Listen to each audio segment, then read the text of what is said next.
Oh, I didn't even like prepare anything. Oh well. Hello, hello. Let's see, somebody say something so I know that we're good. Now there's one person in here, that's what I said. Let's see. Oh, stream link. Whoops.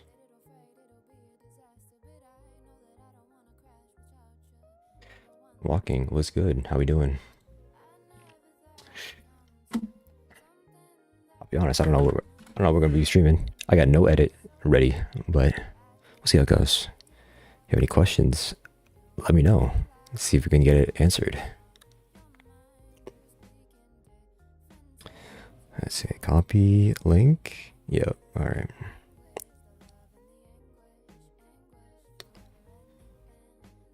Been months. Hey, relax.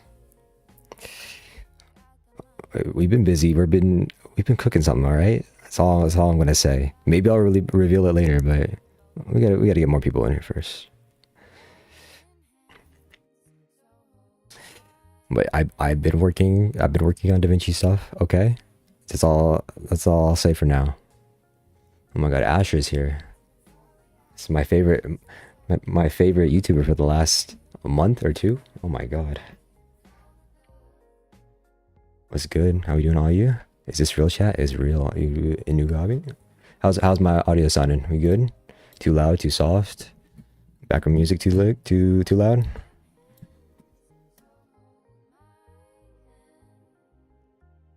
I really want to use some scripting, but I don't know if that'll be entertaining. I don't know if that's what everyone's going to be here for, but we'll see. Let me go in here. Okay. Rise, how you doing? I'm doing all right. Trying to get back into things. Maybe record some more stuff, but yeah, doing good. All right, I did want to show off my script I've been making. My small retiming script. Let me see. Do I have a good clip for it? Let's see. We can do. That's loud. We can do. No. We can do that one. Let's see. Let's close this. There. Fix this.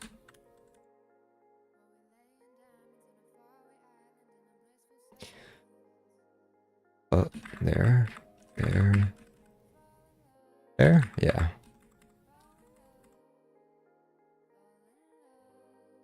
Maybe. And bam. Okay. There, Control D, frames 1, change, and oops, let's Control A? Control delete? No. What did I set it to? It should be that. No, that's not it. Maybe now? There we go.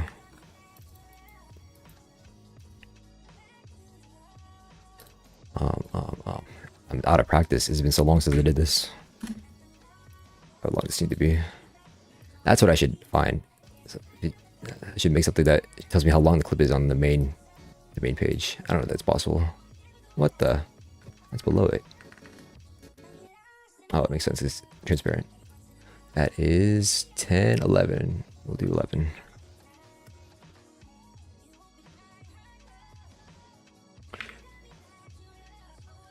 $11, $12. All right. I got a new script that I might be giving away or selling. I don't know. I'll probably give it away. Bam. It's ready. At the end. It's pre-Twix. It's time remapped. All I need to do is change the graph. Let's go.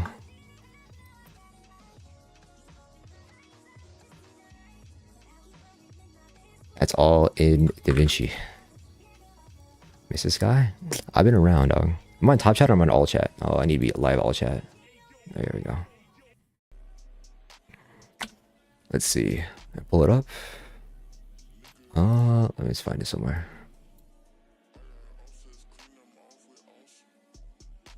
DaVinci Go? Ain't no way. Ain't no way cat's here. That's crazy. Is it worth upgrading to Pro? It depends. If you use the program all the time, then yeah. But if not, nah.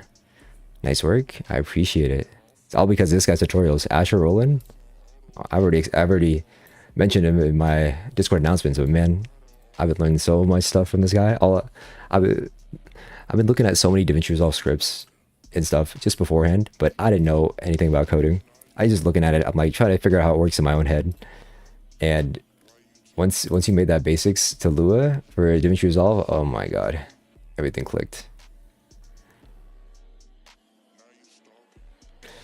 It's just, I mean, you see me in your server. I've been just like asking questions and just going at it. I've read probably half the scripting guide. But yeah. Oops, let me open that up. Can I open it? Oh, where is it? Here it is. All this stuff, that whole script, I made it. I'm so proud. Hello, brother. What's good? Winston? How we doing? Boy. Let's go. I could probably optimize it more, but I like how I have it annotated and everything. So if I even give it to someone, hopefully they can understand, even if they're brand new to it. I even have like documentations and stuff. Even you there as well. But yeah. That's been fun. And now we have that.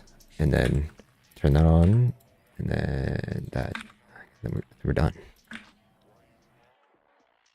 Kind of helping. Scripting sucks with how little documentation is there. Documents are there for it. More beginner videos to come. Let's go. My man learning JS? No, it's not JavaScript. We got Lua.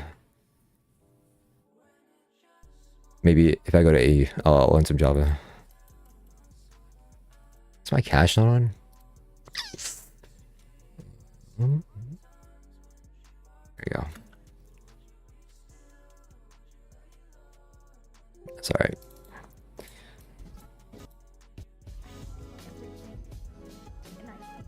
It's a remake from Cuff on TikTok. Or, yeah, him. What's poppin'? What's good, Macro? How we doing?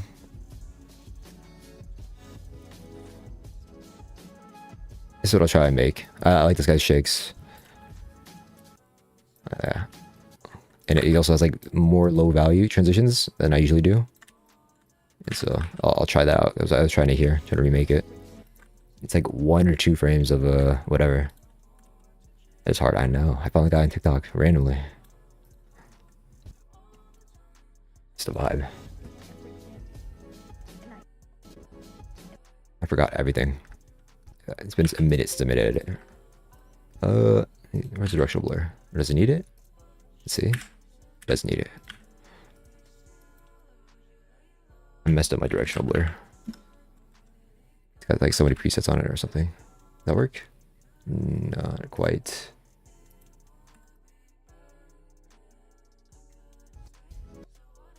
Here we go. What YouTubers do you recommend for learning DaVinci Resolve motion graphics? Motion graphics? I mean, it depends what you want. Like full-on motion graphics, like we thinking full-on motion design projects, Ravi type of stuff. I don't know if there's anyone out there like from just on the top of my head that's doing like full-on Mograph. I know there's one person, I think her name is Barbara, but she's like dedicated herself to DaVinci motion design. She's made a couple tutorials. I mean, I would recommend someone right now if you want to just like see like, oh, maybe there's some dope techniques. There's probably, what's his name? Eli has a good breakdown. Reliable. I don't know why his thumbnails don't show up, but yeah, like breaking down this video is pretty cool if you want to see some motion graphics techniques. Is it traditional? No, it's like more like effect making, but still, it shows the process, and that was a nice video. So, bro, how we doing? Haha. Bro, DaVinci doesn't have a good puppet tool, right? How do you do character animation then? You don't. Well, no. You can. I mean, I think I said it before. Like I've done a version of it it's just a bunch of transforms and grid warps and displaces. You just gotta put it all together, and hopefully it works out right. Like I made I pulled the edit. It's been a little bit. Oh my god, where is it? No, that's the year before. Yeah, this one. This is made in DaVinci. If it shows the whole animation. Well, can I pull it up? Let's see. Hold up real quick. I did make it into a GIF. There we go. Send that, and then can we copy link?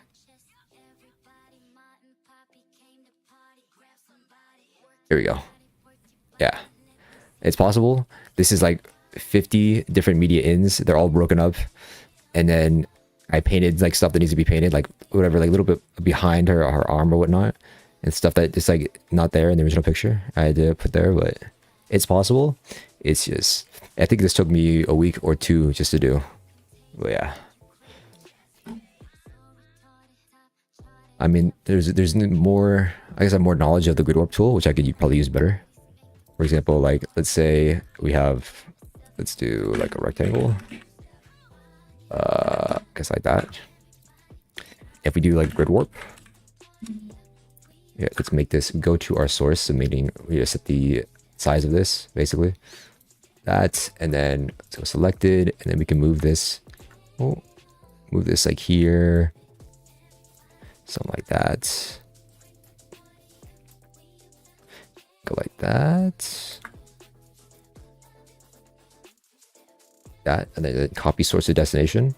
Go to our destination, and then we can keyframe. Let's go here, and then at the end, and then we can move this, hopefully. And it moves it, and then you can also bend it like that. Probably increase the subdivisions, but then you have like some sort of movement like that. I don't know. It's wonky, but you know, it gets the job done. Use paid plugins. The only plugin I use is Dehancer. Let me lower this music. I can't even hear myself. That one. Only one I use is Dehancer because I have they were a sponsor on the main channel. And yeah, it's just nice to have a film emulation plugin. That was nice. But other than that, I don't use any traditionals like Sapphire, BCC, and nothing like that. Yeah, it's possible but hard. Yeah, it's just a pain in the butt. Let's do this one's just a slider, right? Yeah, or it's more like a slider and like a little bit of zoom. It's going the right way. It's going the opposite way for some reason. Okay, which way is it going? It's the opposite of this way. Right. The right, so this needs to come from the left. So we'd upscale without using topaz? The foot dive? Yeah. Without topaz, I mean, I'm assuming there's a DaVinci method. I don't know it myself, but it doesn't. I think topaz, like, it upscales but also sharpens in its own way. You know, I'm just like, I'm not as versed in topaz. I don't know why I'm speaking like I am, but that's what I'm assuming from what I've like seen other people topaz. But when you have so many video tracks and they're empty, so I don't have to like keep scrolling up to make more tracks. I like having so many tracks where I can just go up and whatnot. I mean, I can get rid of it, just delete empty tracks, but nah. I prefer this. I set my project preset to have all those layers empty. That is, let's see. Do I have this ZXC? I do still have it. I think I have a different one, but this, I guess this does the job. It's going to be from the right. Maybe we need to have both motion blur. Going to the right. And we'll do, what, zoom out? No, this is zoom out.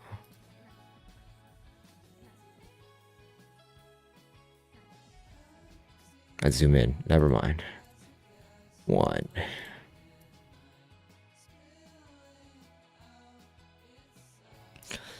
created dotted line shapes, etc.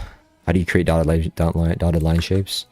Definitely, it would do like a text node and then minus everything, and then put it to layout. Yeah, layout to path. And then you could draw like a line with that, and then that would be something like that. If you have like an outline or anything, like you can make your mask with your polyline mask, basically, and then you could take this line. You can do, is it up here? It's going to be Shift P, as in PeeJ, Shift PeeJ, and then it publishes that point, and then you can connect your path, I believe. Let's get rid of this. Can we remove? Yep. And connect to, or not. It maybe didn't publish. I may need to do that. Let me just keyframe it real quick. Right click, connect to, polygon, there. And now it takes the shape of that. So that's how I would go about it. What are those numbers? What numbers? Up here, these are versions. So you can save certain settings on different versions of a node, and you can switch between them whenever you want. I have these like preset for like this preset transition I kind of do inside of the clip. But yeah. Topaz upscales sharpness and denoises. There's also frame interpolation there. Is there frame interpolation? Why would there need to be frame interpolation if it's not messing with the FPS? Unless it does mess with FPS. I don't know. I didn't think it messes with the FPS. Do you have a self preset made? Yeah. So this is a collection of nodes I have just for like quick transitions like this. If I want to have everything here, usually, you know, like before I taught it, would teach like, oh, put everything on top of in different adjustment clips. But now I just do it on the clip now because I know how to organize it better. And that's like the way I started doing it with the adjustment clip. So now just doing this, it's a little bit easier to manage. Now it's all in one clip. And it also allows me to, if I want to put other effects, I can put it in between these motions as well, which could help. But yeah. I made an animation in Fusion from scratch, and I would like to replicate it in the same Fusion clip, but without copying all the nodes. So a way to group the nodes and copy and paste them. If so, how? I mean, you can group the nodes. I mean, I don't know. I guess you could take all these nodes and hit like Control G and it'll put it in a group. If you open up the group and double click it, you can still access the nodes that are in here, but then it's like kind of contained, and you can copy and then paste this. And see the nodes are there too. And even if you right click and then ungroup it, like you can have your copy there and out of it. But yeah, that would be the way, I think. So it could be organized and not all on one page. I mean, I guess that could be your method. Maybe if you do control, I wonder if this works. Control C, Control V to shift to instance this. And so whatever changes you make in this group happens in this group. I wonder if that's possible. I think it looks like it. Huh. I never thought about doing it like that. But yeah, maybe that's a solution for you. Let's do, can I do Control Shift G? Nope. Oh, that pops up my other one, my other script.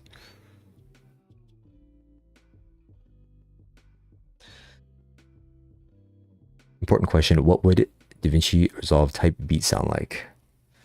Oh man, that's funny you mentioned that, because I actually was sent a song that was, oh, I won't spoil it for you. Let me see if I can find it real quick.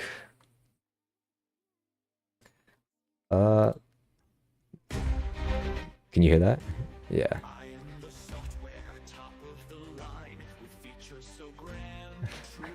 I don't know who made this. Y'all hear that?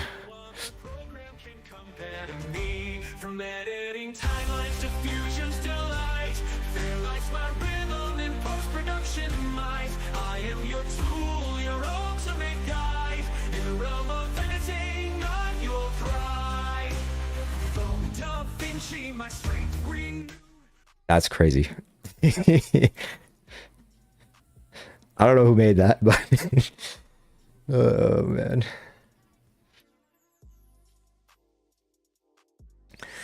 How do I change blend setting for text node? If you go inside it on the text node, you go to shading, you have the opacity right here, and that'll change it. But yeah, that's a song. Should link? Hey man, I it's a video on Discord. Maybe I'll put it in my Discord later. But yeah, it's not like an official song. It's like just a video. Can we save groups of nodes and use it later on different projects? Yeah. So basically, what I have here is a group of nodes. I don't have it in a group, but I just have them saved here, and I can right click, settings, save as, and I basically save it to. Oh, don't look at there.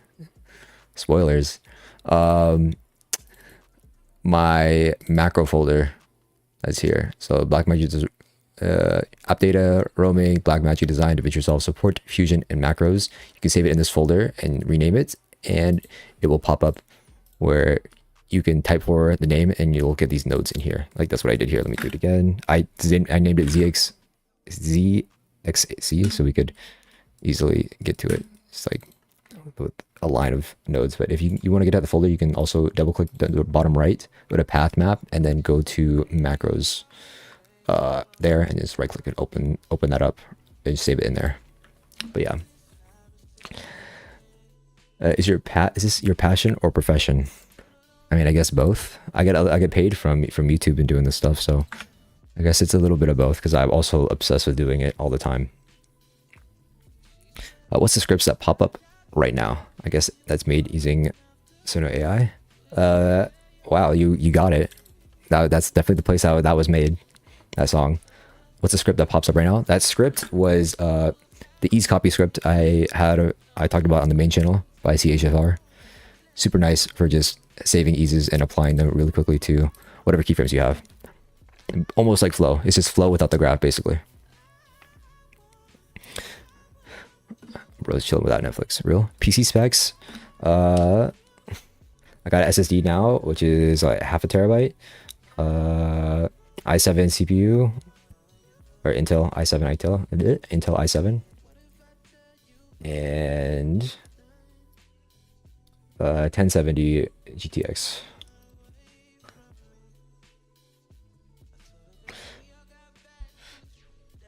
Are you planning on making more advanced tutorials in the future? I mean, I'm sure there will be some stuff.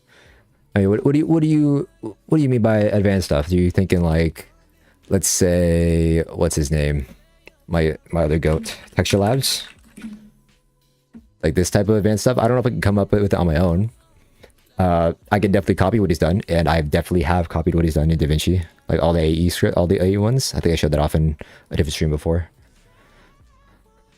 But yeah, like I could do the stuff. I already have it made. Great easing script. Yeah, CHFR, the GOAT, who no longer edits on DaVinci. I mean, kind of sometimes. He did recently. He actually has a breakdown on his YouTube channel of something that he made on DaVinci, which is dope. What do you use DaVinci Resolve over After Effects? That's what I started with. Also, it's free. And you can basically do the same stuff that you can do on DaVinci inside of After Effects is all I'm saying, okay? It's all I'm saying. Do I use both? I've used both before. I know the majority of the basics of After Effects. Also, all my buddies that edit AMV stuff I talk to all the time, they're all in After Effects, so I just get to see what they're doing and how they speak just in that environment. So I basically pick up some things along the way. Do you know any motion blur fuse? Right now I'm keyframing directional blur, but it gets annoying. I mean, yes, but you don't want motion blur all the time if you're doing AV stuff. If you can do like optical flow and then vector motion blur is a solution. That's distortion, vector motion blur. There. I did come across this node earlier yesterday, actually. It's just a motion blur node. I never tried it before, but I guess it gets the job done. I don't like many of the forced motion blur alternatives in DaVinci. I've looked at it, and some of them just have weird stuff, like the vector motion blur. Like on the first frame, it messes up, and on the rest of the frames is fine. I don't know why it does that. Like, but yeah, a little weird,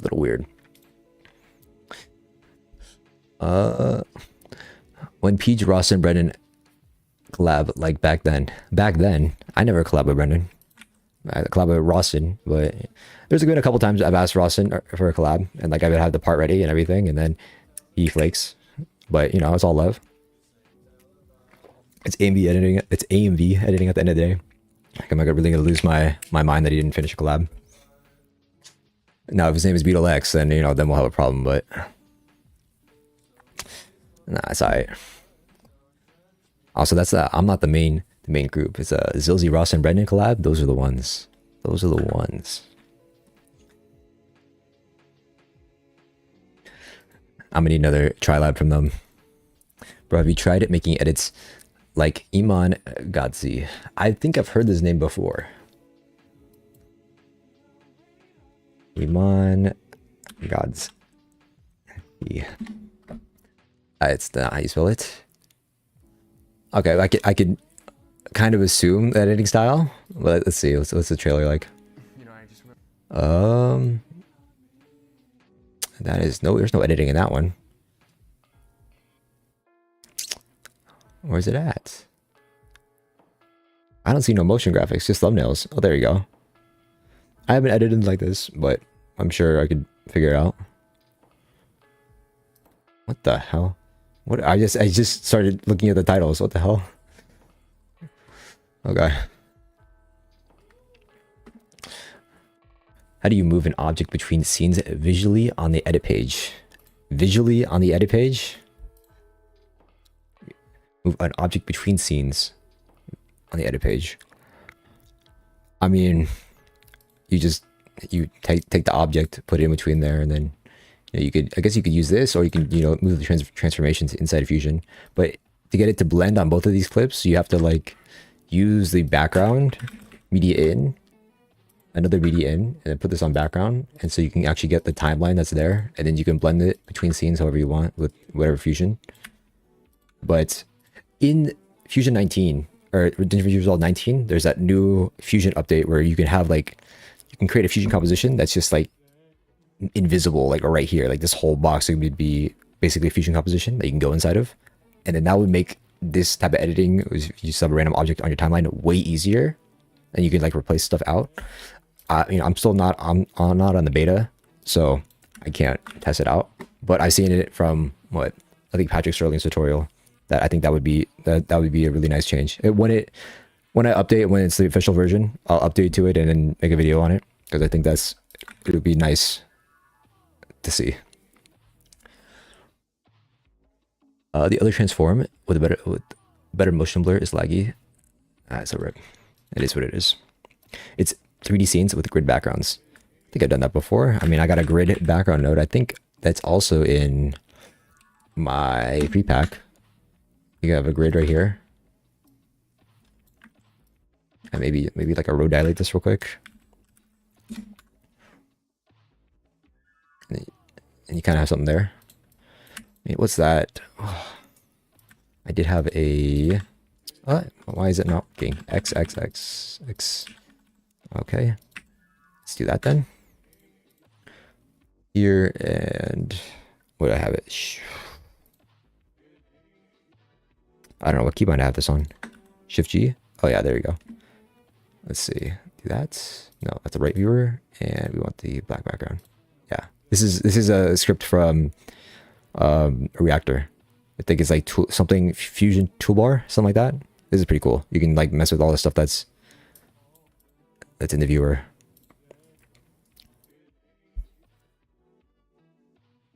Who knows, I haven't collab with them in a while. Real? They've been making their own stuff. Should add you into one of them. Hey man, I won't be able to hold up. I'll be the smoothest transitions. Oh yeah. Opinion on Archie's style, and it's even possible to replicate NDR. Archie.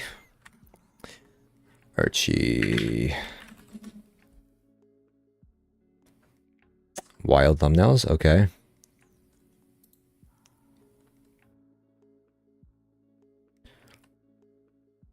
Let's see, where is the most popular? There's only 4 videos. Isn't this like crazy? I think I've seen a couple of them. He goes crazy. I mean, It's definitely hella creative. I don't know how you spend like a whole year doing this. I think what's cool about Archie's stuff too is that he has like, I think he has a Google document. Maybe not. There's one of them as a Google document of like all the ideas he has written down and was wanting to do for the edit. I think it was Archie that does that. But yeah, it's dope. I don't think I've watched a whole one, but I've seen like some clips that some people have showed me on Discord. Bro, I get confused on whether I should use the adjustment layer or Fusion clip. I've seen your video on the main channel, but still confused. Now in Fusion, we can add media node, right? Yeah, you can add, or you can always add a media node whenever, and then you can also drag media from the viewer and then have that in there. I would use an adjustment clip when you're trying to affect the clips that are underneath it on the edit page. So adjustment clip, if I want something to move here, I can do it here on the edit page. It doesn't matter if it's on the I lost my train of thought. It doesn't matter if it's on the media that's inside the clip. This adjustment clip will affect all the clips that are underneath it on the edit page.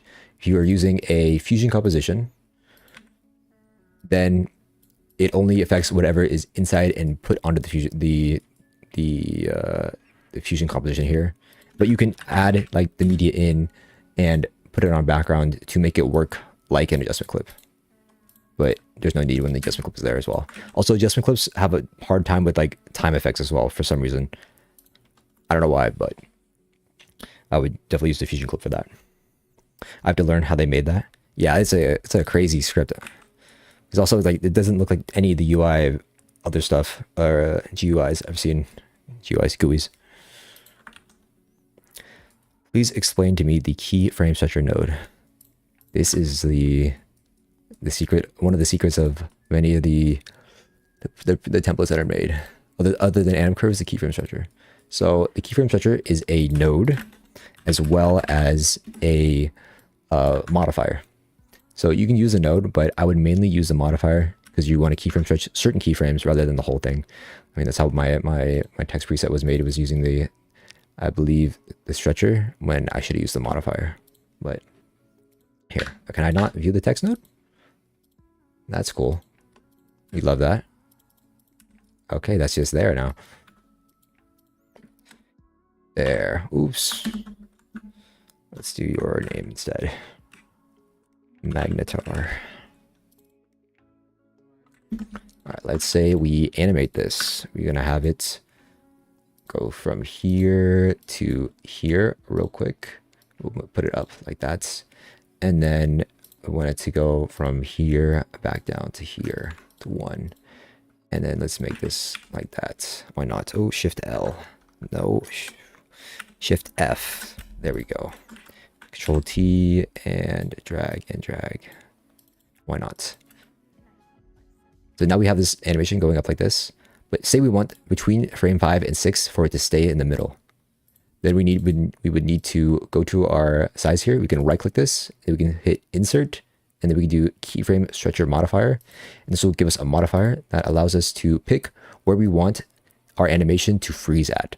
So we will have the whole animation, which is going to be from say 0 to 11 frames. So we put that into here. So it starts from 0, ends at 11. And then we want it to freeze from 5 to 6. So that's what we put here, 5, 6. And then now if we play this back, we have this here, it stays there. And then at the end of the composition, it goes out, or it should do that. I don't know why it's not doing that now, but I mess it up. 5, 6, source end. I thought that's when it ended. That's weird. Maybe it's because it's not the whole clip. Wait, that's not that is the right one. What the heck? All this time I thought that was based on the source time was based on the playback range, but it's based on the whole clip. The more you know. So what? I guess you can't use it inside of clips. It has to be on adjustment clips. I guess. Maybe, but there you go. That's basically how it works, or it's supposed to work. Oops. There. It stays, and then it goes back at the end if this was like extended all the way. Let's see. Yeah, so that's very good for text templates and everything. Still can't delete that. But if I'm making animations, I should use a Fusion clip then, for the most part. And to see below stuff, I need to use the media in node on background, sure, or use an adjustable layer. Yes. I love you, PeeJ. I started using DaVinci Resolve because of you. Because the PeeJ is crazy. Like, how'd you get here before the main? Nah, I appreciate it. I appreciate it. I'm glad I was able to help.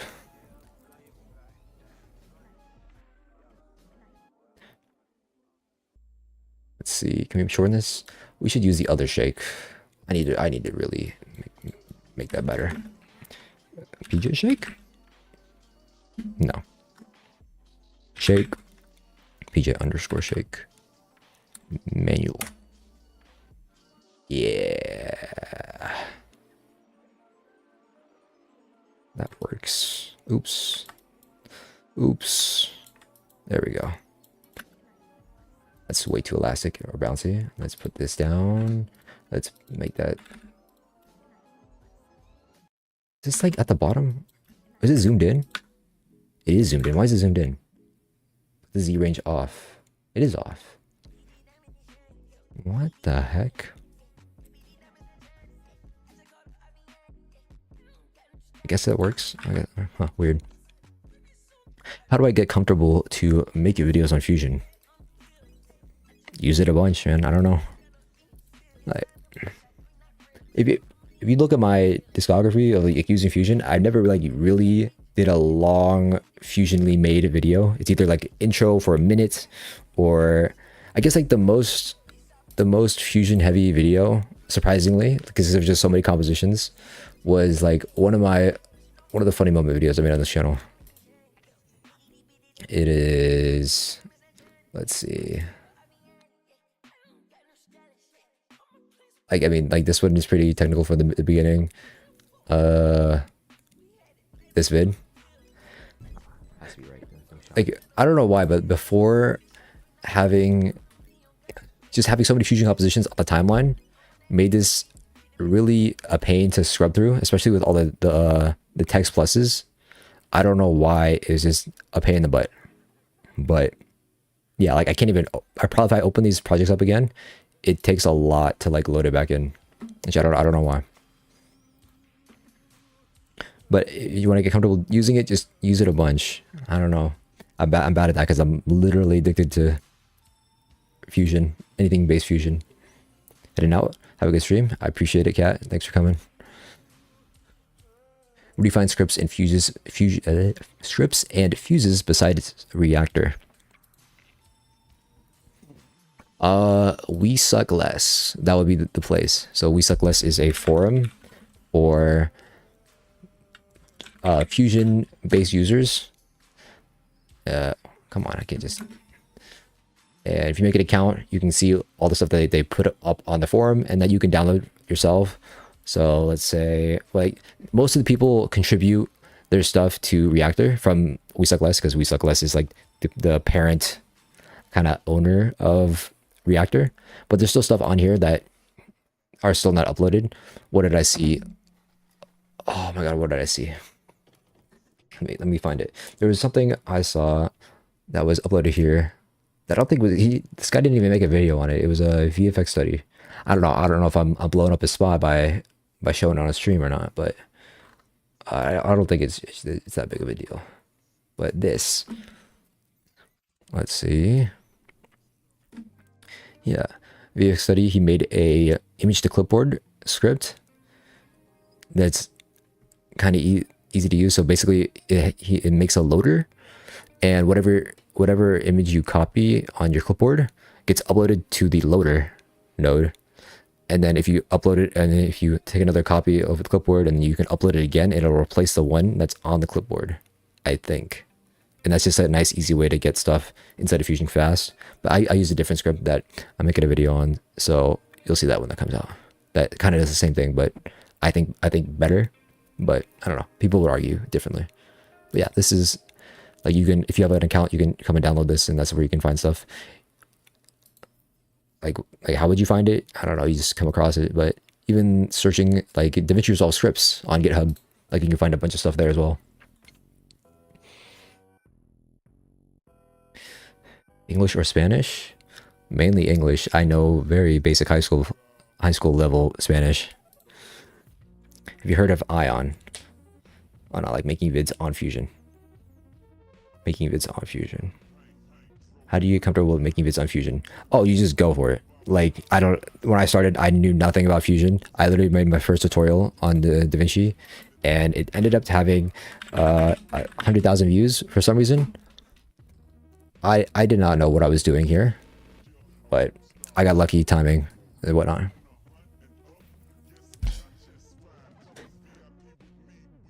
Why aren't many advanced level Fusion tutorials? Only some channels make them. Most is filled with basics. Because not a lot of people do crazy stuff in Fusion. I mean, I've seen it in like privately, like people sending me stuff like, oh, look at this. I'm like, oh, wow, that's crazy. But I don't know. A lot more people should make some videos, man. I mean, also, if you're doing this professionally, you're probably using After Effects, which is why you have all the crazy stuff on After Effects and other stuff. But, you know, hopefully, maybe with, you know, the recent Adobe hate, people are going to come over to DaVinci and say, oh, maybe there's a tool to make something dope on here. But, you know, it's also like a thing where if people haven't seen it done before, then they have doubts on if they can do it themselves. But there's certain people that push the boundaries. I think Eliable, like who I showed earlier, also pushes boundaries on like what you think can be done in Resolve, and he makes very nice remote Mograph stuff. He's coming up with a new edit soon, so we'll see how that levels up the playing field.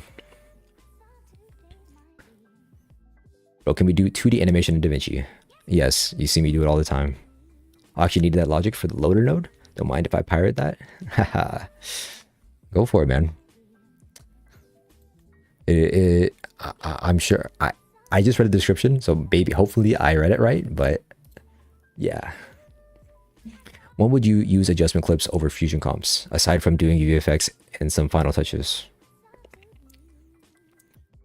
If you are literally making something from scratch, I would use a Fusion composition. If you are editing something on time that's on the edit page timeline that you want to move around, that's basically what I would use adjustment clips for, or color grade, or just any basic adjustment.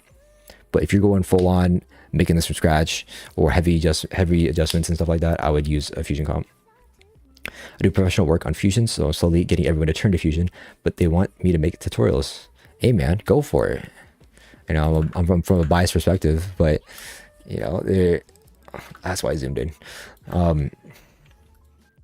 Do it, man. It doesn't matter if you are the most correct person in the world. I told you, like, I was making it when I didn't even know anything. I knew how to make a shake, and I barely even knew how to make that, to be fair. But maybe, who knows, maybe you'll enjoy doing it.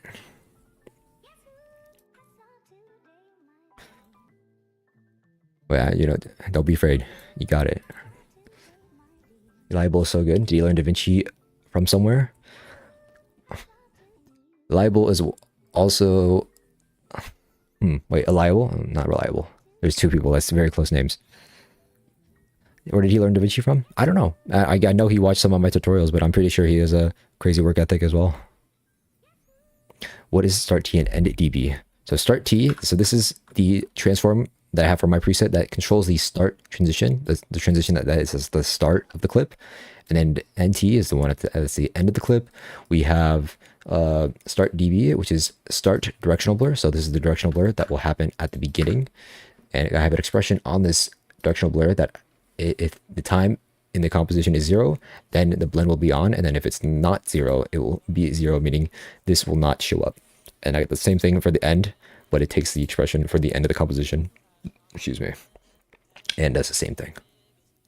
There. And then now it's off. But yeah, that's how I did that preset real quick. What is a fuse and how is it different from a macro? So a fuse is mainly coded. I don't even know what it's coded using, but let's just say it's coded using Python, and a macro is a bunch of nodes that already exist inside of DaVinci Resolve that are put together in a package. Like for example, this shake I have over here, like this with all these controls, I made this a macro when it's really just made out of one transform node. Usually macros are made of multiple things, but I made it into a macro so you can have all these other inputs here that are you could use for yourself, and also, you know, has the regular stuff I put on here as well. But a macro is closer to a preset, where a fuse is closer to a plugin, because you can do crazier stuff with fuses, basically. Stuff that you can't already make in DaVinci. Thanks for answering, PeeJ. I've learned a lot from you, for sure. Thank you for stopping by if you're leaving, but yeah. What are you making? I'm just messing around with the edit. I literally have not edited anime in probably, honestly, it's probably like been 3 months. I've been working on like creating a bunch of macros, really. Like that's been diligently making that for the last month. It's crazy. Appreciate that for sure. Can't you just keyframe blend? What you talking about? I think it's Lua. Yeah, it's probably Lua. I mean, let's see. What's one I want to open up? Let's say, let's do like distort chroma. Where would that be? Here, scripts, no, path map, and fuses.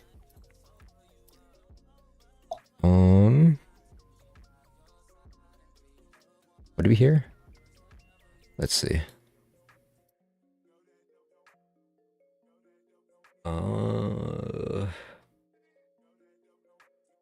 Distort chroma. Is that even the right one? What's the one I said in my tutorial? Let's do... Open this with VS. Where's VS? There. Yeah. So this is a pixel sorting fuse made by Christopher Writings. He had it free before, but now that video's taken down and he's also like gone from the internet. So let's see. Like I know like the UI is basically all Lua, and that's usually the first third of the node, and then you have the like all the functions and how that stuff works. So I'm assuming it looks like it's all a bunch of math I don't know and Lua. I haven't looked at this since before. I didn't even know what I was doing programming, but yeah. Also, I'm pretty sure it takes advantage of like certain aspects of nodes, but I could be wrong. So I'm making something that works. I'm gonna put on a luminance, and then there's another comment. Repeating code here doesn't seem great from a management perspective, but it's the quickest way I can think of. Whatever he did here, I'm assuming that's a different part of the node. That's the left-right version of the sampling. I don't know. I guess it is all made in Lua some way. But there's also, they have certain calls to the GPU to have them do certain tasks. I don't know if I can find an example here, but yeah, it's just a whole different way rather than macros. If I show you, let's see, one of these macros. This is a macro I made. No, let's not do this one. Let's do the same one. Let's do this one. I was trying to remake CC Jaws. This is a macro. All the user inputs are here. Then these are all of the nodes that are inside of the macro in order to make it. I just renamed it to whatever, but you can see this is a macro node, and this is the color curves effect with all the other stuff I have on there. But yeah. Bro, that expression is used in the end DB. Can you show it and make an advanced level video on expressions and how to use them? I know it's just a multiply thing. Let's see, the NDB. All right, the NDB. Let's take this real quick in the comments. This is a if statement for a shorthand Lua function. Hopefully I said that right. It's just saying IIF. It's saying if, but you say IIF for this. If time, so the time that's here, the time that's the number, equals the comp.render end. And so if you don't know what the comp render end is wherever this yellow line is your comp render end. So if I move this over, this will no longer be the comp render end if it updates. I guess maybe it doesn't update. However long this clip is, basically, is it's 25 frames. This is the comp render end number that's represented by this this call, basically. So if this, So whenever the frame equals the comp render end, I want the number to be in this box to be 1, which means the blend will be on, meaning this directional blur will be activated. And when it does not equal the comp render end value, which is this value, and it's any other frame, this value will be 0. So we go across 0, 0, 0, 0 until we hit render end, and then it's 1. Then after it's nothing. But yeah, that is that. I wonder if there's a call for this. Maybe it's like render range end or something. I'll have to look at it later.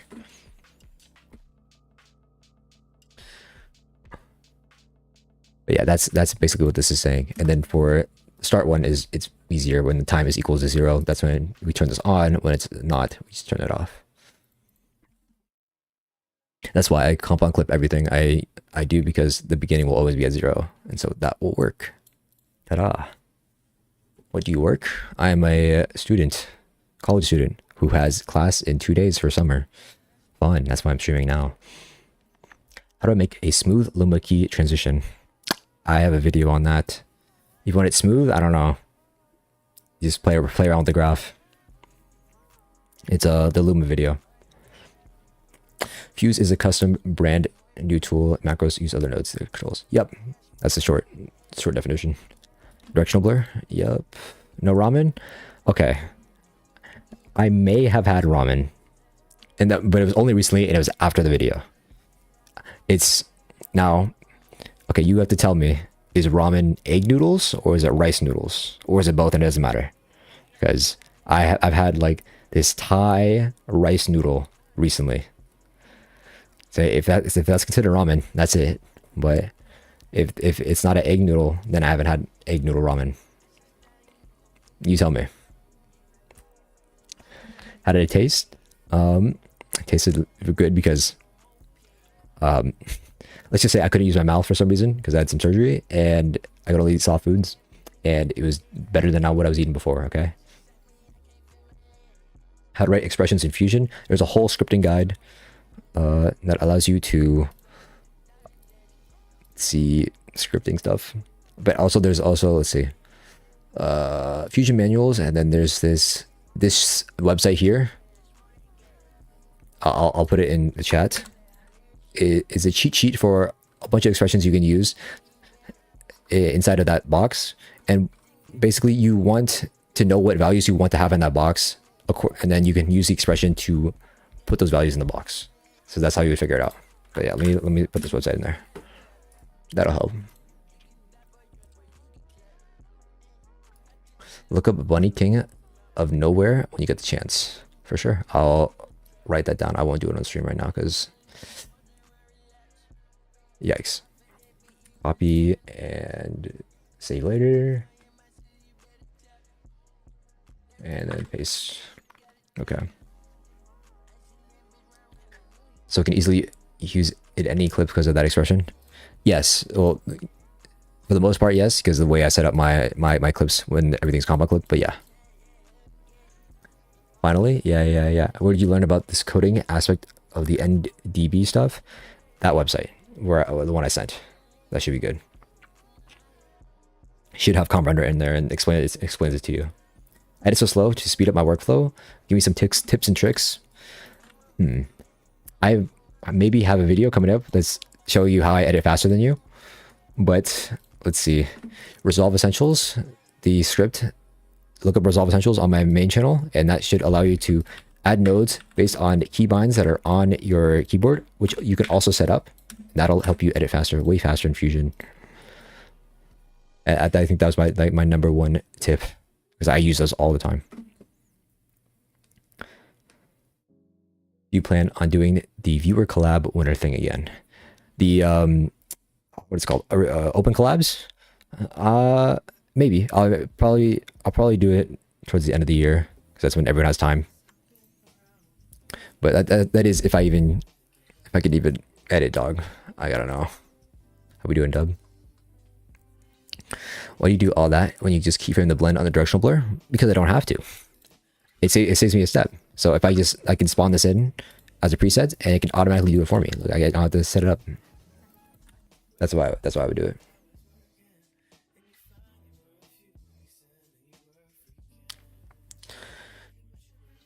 you can just use one node for the motion blur by combining the expression, the if time equals 0, and then yeah. I can do it on one node. The problem is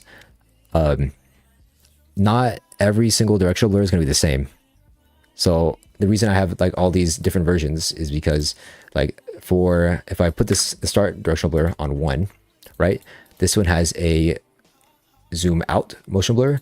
Version 2 has a zoom in motion blur, and that one left, and then this one's gonna be right. And so based on whatever transition I choose, just with the versions, I can just hit version 3. So I want this is going to be our slide from the left. And so if I match it up where if I hit version 3 on my start DV, it also matches the same side that's sliding from. And so we have something like that. I could probably link it to a button where it does all that stuff, but this is before I even knew about button scripting. But that's why it's split up right now. Because then like we want to have like a slide over here and then a zoom out here, then it wouldn't work. Options, yes. Do you have a website like this for AE? I don't do AE stuff, but I'm sure there's stuff out there. I'm pretty sure School of Motion has a bunch of expressions for AE if you want to look that up on Google. But yeah, you like beef or chicken ramen more? I've only had chicken broth with my ramen, quotations ramen. You guys didn't tell me if the rice noodles counted. Oh, you're asking Dub, my bad. Are you the kind of person that dips your chips in ketchup? No, I actually stopped eating chips. Every year I make a diet restriction, and I have not, well, despite 2 days ago where there was a party with my buddies, I have not had chips in like 2 years.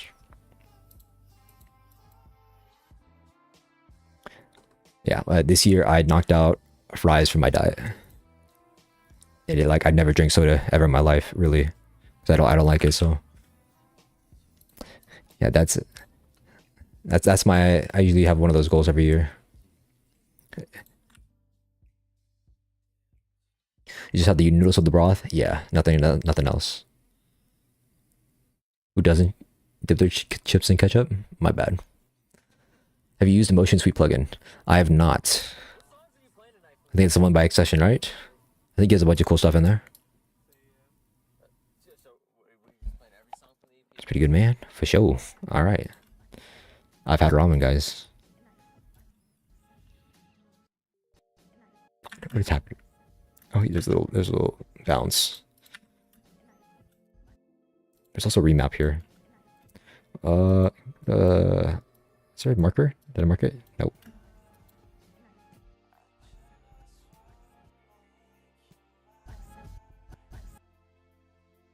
Put that there. Oops. This is going to be 13 out of 108. And we'll cut this up, I guess. Is it already remapped nicely? No.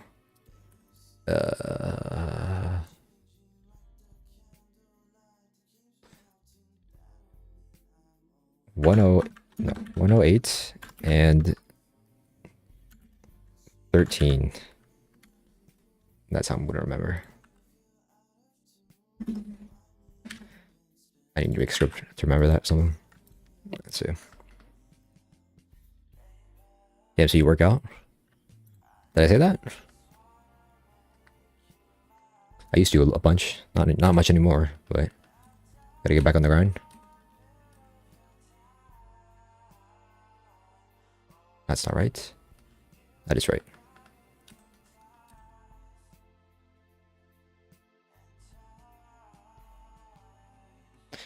All right. Oh, that was the main clip. Whoops. It's okay. It's not okay.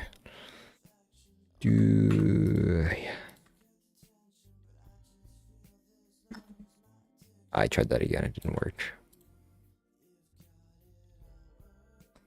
Oy. There we go. And lock. Highlight. Control backspace. There. And Twix. There. And that. Be 108. So 109, and then where's 13? Bam, there. Have you used the custom tools node? The custom tool? Yeah. It's interesting. Very interesting. New script. Let's go. Let's go. Bam. Let's go 5 frames? 5 frames? And then there. Nah. 6 frames. Let's go 6 frames.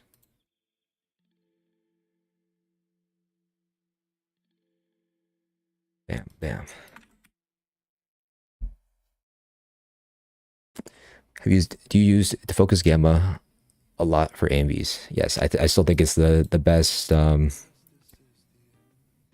blur for DaVinci for freezers. If you have the paid version, I think lens blur is pretty good, but it also lags a little bit more than I would like. So I would still stay with the focus gamma for the most part. That's not that's too flat. Let's do like that.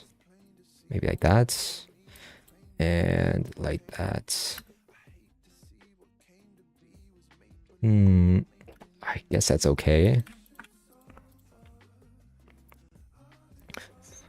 Is this song cover free? It's on the list. Okay. Do I have to hit this to repeat it? And that's 1. I think that's correct. We'll see. Oh my god, Meshev's here. Hi, Meshev. Guys, what are the top 5 best ways to make money? Legal and illegal? Whoa. We can't be talking about that here. Trying to get me in trouble for real?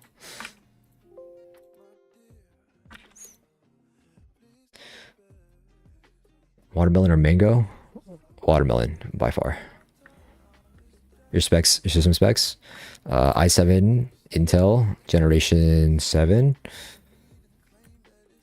GTX 1070. And...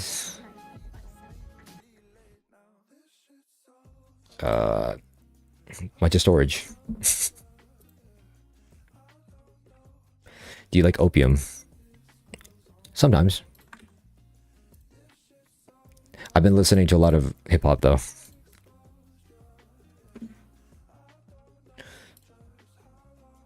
Let's do that, and then transform node. Let's go there. We'll go like 1 back actually, so 0.9. I don't know if it's gonna be enough, but we'll see. I guess we need mirrored edges on now. Okay, everything goes mirrored. That's fine. And here, S. Let's do. There we go. And then, do I have a nice S shape? S shape that'll work here? Nope. Let's do S quarter again. No, SDF default. That's what I meant. Bam.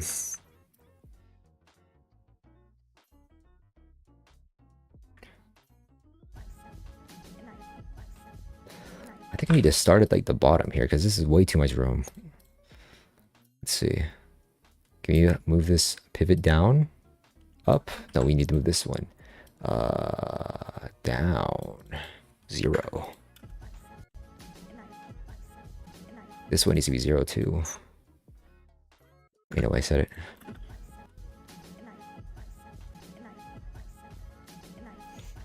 We can do something nice like here, like zoom out and then maybe zoom up. Kind of.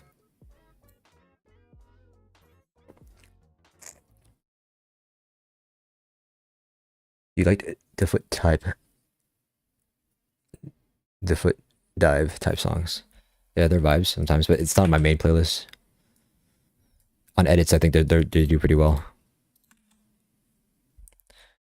Hi PeeJ, how we doing? Ultron Legend 5.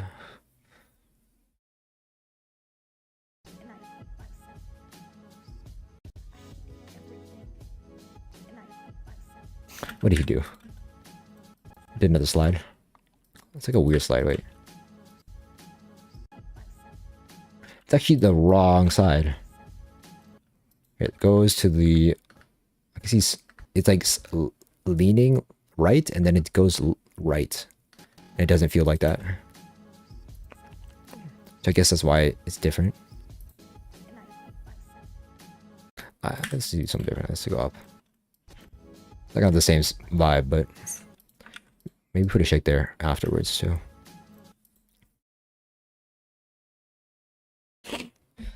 You edited a map part a couple weeks ago. Oh yeah, we're gonna see another upload. What happened to my music? Oh, I hit repeat and now it's dead. Cool. Drop the link for PeeJ. Oh yeah. I don't think it's gonna show up, but maybe Dub can send the link because he's mod, or I can make mesh of mod. We could do that. There we go. Standard mod. There we go. Now you can send the link.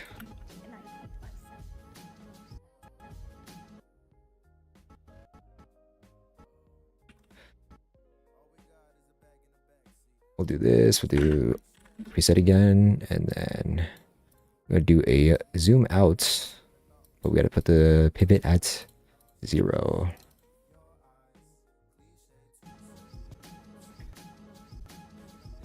I didn't fix the keyframes on this. I don't have it like automatically doing that. But the end is interesting. Either way, we'll do this and that. I need to make this shorter. Is it on? It's on atom curves. No, what is it on?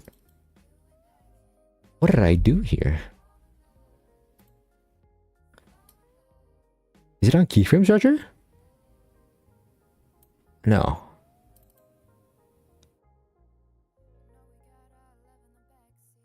How did I even do this? Because it's anchored to the back end of the comp. What frame rate is this project? 18, I believe.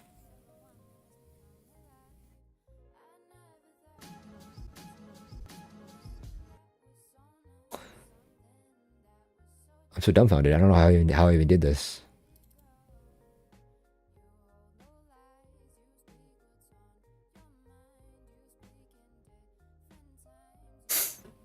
I don't even see the expression. It's obviously anchored to the back end of the comp, but I don't see the expression where I did that.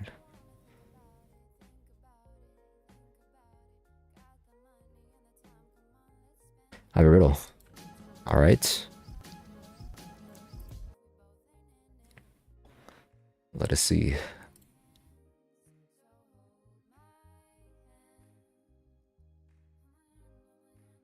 What gets wetter the drier it gets? That makes sense. Let us see a mesh of edit. Ooh, let me put the volume up. Hey guys, this is made on DaVinci Resolve. Is mesh shifts to go?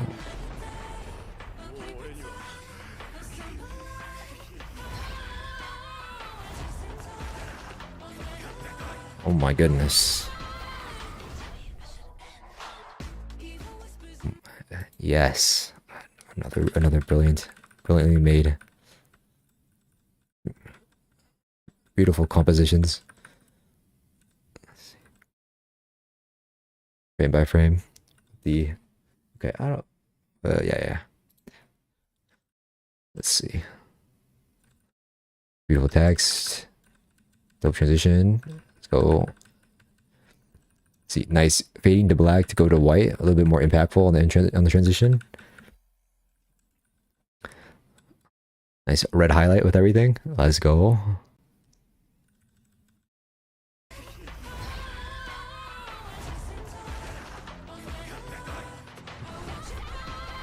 Every frame is like so nice. Brilliant.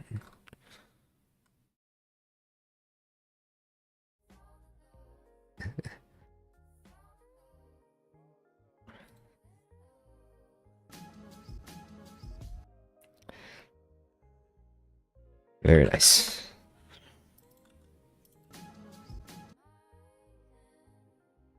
Ooh, what happened here? This, can I make this shorter then? And will it We'll see.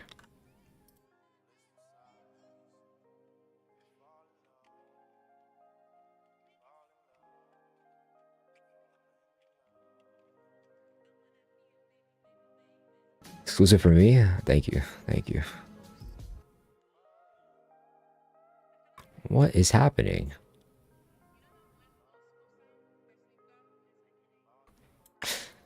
Well, it's the wrong slide, sure. Let's see. I guess I fix it. Fixes it. Do a different shake.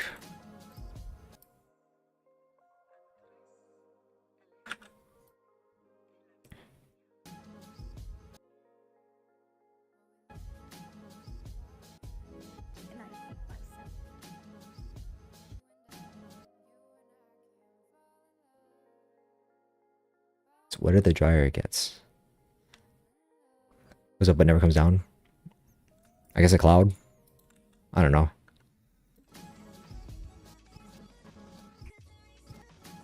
Maybe we don't transition and we extend this longer. And then it blends this sky into the next clip. Is that gonna be nice? We'll see. We could maybe do it. I think this should be down here though, actually. Age? Oh, that's not part of the first one. A towel. Never mind. I'm blind.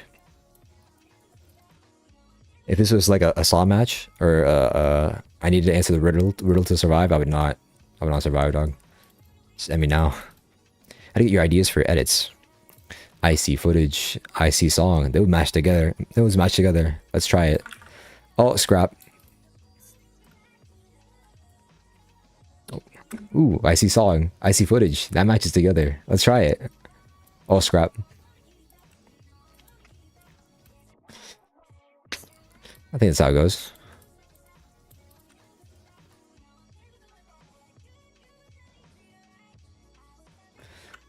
Give you another. Oh boy. This needs to be 4. And then we could Lumimat it basically, probably. No, this needs to be a big fan, man. Really helped me with DaVinci's journey so far. I appreciate it. I'm glad my stuff has been able to help, man. What's something you can catch but you can't throw? A cold. There we go.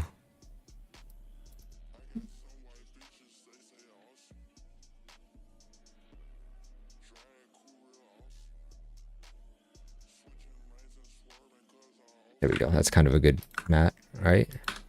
Good enough. My own depth map.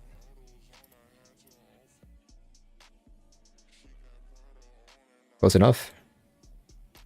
Close it. Close it off.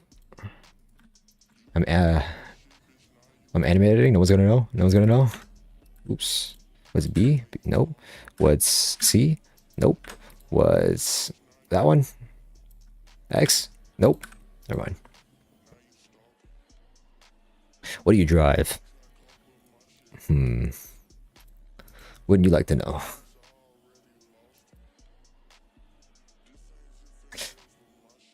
Oh, I need to transitions, but it needs to start from here. So it needs to get dark, like maybe here, and then right there, and then maybe something like that. What's the most frustrating thing you think about? What's the most frustrating thing you think about DaVinci Resolve? Or what do you want improved? I have to prepare for this. The keyframe panel. The keyframe panel. Oh my god. This thing sucks so ass. Oh, so much ass, dude.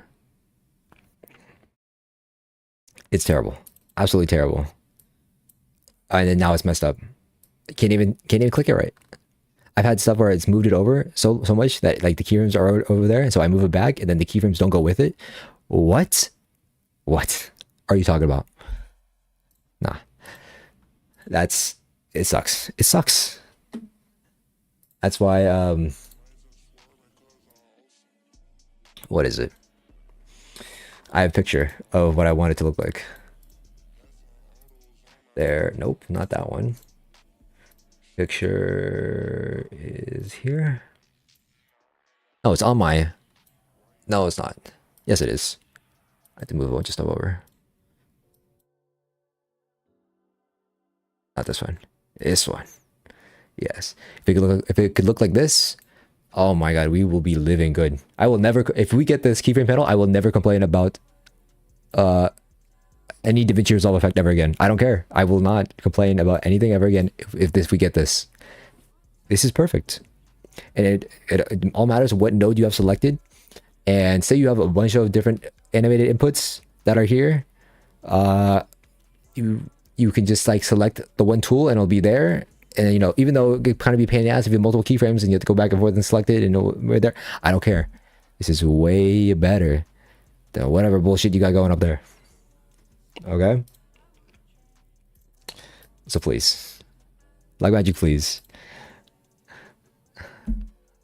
This is what we need.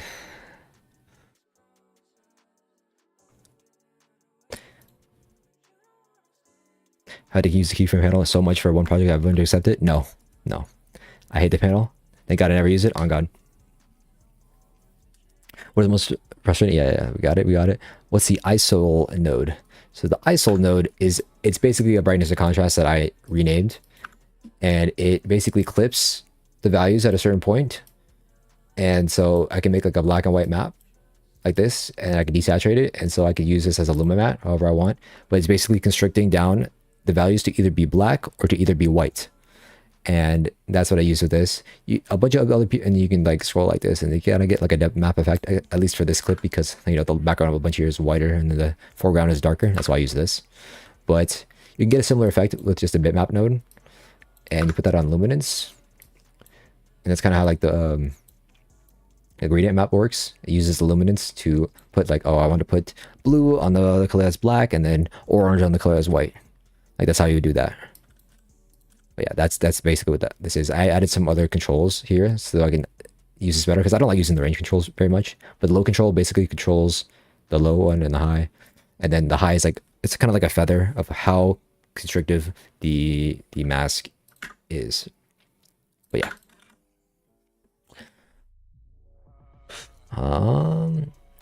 It would save so much time because if you do make an animation, you can send them easily doing them in the slide tab. Yeah.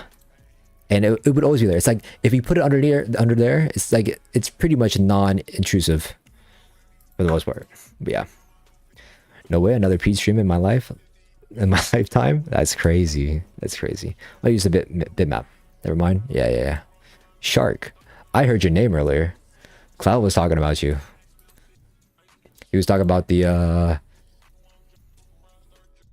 He said you're the same person that made the Dream Glow. So are you technically Escape? Escape? I don't know, man. They've been crazy. He also told me you cook up a bunch of special scripts. I don't know anything about you. But I want answers. The script? The script. He told me you make a bunch of macros or scripts, so I don't know, one of those.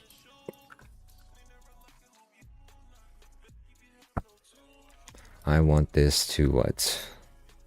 Can I like cut this off? No, I cannot. We'll do a blend then. For the inspector images? Was that it? Was he talking in a big game about you when it was just that?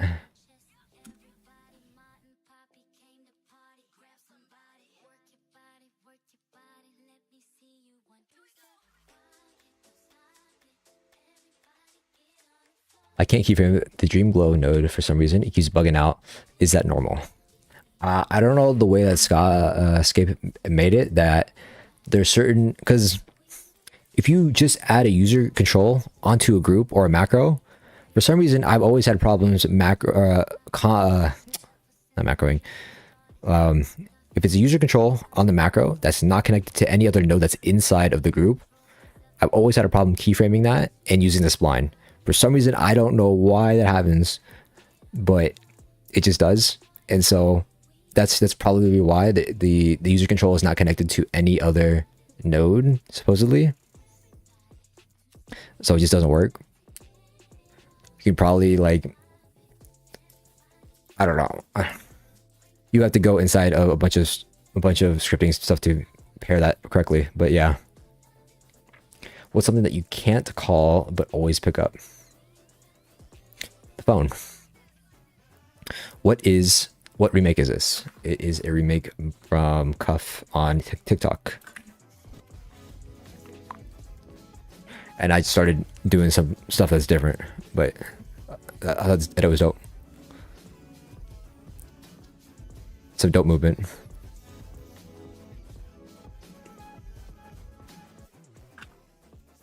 Excuse me. Is there any render in place kind of feature in Fusion for smoother playback? Technically, you could go to a node, right click it, and hit cache to disk, and it will cache all the frames on this node. And if you change anything before then, I don't know if it gets rid of it or not, but it would mess this up.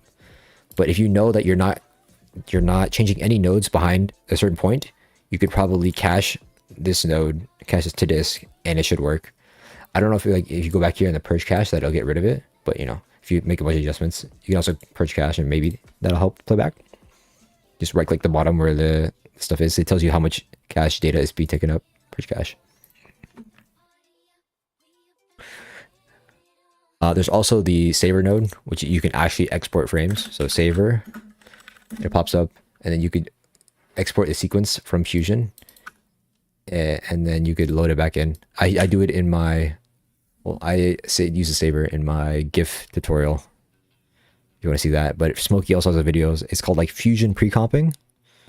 That is, it's technically not. I don't know. It's weird, but the naming of it, but that should teach you how to use the saver and loader if you need to export a sequence like that, because that would be quote unquote rendering in place. Did you see all the new updates from Affinity? They made the software free for 6 months. Yes, magnet there is. I don't know what that it means, but I did not see that they updated that. That's cool. They're trying to capitalize on that, the Adobe hate right now, which is hella smart. I mean, come on. I mean, I might as well try Affinity. I mean, I saw a video doing it, and there's is that one with 300,000 views right now, I think. And it's like, Adobe sucks, so I'm trying Affinity. And I don't know, it was interesting to see all the little quirks they have to deal with. But if it gets the job done, it gets the job done.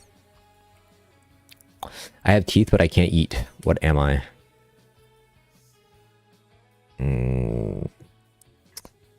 I don't know, like a bike chain or something. If that makes sense. If you call those little gaps the teeth. How do you go about doing the triangle thing for the Violet Evergarden on an AE? The triangle thing I did from my Violet Evergarden edit? Probably Particle World. I can't help you with AE stuff, but that would be it. Now, I got that effect from Sonny.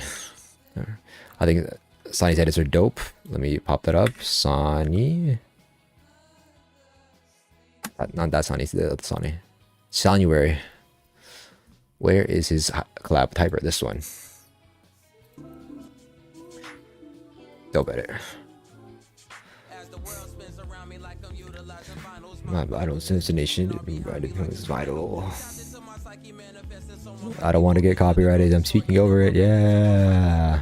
There we go. That's where I got it from. Honestly, you probably just put shapes on a null and you're call it a day.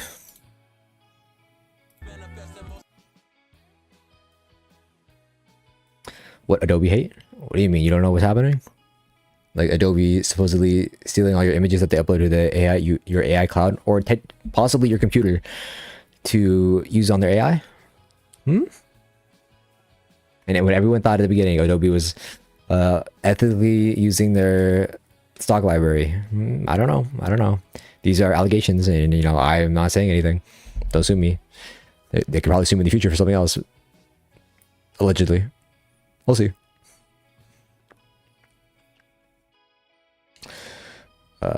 a gear. A combination, a comb. Teeth, but no. Bro thinks he's a Riddler. For real? Funnicky, what's good? Yo, how did you get that download button on IG? Download button on IG? Let's see. This is... If we go... I think I saw it on YouTube as well, but... The 5 Chrome extensions for online creatives. Let's see. The Great Suspender that allows me to have tabs that suspend over time so it doesn't take up my RAM. We have Save Image as Type. Dope Chrome extension as well. We have controls for Instagram. That's why I like videos that have a little video player controls and a volume control. Then we also have Fast Save for Instagram, which is this. So I can just download that and it'll open up and I can save the image. Very nice. And then last one I can't show because it's YouTube. We're on YouTube right now. But yeah. A chainsaw has teeth, I guess. So I was kind of right with going with the chain. DR over AE? Real? AE slams? Why are you here? You're outnumbered. In AE, if you press U, it toggles all the keyframe animations to be visible, but not the other ones that are unused clutter. Is there anything like that in DaVinci? Yes, kind of. Like, so usually you would have a spline graph and then all your spline graphs would pop up here. But you can, if you go to the right side, where you have the 3 dots and then hit show selected tool only, whatever node you select will only show the keyframed inputs that you have here. Something like that. So I only have the size here for that. For these ones, I have a bunch of other ones, which, you know, it's kind of clutter. Even though some of them aren't keyframed, they're technically keyframed. I don't know. Whatever. Maybe that's a bad node to use. Let's say, let's go to like this one. It shows just the expression. I wish we can get rid of the expression so it doesn't show. There's technically a way you can do that. I'm not going to do it now because it low-key makes worse playback. But yeah, that's the way. What about in the inspector page though? Yeah, no, you got to deal with that. If the macro is good, is made well, hopefully there's not a lot of clutter, or there's like drop-down menus. I don't know, there's one that's a drop-down menu. There's drop-down menus like this where you can hide the stuff. But yeah, maybe that'll be interesting. That'll be an interesting script. Like whatever you keyframed, you can like hit a button and then it creates a label controls on all the other inputs that are not keyframed and it hides it.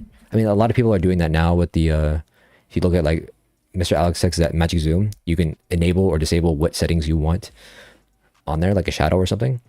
So I don't know, it's going around, but you know, maybe in the future people will do that. I don't know, it depends. Neat. Yup. Rip. It is what it is. What else do you do besides YouTube? I'm freelancing and stuff. I sell packs and I make products for that, so that helps a bunch. We're working on one right now, so you'll see when that comes out. But yeah.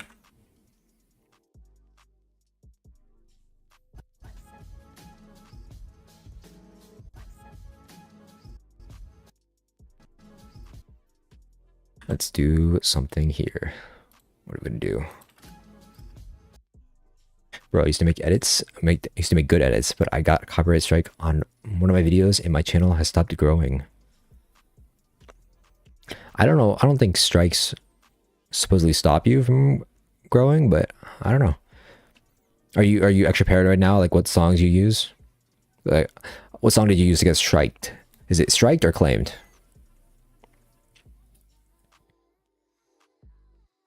My main channel got around 1K subs within 15 days. Damn. Where are you from? I'm from the US of A. Imagine an AE converter that converts FFX to dot setting. That would be crazy. I don't know how they would do that, but that would be crazy. PeeJ, in one of your screen shake videos, the one with the anim curves, is there a way to simply copy the nodes and throw it in the next edit in a new adjustment clip? I did this, but half the shake is cut off. Okay. There's a mistake I made when making that video. It's corrected in the top comment, but when you do the atom curve shake, don't use transition, use duration for the source. That should allow it to go from the start of the adjustment clip to the end of the adjustment clip, no matter how long the adjustment clip is. So that's a big mistake I made because I was like rushing to get it out because I thought someone else was gonna make the video. Of course, no one else did it, but yeah, that's like one of my first year on DaVinci. So I apologize. For some reason, that video still is blowing up when I made a better shake tutorial. But yeah, that's a change there. Also, you want to look up power bins. I also have a video on that on my main channel, and that allows you to save the shakes into a media pool that's shown across all of your projects. So if I go to like here, like I have a bunch of presets that are here. Let's see if I have a shake over here. No, I have like shakes in this one. I have a bunch of shakes that I labeled and stuff here. So if I drag, let's do there was the mid one. All A's for all. There was M for mid. There's no M for mid. Oh, there we go, mid shake. So if I put like this one here, I just drag it from my power bins and it has all the effects I already had on this clip. It's not on this. It's on here. Basically, it won't show up here like this, but it will show up on the saved adjustment clip that you save. So whatever you put in here into this power bin will save across all your projects. And you can just drag it out and use it whenever you want. Should put this over here. Let's do like 2 frames back, Loki. Oh, there we go. I got a copyright from Sony Japan. Interesting. What was the edit on? A Smooth Criminal on a Muzan edit. That's probably... You probably didn't... It's not the song then. It's definitely the footage. Maybe you weren't transformative enough in the edit, or it was too long, or they claimed like it was using the heart of the project. It also depends like where you live as well, if they're going to claim you or not. Unfortunately, but yeah, from Muzan. Bike or car? Car, because I live in LA and it's hot as hell right now. Mango was good, dog. Is there any time you would use transitions, a transition instead of duration, or does it not really matter? I would say 99.99% of the time I use duration.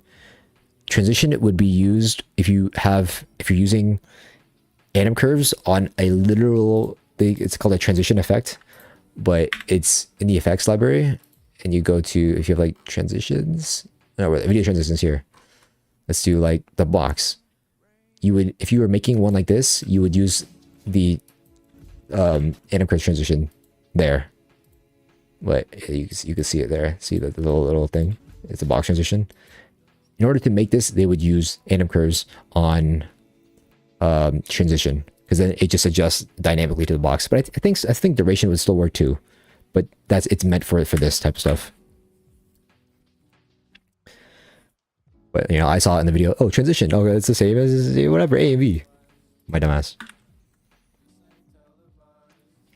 Yeah, I guess I used the full screen. I forgot to write fair use stuff. That would not save you. That would not save you. If you didn't have a color correction, usually that helps you avoid that happening. So I would suggest doing that.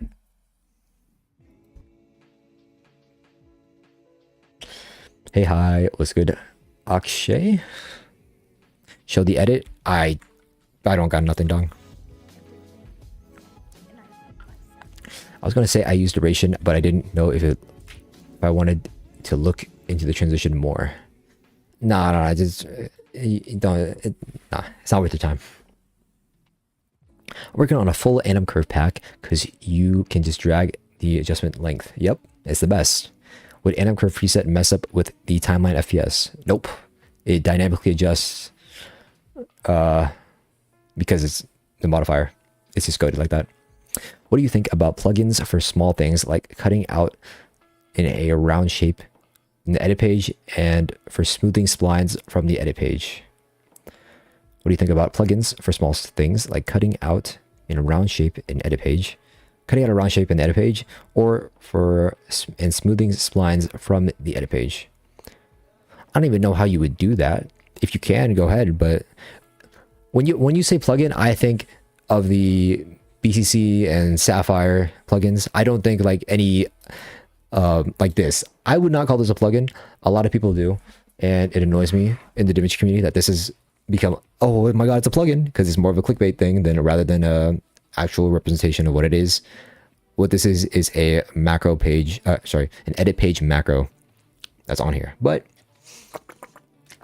plugin gets the views, plugin gets the views. But it, in return, has miseducated a whole community, which sucks ass. It is what it is. Smooth edit, I appreciate it.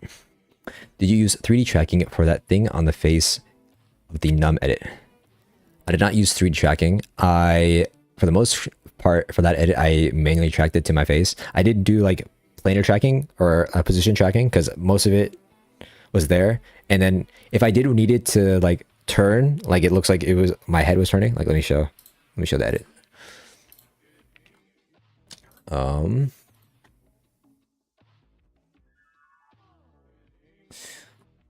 This is me. That's me. This is where I'm at right now. Like this, let's see. This is just, I tracked it going up like that. And then the way I had it like bend, I did use 3D, not tracking, but 3D to make it look like it was bending right. And then I used planar tracker to like, oh, we don't want the end to show, so I didn't have the end show. But for the most part, it's like, it's either static, like for that, I manually did it. It was like, what, 5 frames?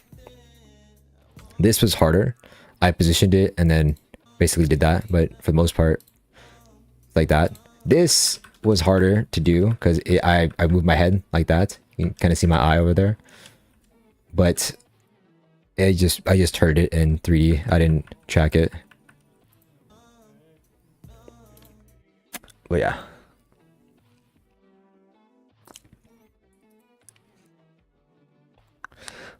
What is the render settings for the best quality possible? I don't know. I have a video on it. I just hit render and there it goes. Can you tell me your PC specs and general overview of what would be nice? Because I want to know what level of specs would be ideal for beginners. I haven't been saying my RAM. I went from 16 gigabytes of RAM to 64, and the fusion processing has been a lot, way better, as well as having an SSD. It makes my DaVinci Resolve a little bit faster. So having an SSD, 64 gigabytes of RAM, possibly. If not, you know, a lot for the first 2.5 years of my editing career on DaVinci, I use 16 gigabytes, so it's still possible. It's just going to struggle a little bit more. I have an i7 7th gen Intel CPU and a GTX 1070. So not too crazy. This PC was from 2017, but still gets the job done. I just replaced the RAM and the main hard drive. At least that confirms you're not human and not AI. Yeah, but I'm still using an AI modifier for my voice, you know what I mean? That should confuse me. Real? How did you come up with the logo for your main channel? It looks like a P, but it also looks like it's a face with an eye. That's interesting. Description. Let's see. If I have it here, I do logo. So I was like trying to work on a logo for so long. And so I just like started, I worked on a logo for like 6 months. And I just couldn't get it right. And so I started like drawing my name in blocks. And so I did that. And then I saw like the white space of the blocks. I'm like, oh, that kind of looks dope. And so I put it in Illustrator. I basically made it blocks. Square, square, square, square, square, square, square, square, square. And then I tilted it over. And then I got rid of like the top one and the bottom one. And it made this shape. So technically it's supposed to be like a 3DP. If you're just looking at the side. If we put like something at the bottom here, then it looks a little bit more like a P that's like extruding out of like a wall. But I just got rid of that. It gives you like, it looks like it's 2D, kind of looks like it's 3D. That was the idea. Beetle helped me, like he gave me a suggestion on like what it should look like or something that moved, and then was like perfect for me. I was like, that looks dope, so I just used it. Like you see the black splotch to look real like that. Oh yeah, it was okay. I think I needed to up the black level a little bit more, but yeah, I was happy with how this came out. Especially like for my first time, like really compositing stuff in person. Yeah, that was dope. Thanks, man. Love your content for sure. Gojo, for real, bro. You Asian? I'm Filipino.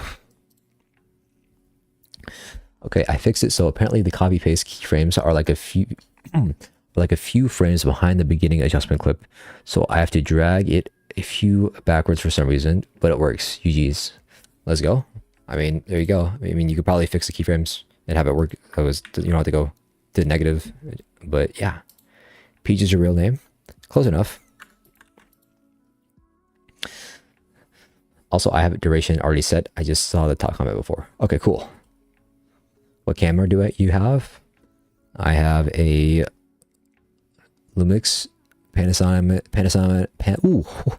G85.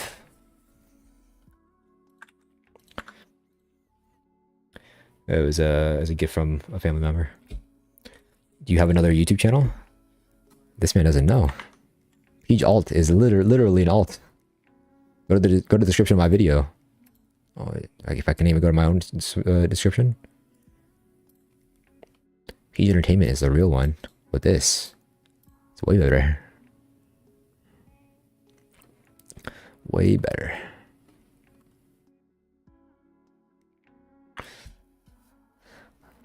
Stumbled upon your content this morning. This channel is a golden chest. Finally, someone who goes into advanced stuff. Keep it up, mate. I appreciate it. I'm glad you enjoy it.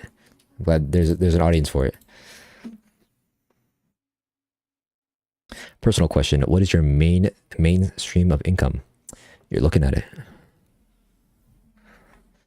It would be packs and packs products and ad rev, I guess.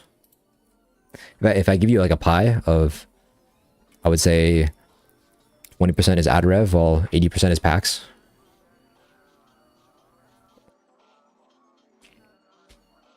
Balling from YouTube? Not like that. I'm a student, live at home. Nothing crazy. Gotta go, PeeJ, my boy. Wait, gotta go? Never mind. I'm crazy. Can you show how to get the CC in the making lights leaks vid, or is that part of the PeeJ pack? Do I even have a CC in that video? Making light leaks. It's on this. It's on this, right? Yeah. All right, we'll go up to your effects library. All right. Where do I have it? In the free PeeJ pack, not that one. Socials. This one. Free products. You go into here. In this pack, there is a project file. In this project file, I have a certain edit in there that has the CC that's in that video. I don't make it easy to get, but if you really want it, it's in this project file.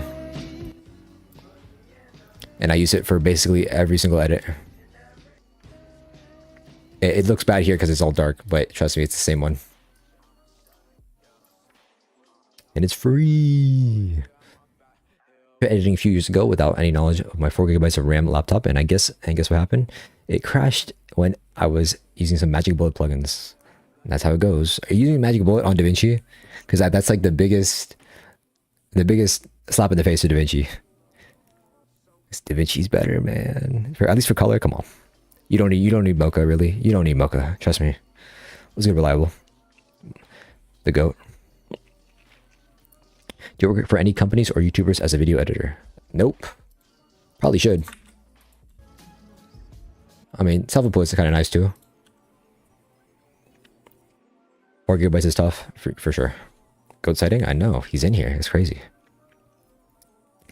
You know of a way to get gain onto white text? I was trying it with film grain node, but it didn't work at all. Way to get gain on the white text. Ooh, to to me, that's a little weird because if you're already white, all the gain does is increase it, and when you increase the gain, it's still white. It's all just white.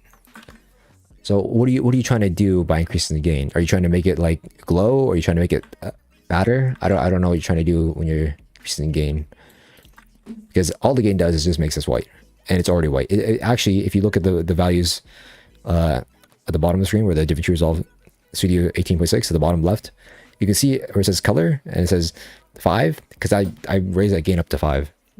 Grain. Okay, my bad. Can you show? I don't know if you can show grain on white text. I would maybe make it off white. Let's see. Let's try. Film grain. That's a studio one. My bad. Film grain. Yeah, I don't know. Try off white. It shows up a little bit. Maybe you probably need to increase the contrast. No?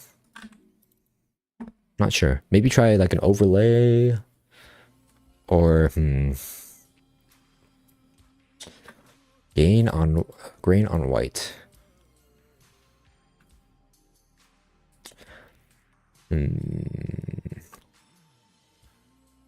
Let's try filter node.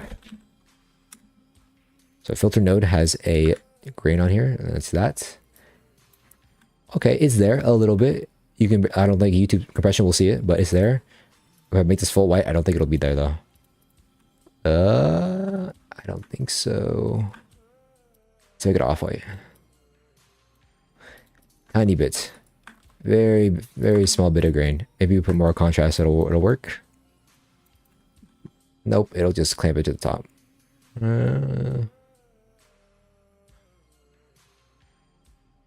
Go like that, and then like that. Maybe a little better. Something like that. Now it looks like a disco type of thing. I don't know. Something around there should work. That's my best. That's my best foot forward. Filter on the grain. Power up. Maybe put the power up way more, and that'll work better. So you can do this less. That and like that. Maybe that'll work. Something like that. You could have that animated and whatnot. How do you change the color of a drop shadow? Little weird, yeah, for sure. Shadow node. Or you use drop shadow. I use shadow. And this should work. Shadow. Let's do just a drop shadow. Can you not just do that? That's weird. I don't like drop shadow because it uses alpha. And so I just think shadow is better.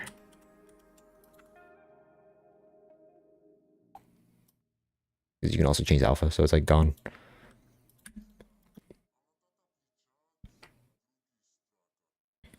Good night. Love the stream. Catch y'all next time. Appreciate you coming by. PeeJ, what advice do you give for a new video editor? How they can start earning? What mistakes they should avoid? They can start earning? I don't think I'm the best person to talk about that. I'm not going to give you a sure way to make money because, you know, I barely make money the way it is. You know, I got lucky with YouTube being one of the first people to do more advanced fusion stuff. And I was lucky enough for DaVinci Resolve to grow and for that to happen. You can start earning by like, I guess having a good reel, having good edits, like for sure that gives you traction. Like the way that most of the people on Instagram, these editors make money is they have really nice edits. Let's just go like Beetle. He garners a following, also is consistent, but has like consistent work, and that's how people are like, oh, I want to edit from him, and then they would that's a way they would get clients. But other than that, I can't recommend any other way. There's no shortcut. You'd struggle. It'll be a little bit of a struggle, especially if you're brand new. I would not suggest working for free. That kind of sucks, booty. But yeah, do what you got to do. You try grain on a white, and then I think you should add a bit of darkness to the white, I guess, to make the grain part pop out. Kinda. That's kind of I think what I did, but maybe I'm crazy. JPEG damage. That could maybe work. Feel bad for asking because probably wants to edit. No, it's fine. I'd rather talk to you guys because that's what you're here for. You're here for my interaction and what I'm saying, rather than, you know, I could probably, you know, do some editing, but I'm just burned out. I don't know what I'm doing. I don't have a whole plan. And like this edit is just for fun and whatnot.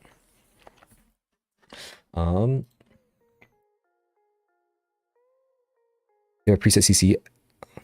Do you have to use the preset CC adjustment clips, or can you add the preset CC to the color page in a node? Do you have to use the CC in adjustment clips, or do you put or can you put it in the color page? You can save it in the color page. If you go to color and then have your gallery open and then right click it, grab still, it should save into here, and then you can put it into like a power bins type of thing. I have a video on this channel going over it, even though no one's gonna click it because they don't know what it's about. It's the FBX, not FBX. It is this one, import and export DPX or DRX. That will help you. I can see it has some views on there because of all the clip people, but none of the Fusion people would have known what that is.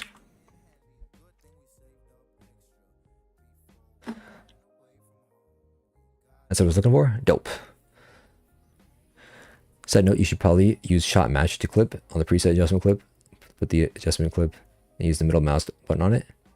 Would you use? No, I just put the adjustment clip over everything. I don't individually adjust every clip, but you know, that's anime editing for you.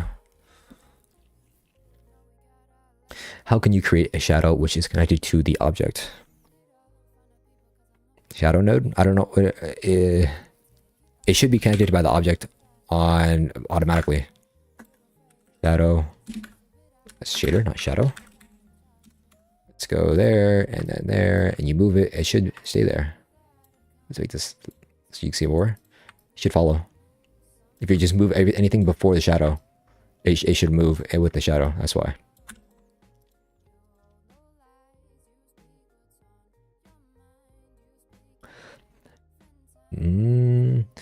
Hey, PeeJ, any opinions on those 2015 Counter-Strike edits? Honestly, haven't seen them. I didn't play CS back then. I neither do it now. I think I have like less than 50 hours in CS. Are there any ways to tell studio nodes apart from the normal ones? Should I always be using them over regular ones if I have studio? Should I always be using them over regular ones if I have studio? I don't think it matters. It's just whatever gets the job done. For the most part, it's a personal preference. I can give you a resource that allows you to decipher it, but just by looking at it, I don't think you can know which one's studio, which one's not. Let's see. This and this. So this manual I found, I think it's somewhere hosted on the Blackmagic website, but I found the one from Stick Underwater. If you go here, let's say search, what would be a studio node? Magic Mask. Search here, that's on the color page. But if we go here, like it would tell you like studio version. So any you could look up all the nodes on here. I don't know if it's in the right spot. Here, you can see like studio version. These are all nodes that are inside of Fusion. So you can it can tell you which ones are there, which ones are not. Like all these ones are studio. You don't have any of these if you have the free. But yeah, I'll put that in the chat right now. But yeah, it's also very finicky. Like just don't click anything else. If you want to click on something, it already has it selected if you have it, the cursor over here. For sure. Big secret to like piggyback on one or few of your favorite editors and try to make their visuals. Then you can improve on that standpoint. Big secret. I guess if their style is too them, then I don't know if you could piggyback off their style. I mean, just for improving in general, I think remaking edits is probably one of the best ways to know what you're doing. Like, for example, I'm making a remake now. Like, I don't, this is the edit before. I don't usually do these type of transitions. These are like one frame for the start of them, and then a weirder shake at the end. I didn't really do that weird shake, but just even having it in the timeline, where you can go over the edit and like see what little different thing are they doing, even just by the minute detail. Like the transition starts here, but it's a shake where it rotates, and then one frame for the transition that's moving either left or right. I think it's going to be it's moving to the right. And then now we have a blur frame going to the next frame like that. And 1, 2, 3, 4, 5. It takes like 5 frames for the whole thing to settle down. Then you just copy that in DaVinci. That would be the way that I would do it. But also you have to like know what you're looking for. Good morning, Insomniacs. Real? How you resetted the center? Oh yeah, if you double click on if you make a change to a node and then you double click it, the name, it will reset the node to the default value. Real quick. Which one is better? Edit page pack or the PeeJ pack? PeeJ page pack. Depends. If I say right now, this moment, I think the edit page pack. But when I update it in hopefully a month, the PeeJ pack, I think the PeeJ pack will be better. But it depends on what you do. If you mainly do movement and stuff, like scale edits like this, I would go edit page pack. Because I even use that in tutorials like so much. It's just super fast. But if you're doing hella details and maybe you need like, I don't know, some better stuff, or you want to look at project files I've done in the past, I'll do PeeJ pack. But yeah, I'll be updating some project files in there as well. Not updating the ones, but adding more ones, or adding more of them. One of my favorite editors is Maniac. I wish to make an edit on his level. Maniac, I do not know who that is. Let us see if I can find it. Am I gonna find weird things?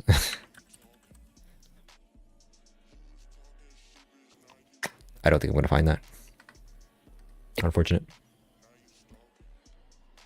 But I didn't know that I was just clicking on that small dot. Thanks. For sure.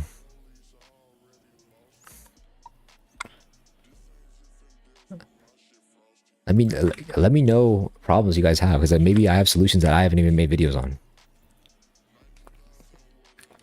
I use this program very religiously, point where it hurts me. It was good. How we going? How's it doing, right? How's it doing? Crazy. Okay, I'm purchasing the edit pack. Any coupon or something that I should consider? I don't think I have anything set up for that. No, I'm sorry. I've seen people cut away the default adjustment clips and take it from the toolbox. What is the reason for this? I've seen people cut away the default adjustment clips and take it from the toolbox. What is the reason for this? Just curious. What do you mean by cut away from the default adjustment clip? Like just cut this and then use a certain part of it? I mean, it depends on the workflow. Like if you watch like Mr. Alex Tech in his infinite zoom for the magic zoom, he does that because he doesn't need the frames in the adjustment clip to start from 0. It just uses the duration because it uses the anim curves. But if you're getting a new adjustment clip, I would get it from the effects library or favorites here, just to get a new one. Back then, if you see a bunch of tutorials back then where I pull clip 0 out of the media pool, that is because for some dumb reason, the adjustment clips did not start from 0 when you pulled it from the toolbox. It started from like -8,000 something. And so the only way you would fix it is you put the adjustment clip in the media pool, pull it back out, and then it would start from 0. Why? I don't know, but they fixed that in I think either 17 or 18. But yeah, can you make Archie type edits? I don't know if I can do. I commit a year to make a 15-minute edit. His visuals, I don't know. Depends. I have to dedicate my life to it. The no tutorials, no macro creating, just that. I don't know, man. I guess so. He's not an AV editor. If you search Anguish by Maniac, you may find him. I'll try and do that later. That answers it for sure. I don't know if okay, yeah. I wanted to ask one thing. How do you feel motivated enough to make edits? I also like to make edits, but after that copyright, I'm just being lazy and not being able to get my work done. don't know. I don't use that many mainstream songs, so maybe that helps. But I mean, I guess for that front, what keeps me inspired to edit? Like, I just see a bunch of cool people do dope stuff. Like, my favorite editor right now is Sad Vibe. Yeah, you saw him right there. Just makes dope visuals, dude. And just having the potential to do something like this is crazy. Not like how I work now, but I think I'm trying to remake one of his edits, or at least it's the style of it. But definitely watching other people helps me stay motivated. Like, oh, I want to make something dope like that.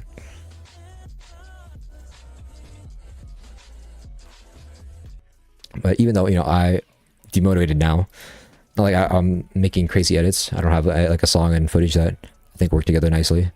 But I don't know. I've been doing other creative stuff too. Like, I've been posting on my graphic design account a little bit. I've been like, just a different creative outlet helps.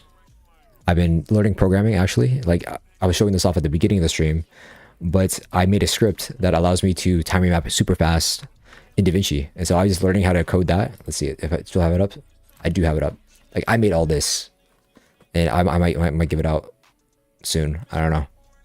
I just want to see if I can optimize it a little bit more. But like, learning this stuff is dope tool. So maybe you just gotta do something else. Bro, can you share all the important links and a website in your Discord? I thought I put them up there, but I can do it again. If you look at my Discord announcements, usually if I have something important to say or share, it will be there. Like, for example, I put Asher Roland's Discord server where we're making a bunch of scripts and macros and stuff. That's a really dope community. It's just a small community of making macros and stuff. I put that manual I sent earlier in my over there in the announcements, but no one really like reacted to it. So yeah, there's also a channel inside my Discord called DaVinci Discoveries, is where whatever we find that's like super brand new, either like an original discovery or something that no one's really talking about, we usually post it there, and people look at that and they're like, oh, that's super dope. It's kind of like a community-based updated news place for DaVinci related stuff. Because I know I sent those links in there as well. In Asher's Discord server as well, we have a bunch of links to coding stuff and expression stuff. So if you're really interested in that stuff, go to Asher Roland's Discord server. If you scroll on my announcements, there's an invite link.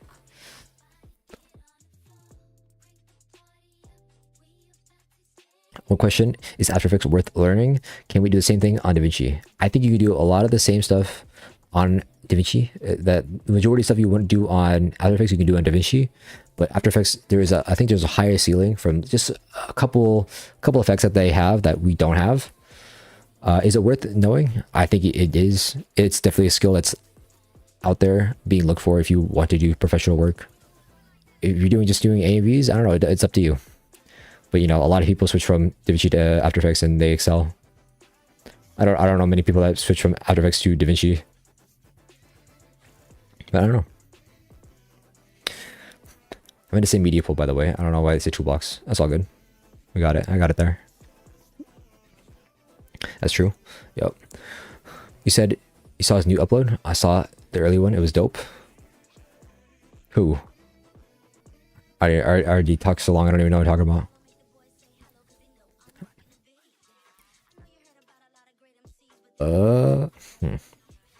So in Valo for a week now. It's sick. But yeah. Sad Vibe is dope. What language is that? This language is Lua. So Resolve or Blackmagic has their own scripting manual, which you can find on their website.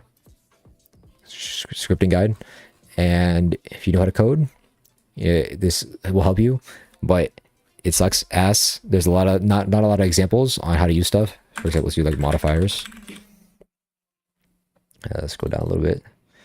I can tell you some stuff about it. Like, it would be basically this. These are attributes that you would reference with the get attributes function, and then you type this in there, and then it would give you information about whatever you called.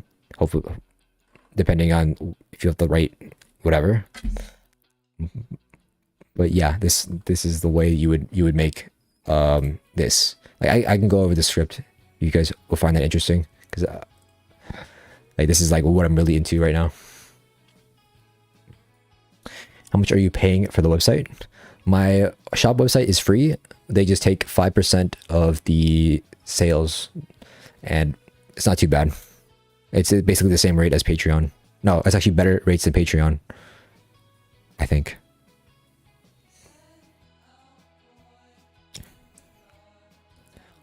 The domain is like $12. I was trying to recreate an edit from Imperial's new video at 7:35. Could you take a look at it? Tell me how you would go about it. Can't see a link here for some reason. Yeah, you cannot send links on a YouTube comment or YouTube chat. That's just how it is to prevent, you know, external links. I don't know. They should let YouTube links, but they don't. Let's see. Imperial. MV? I'm assuming. I don't think that's him. If you copy and paste the title, maybe I can search for it easier. And maybe I can go over it real quick and see if I can just say it. How do you plan to edit? Like plan edits. Usually I find a song that I think matches with the anime scene. I'm like, okay. It usually like references a certain part of the song. So what do I have here? What's a good match?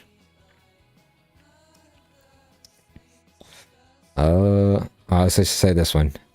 This one, he's like walking up to her and saying, "Hey, you," say because the song is like talking to the person.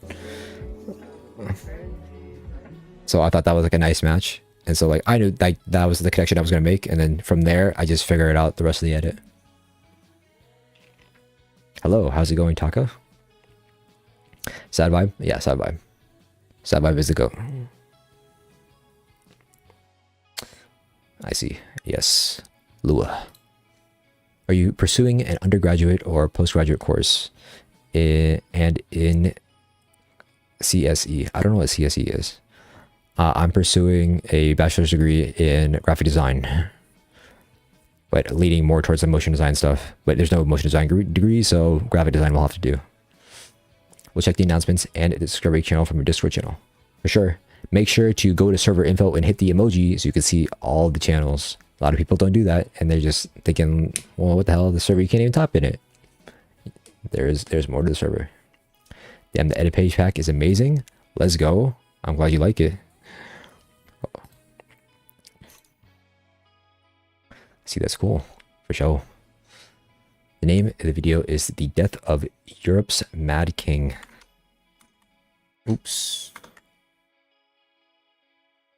The Death of Europe's Mad King. I thought it was an AV. It's not.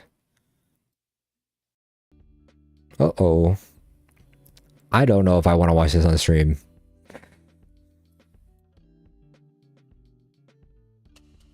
$7:35. I will mute. And let's see. Okay, so it's like a... I can show this. 7:35-ish. It's basically a slide up.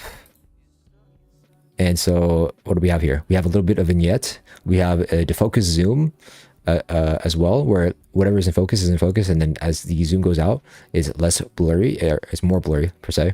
Then we have the...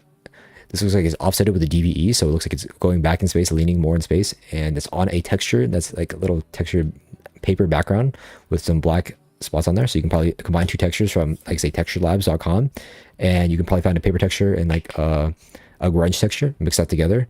Paper is white, the texture will be black. Then we have the two images here. It's probably something they have. They have like a picture overlay on there. You can see like the little white marks that are on here. Then look at it's crinkled, but it's really just an overlay. We have another one that's here, paper texture, probably with the pasted footages on top. You have little decorative items that are also on there, probably an overlay as well. You have the circle and probably this arrow is probably two separate elements that they got from somewhere else. There's an image, and yeah, and they have it moving. They have that paper kind of transition. Now it goes down like that, so they have more room on their canvas to go down like that. Okay, try and do a mock-up real quick, but that's what it looks like is happening.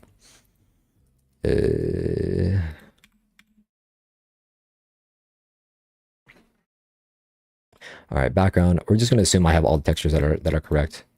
So this will be that, and then we'll put like fast noise on here, and we'll make this our texture. We'll make this transparent. Where did that go? Oh, it's just white. We want this to be black, and so that is gonna be our dirt grunge. We'll put this contrast up more, put the brightness down. We'll even limit the amount of gradient that we have. So I guess we get this again. This down to here. Alpha's gone. This is black. That's good. We want a little bit of specs, so we'll do something like that. Now this is being animated up. We'll probably with a DVE, and then we'll probably zoom this in just a tiny bit. Come on. Yeah, there we go. Zoomed in with this Z movement. We tilt this upwards like that with the X, and maybe it's a little bit. Maybe put that to XYZ. No, yes, like that. And then probably have this beforehand. Put a transform node. We keyframe this from here, maybe to where we want it to stop. So let's say frame 10. Go back, keyframe this down like that, and then let's go here. Open this. Make a thing go up like that. It'd probably be a lot longer than this, but or no, I'm just in a 17 frame comp. But it goes like that. And then you would have your other images that are on top of here. It would be merged on top of here. So let's do like one photo for an example, like that. So that'll be there. And for them to go down again more, you would probably expand this background even more, bigger than the 1920 by 1080. So go like that and like that and like that. So it's bigger, and it might mess up your animation you have here. So no, it looks like it works. Maybe you have to zoom in a little bit more. But then now, if you want to move down to like the right side, you could use the position again, and then move this down to like there, and now it goes like that, there, and then there. Probably be a stop, but you get what I'm doing. That would be the method. I always get stuck finding the perfect clips or music. There will be no perfect clips. There will be no perfect music. There will be just go, just edit. And if you don't like it, you can always edit it again. Even though you probably don't want to do that. It is a solution.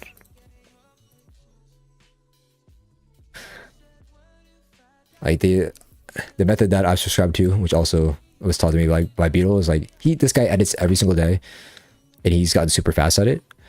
But every edit is not going to be your best edit.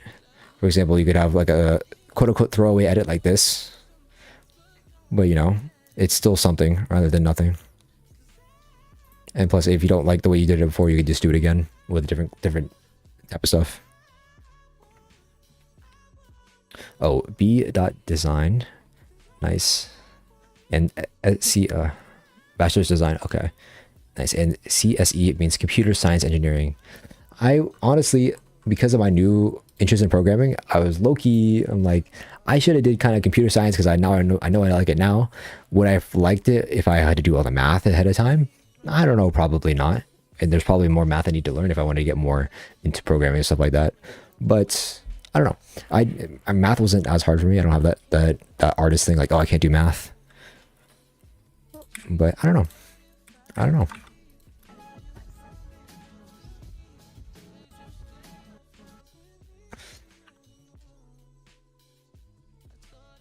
So that, and then we want to zoom up here. So we'll put something here before that, and then probably this pivot up. I'm probably going to Control-C, Control-V, have an instance of this. So it has like this weird parallax effect when I do this. So it's going to zoom in.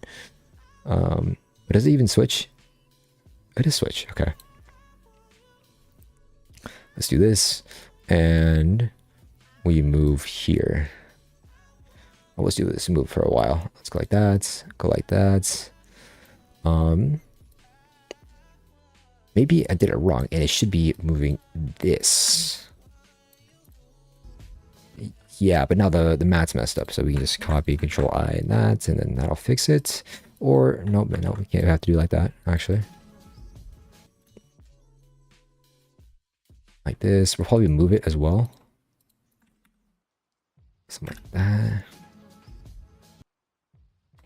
And so we'll move this off screen or more, so we're zooming in onto my better. Oh, why is it cutting off? Let's make sure we have mirrored edges on. Better. Why is it cutting off? I think that's fine. No, it's not. Well, we'll see. That's like that. Or something like that. Weird. Okay. I kind of need to have the same thing here. Let's try this again. Oops. Don't hit that. In order to have the same graph, I'm going to hit Control T. I have both of them at S, and I'm just going to do that. Yeah, because it's just S graph. You don't need to something crazy, but maybe a shake on there would be nice too.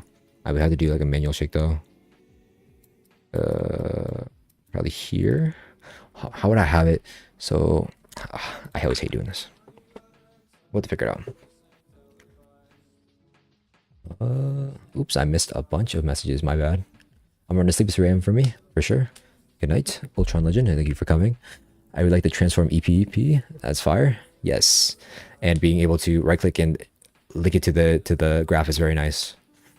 So would you do the camera movement with DVE? Camera movement with the DVE? Yes. In that method, yes. I don't like using 3D, even though if you have to do 3D, it's just planes. I don't like using the 3D. I think it's too much. But if you have to, you have to. I was thinking of using the whole 3D camera setup for it. Yeah, you can do the same. You can do both. I just like using DV because I think it's easier. It's just more like using a transform, manipulating it in 3D space and then having that there. But if you need to have multiple different layers, then like moving in parallax, then I would use 3D camera. Thank you so much, for sure. Have you seen Jelly Senpai's Call of the Night Halloween edit? It was fire. I have not. Jelly Senpai's Call of the Night. Where is my stuff? We'll get rid of that. We'll get rid of that. There it is. Jelly Senpai. Call of the Night. Sure.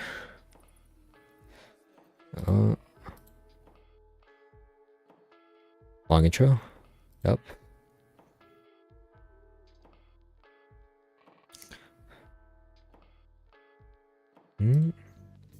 That's cool. And this guy goes 100k. Does he only make AMVs? That's crazy. Some dope ideas.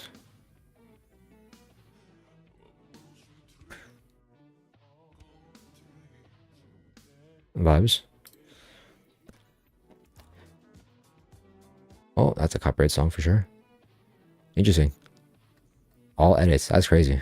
Good for him.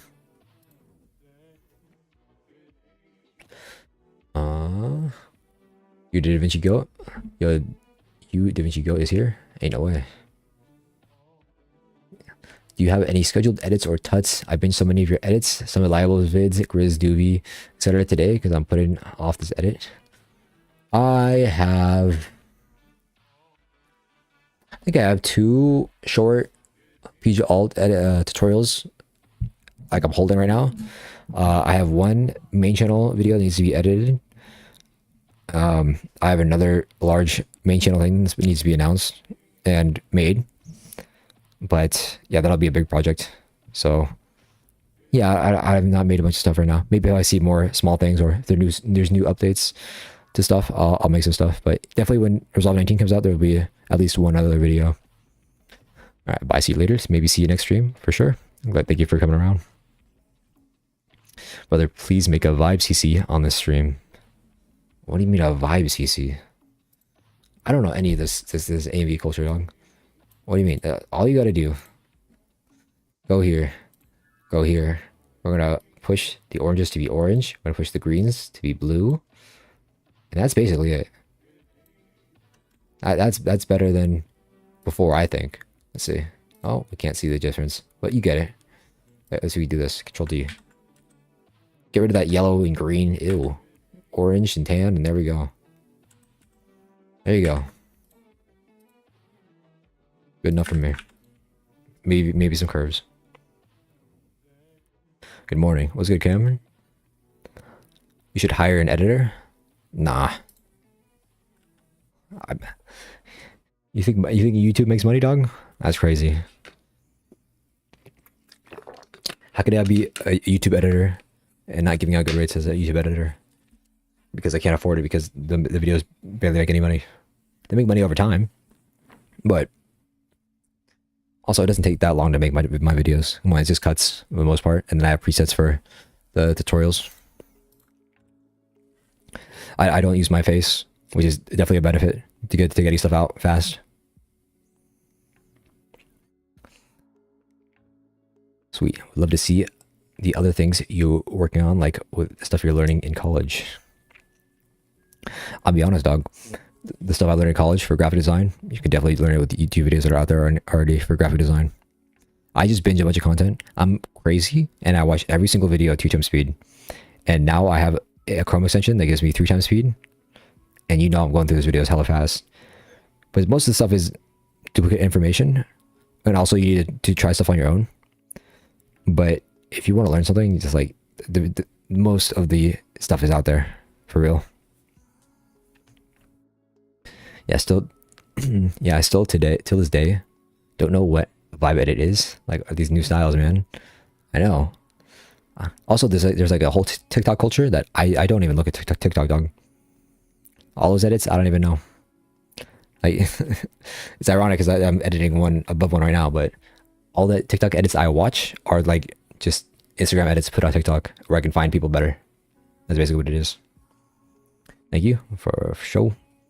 Is there something like Duik Angela is possible in Fusion? What the heck is that?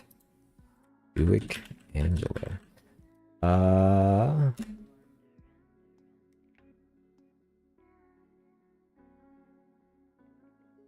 Is this a? You want to learn how to use Duik Angela, and I know you're serious about it because you saw the length of this video and you. There is not. I've seen some like rigs that are been made for DaVinci, but they're not very. I don't suggest them. I don't know. It could be. Maybe you could suggest them. I don't know. If you do, it's just super laggy. Where would it be? It's in like the script pack that you would never even find. Like I didn't even know where to find it because Vision just gave it to me. Yeah, I don't know where you would find something like that. But it's possible to make with just a bunch of transforms together. I mean, there's that one video by Nomad R Productions, my goat, that he shows you how to make a rig. I'm glad this guy's growing. It was at 4K for so long, and now these recent videos just blew up. Now he's at 10K. He's so deserved. So deserved. He makes super dope stuff for VFX. But yeah, in this video he shows you how to rig, basically. So that would be, I guess, your closest thing.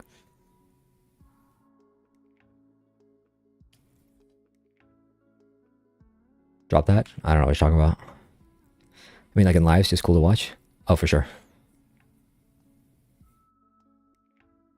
Listen, you're working stuff, learning in college. I mean, like in lives. All the stuff I learned in college is not stuff I learned from DaVinci or for DaVinci. Character iteration for a walk cycle. Yeah, like you would just have to put a bunch of transforms together. Yeah, I hear people talking about TikTok style. What does that even mean? Usually text in the middle of the screen. That's super annoying. That distracts you for the rest of the edit. But hey, I didn't make the edit.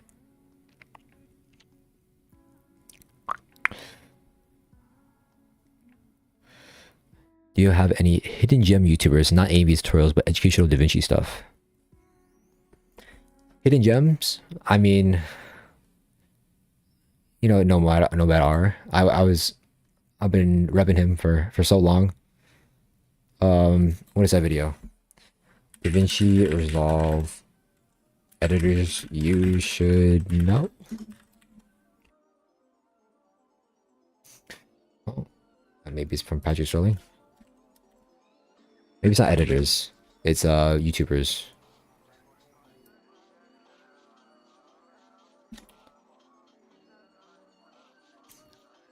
On this channel, I make videos. DaVinci Resolve out. Simon Stansfield. Oh my god. R.I.P. PeeJ. Oh, that's me. Here we go. Video Editor Studio. He made some dope stuff back in the day. I haven't seen some new stuff from him now. No Bad Out Productions, of course. We got Vision from Barely. Dub sometimes. Smokey, not anymore. Kydro. Yup. Creamy. Oh, this is before Liable, probably. Creamy made some dope stuff back in the day. Kydro has some tutorials. Let's see. Kydro. He posts K-pop daily, but he's on DaVinci. But he has some tutorial stuff. This is dope. There. Long time ago, there was my buddy Hype. Made some tutorials. I don't know if they're still relevant now, but let's see. I know there's one guy I'm forgetting because his name is so long. But I know he doesn't do dope stuff from music videos. I can't believe I'm blank on his name right now. Anybody else? Oh my god, Asher Roland. Right now, this guy. DaVinci Resolve Lua programming. If you're ever interested in it right now, this is the time. Because he's teaching you Lua and how it applies to DaVinci Resolve right now to make scripts. This video, super dope. And this is number 2.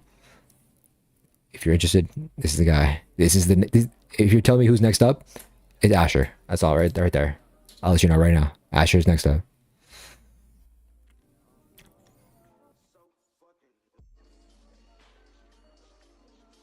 How many effects does the edit page pack have?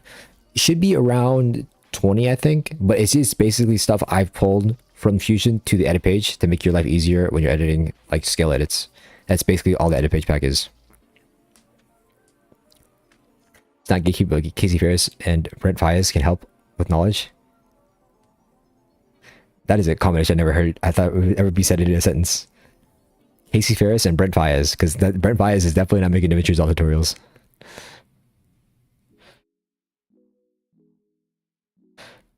Whatever happened to Hype? Just fell off the map. He switched to AE and then he got a life. Good on him. Casey Varys is very good. He's not a hidden gem, but I don't really learn exotic effect from him because he's more beginner friendly anyways. Yeah, that's definitely where he makes his money. Now I don't want to. Should I even mention this? I don't want to slander anybody, but like explaining 100 DaVinci Resolve nodes for $100, that's you're limiting your audience, per se. But I don't know. I just think you should have done like the Jake Whip, not Jake Whip, Jake in Motion. Jake in Motion method, but I don't know. Is there any way to give gradient to vector S polygon without a separate S render? Is there any way to give gradient to vector S polygon? Gradient to vector. Gradient to vector? Any way to give... Is there any way to get a gradient on a vector S polygon? My bad. Okay. Without giving a separate S render. Can you even put gradients on an S polygon? Or like an S circle? Excuse me, S ellipse. Can you even do that?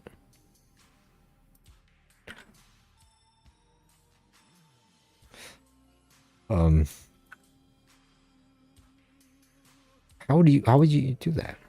I don't know. I don't think you can. Friend, how to project is this setup VS Code? How to project is try again. I don't think it translated correctly.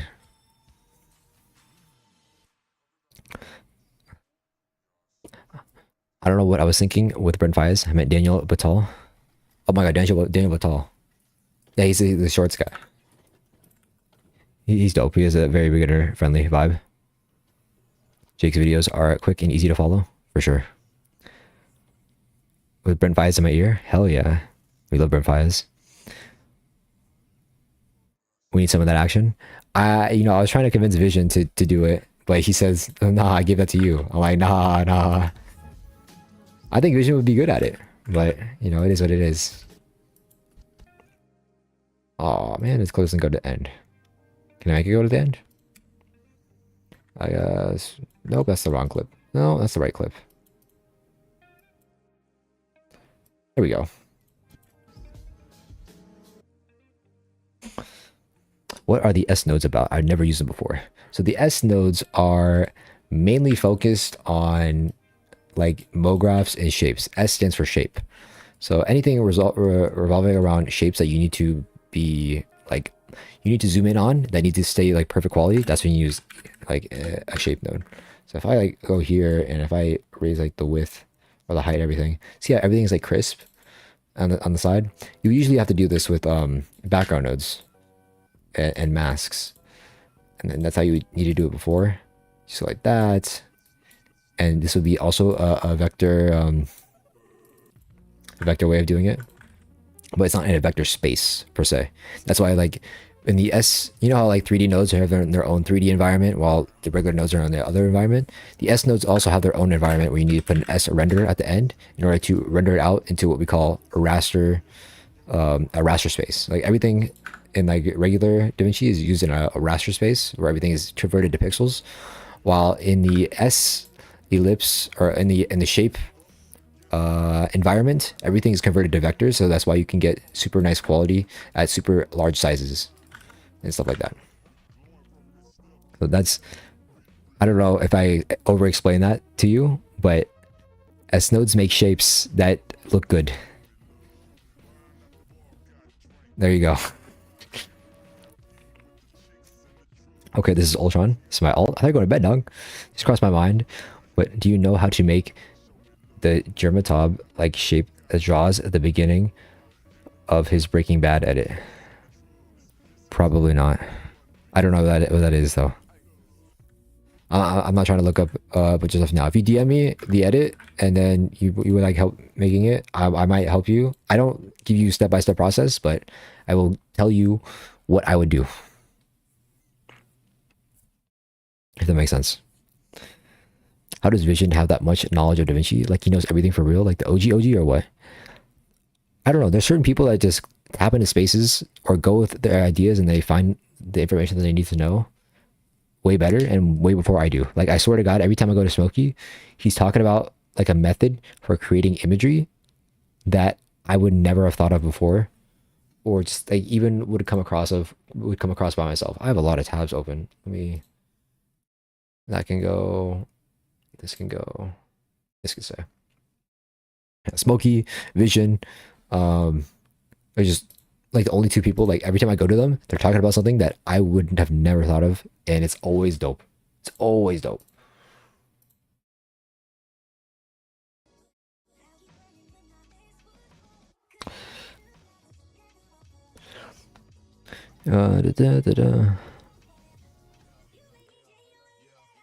You explained it very well, thank you. Cool.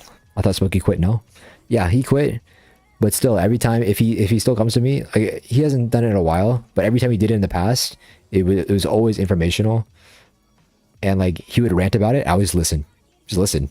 I don't even speak. He's just telling me knowledge, dropping knowledge bombs, and there's like certain things he shows. I'm like, I didn't even know you could do that.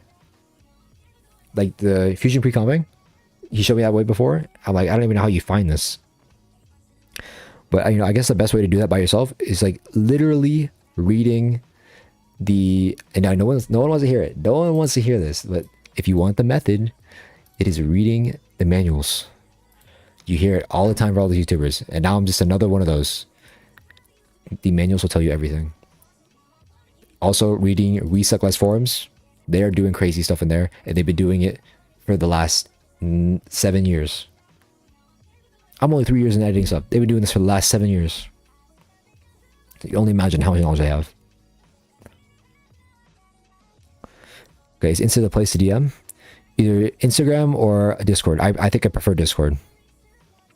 I don't like DMs on Instagram. First time on your stream, love your vids. Hey, appreciate it. I'm glad you're here. I'm glad that I've been able to provide value for you. I think I'll go only for another 15 more minutes because my voice is giving out a little bit.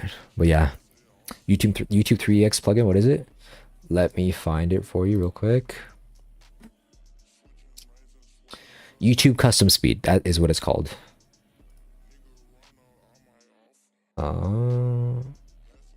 Yeah, YouTube custom speed. It goes even faster than 3 times speed. It goes to like 25, I think. It's crazy. Is Fusion Future is good or need to switch? Is the future in Fusion or do you need to switch to what, After Effects? It depends. Depends on what you're doing. If you're doing more VFX stuff, I would stay Fusion. But if you're doing After Effects where you need motion graphics and need to fine tune animation, I would go with After Effects.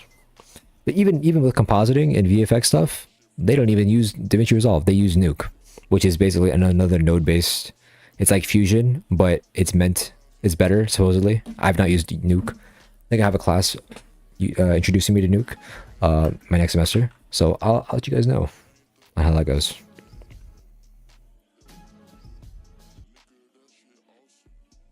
I can only find 10 effects in my edit page pack. Can you give me like the exact location where they are? I could have just lied to your face where it's just it's 10 effects and not 20. Let me look again.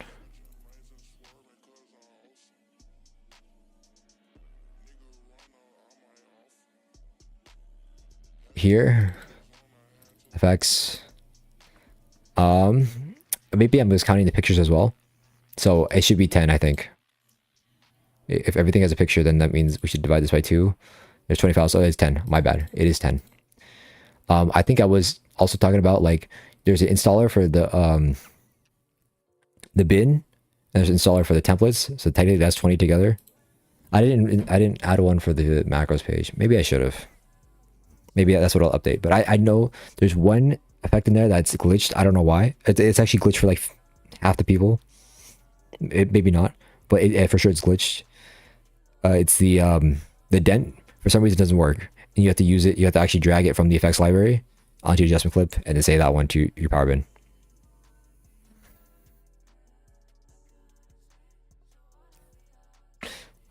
I figured it out. Yeah.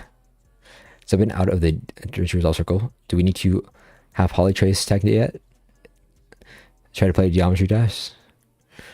I don't know if you watch my videos, dog. There's something close to Polytrace, but it doesn't work. It fails, I would probably say 90% of the time, unfortunately. Here are the 5 best free. Hey, look, it's my video, but this is where it is. Fuses for DaVinci Resolve. Fuses? I clicked on the best free plugins video. Yeah, we'll get to that. But this Auguscape came out is the super polygon. This is the Polytrace. See, it does it. Problem is you can't get rid of the lines. Also, it fails a lot. Like it worked here, but if you go on a little bit further, it doesn't. I don't know. Alright,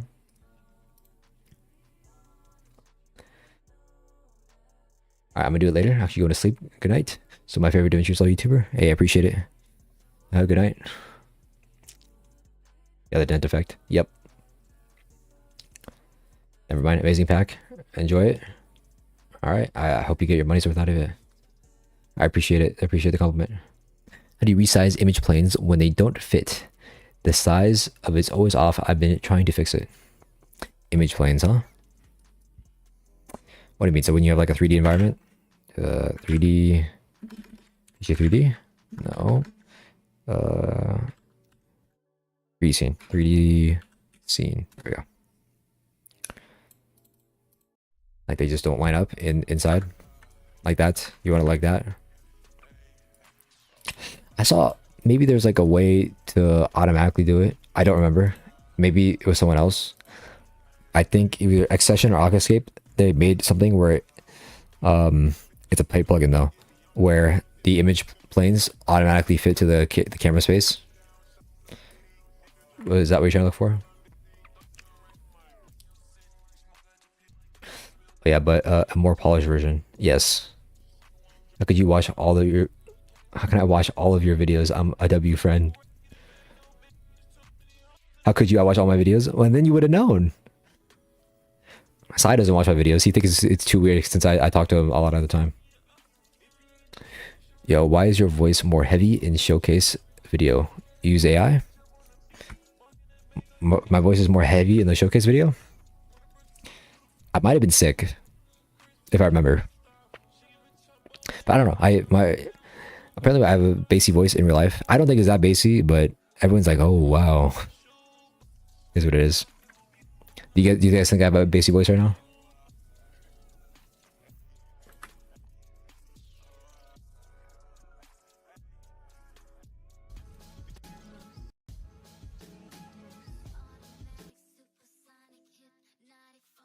Smooth like wine? Yes.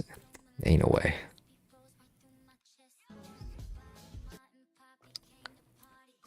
It is what it is. That did not go very smoothly. Let's go like this and then like extend this out like a couple frames. There we go.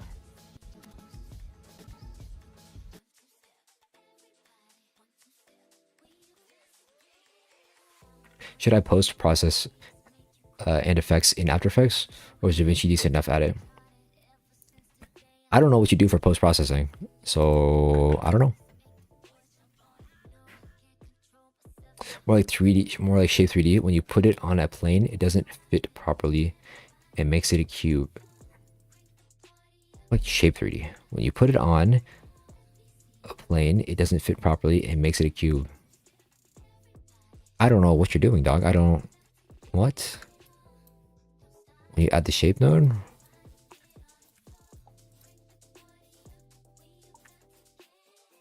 Maybe I just have it right. Oh, usually when you add a camera, you need to put it back by like 1.66, and that's what usually will fit it like perfect. I don't know. Maybe it's like that. You should dub villains in anime. What do you mean? I don't know any anime villains, unfortunately. For the amount of like how I built my community, I'm like not that much into anime. It's just crazy. I mean, like, maybe not anymore. But I've only watched slice of lives. Is what it is.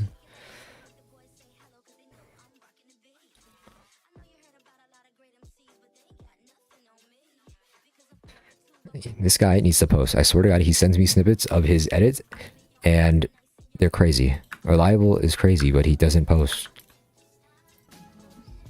Should I leak? Should I leak a scrap? Should I leak a scrap? If you add an image to it. Okay. It doesn't fit. Okay. Leak a scrap? What? Hey, man.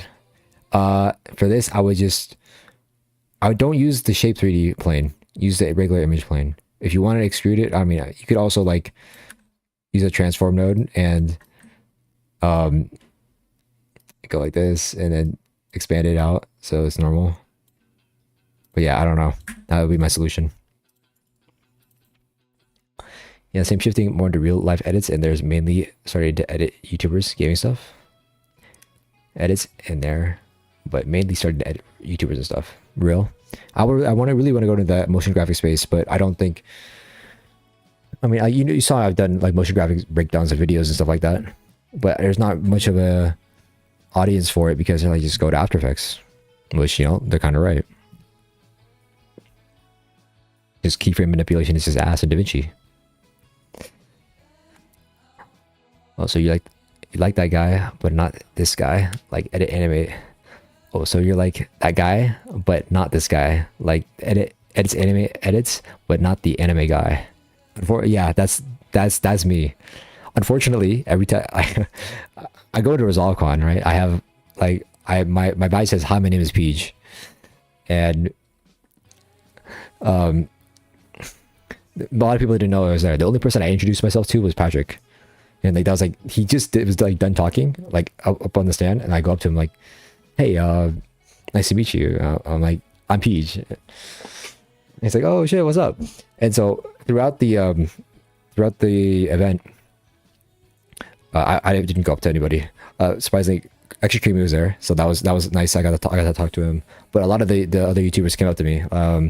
I think Casey came up to me. That was dope. He just introduced himself and just like, "How's it going? How's the event? Hope you're liking it." It's doing your house stuff because like, he's super busy during that time, so that was super dope. But and then I think I also met Alex too. And but they all know me as the anime guy. That's what was my point. They're like, "Oh, you're the guy that does anime stuff." I'm like, "Yes." So unfortunately, I have the title without wanting the title. But okay, so if I would have made all my tutorials without putting an anime person in it, would I have the success that I would have now? Would I have the same community that I have now? Obviously not. But yeah, like, I don't know. Would you guys watch the video if it didn't have an anime profile picture in it? Because I know right now if I did the same videos without the anime profile picture, I would get the audience that doesn't click a video with the anime profile picture. You know what I mean? I don't know. But, you know, the stuff I made is built for you guys, so why would I advertise it somewhere else? This is the moral dilemma that I have. You know how I can make a macro like a dissolve node, but can it take more than 2 inputs? You can't put more than 2 inputs on a dissolve node unless that third input is a map for it. There is a node from Reactor called switch fuse, which it doesn't dissolve, but it allows you to switch between as many inputs you attach to it. So let's go like this, and then it makes a new one. Go like this, it makes a new one. Go like this, it makes a new input. You just keep going forever and ever and ever, and then whatever input it is, you can switch to. Super dope. Just doesn't dissolve, unfortunately. Hello, PeeJ. How's it going, TrimPad? Options on SFX. Maybe possible SFX tut. I'm not the professional on it, so I would rather have someone else do it. Or at least someone claim to know how they do it and then they teach it. But yeah. You are famous. You know, you are famous. You do know that, right? I'm not famous, dog. A random guy on the internet. So you got face revealed there? Yeah, if you want to go back in the ResolveCon live stream on the first day, you can see me in the background and meet Patrick Sterling. And the conversation went exactly like I just said. And go ahead and find it and clip it to me. I think I have it somewhere, but yeah, that was funny. It's during one of the breaks, so you can see me shake Patrick's hand.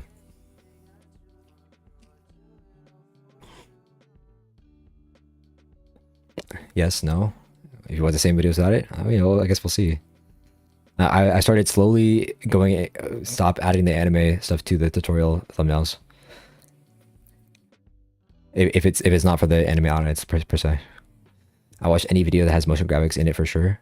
Just for the some in it for sure. Or some sauce. Real? Okay. Unlike Patrick, who's well known, a good majority no resolve because of PeeJ, like us. I don't know, man. That would be dope though. Like, yeah, I won't say it. It's a very small thing. I saw in a comment section of a random video about time remapping. Like, okay, I will say it then. There's a guy who did time remapping for DaVinci Resolve, and it's like for a house. And in the comment section, there's like, "Oh my god, no one's telling you on DaVinci Resolve how to do this technique." My time mapping tutorial has been out for 2 years. You just had an anime profile picture in the thumbnail, and that's why they wouldn't click it. That knows the shit out of me. But can't change people. But can't change people's behavior. Is what it is. And that's like one person. I'm getting one guide in someone else's comment section. It's not even mine. My bad. My bad. I'm here for education, not anime. Although I watch anime. True. See, you're more open-minded to click it. If not. Make a PeeJ alt. PeeJ alt is real. Yeah, I can make PeeJ 8. That would be my other channel. PeeJ Ooh, I mean, PeeJ 8. What does it stand for? That's going to be my third channel if I ever do that. I'm here for PeeJ because I don't use DR, but I don't use R. W. I appreciate you. I watched like 3 animes all my life. Let's go. PeeJ doing SFX would be dope. Dude, I was just... How do you do SFX? Record that, put it in there. Easy. Yeah, switch hues. It does hard switches, but I would like to use it for sure. Sheep delay is real? No, it's not a delay. It's more that I'm reading a delay. Like, I see the new chats coming in. I just want to read every single message because I'd rather talk to you guys than, you know, whatnot. But I watch your videos because of the anime thumbnails, actually. W. Well, I got you. I had to get the other guy. Remember that one Duolingo edit by Beetle? I do remember. Tell me that ain't After Effects tutorials. That is After Effects tutorials. That is going to be my third channel. I'm announcing it now. PeeJ, AET, PeeJ After Effects tutorials coming to you soon. I won't put a date on it, but there you go. You're gonna be excited for that. If you like my explanations on DaVinci Resolve, don't worry. We're gonna get it on After Effects as well. Screw Premiere. We don't need to use Premiere. Premiere sucks ass. If you don't have anime in the thumbnail, your thumbnail has to be pretty damn good. Otherwise, you won't get an audience. Real? I mean, if you look at my thumbnails on the main channel, I've been trying a different positioning. I guess that is not me. I spelled my name wrong again. It's crazy. Some of the videos are different. I guess like the main ones, the everyways. I've been trying it out. It seems to be doing well. So, you know, maybe it's just the idea of the video, but every way to this, every way to that could be better. This did surprisingly well. I mean, I advertised it correctly this time. Instead, it's just diffuse mix. I was like the DaVinci Resolve editing 2024. I mean, I don't know. But still, you know, there's anime in there as well. You know, if I would have removed the profile picture here, yo, now that I have A/B testing, I should do that. I should have one anime profile picture, one anime thumbnail, and then one normal thumbnail. I'm gonna do that. Actually, y'all hear it now.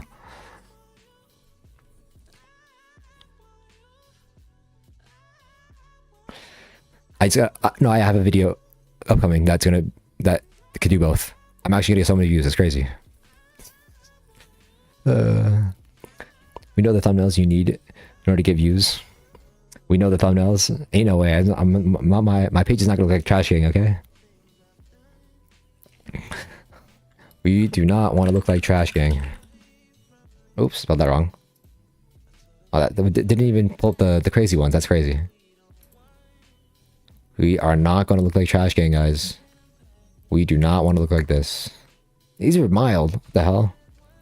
Mild to than what I thought I was going to look like. Let's see. Let me go back. Oops. Uh-oh. Mouse is stuck. That sucks. Uh-oh. How do I get rid of this?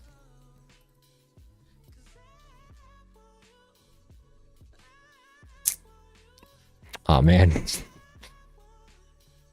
Oh, there we go. There we go. Oh, it's not even bad either. Okay.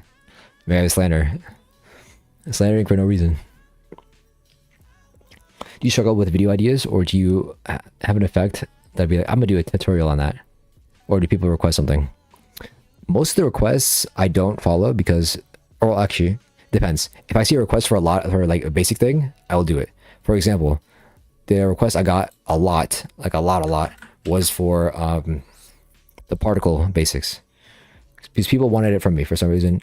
I don't know. I explained why I think is better from Darren Fournette, and so you got it. So that is there. A lot of people suggest effects from certain people, and I won't do that. I just won't, because that is their effect. If they want to show how to do it, that's fine. But I do not want to like take someone's thing. The only person I'll do it to is Neptune, because the amount of times or comments, I just want to get it out of my feed. You know what I mean?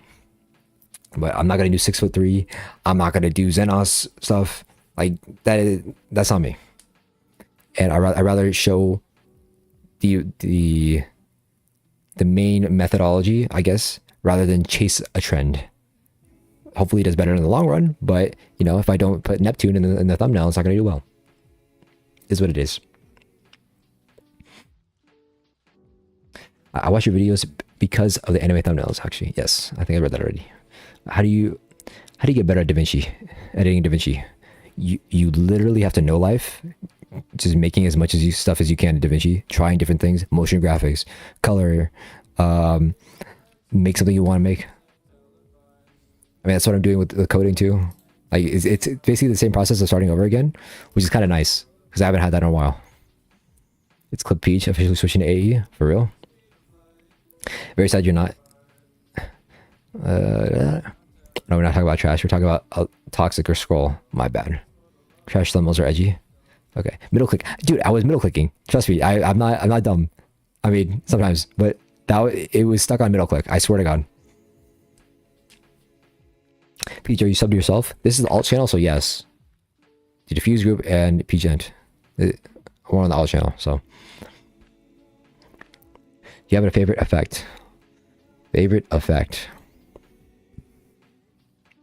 I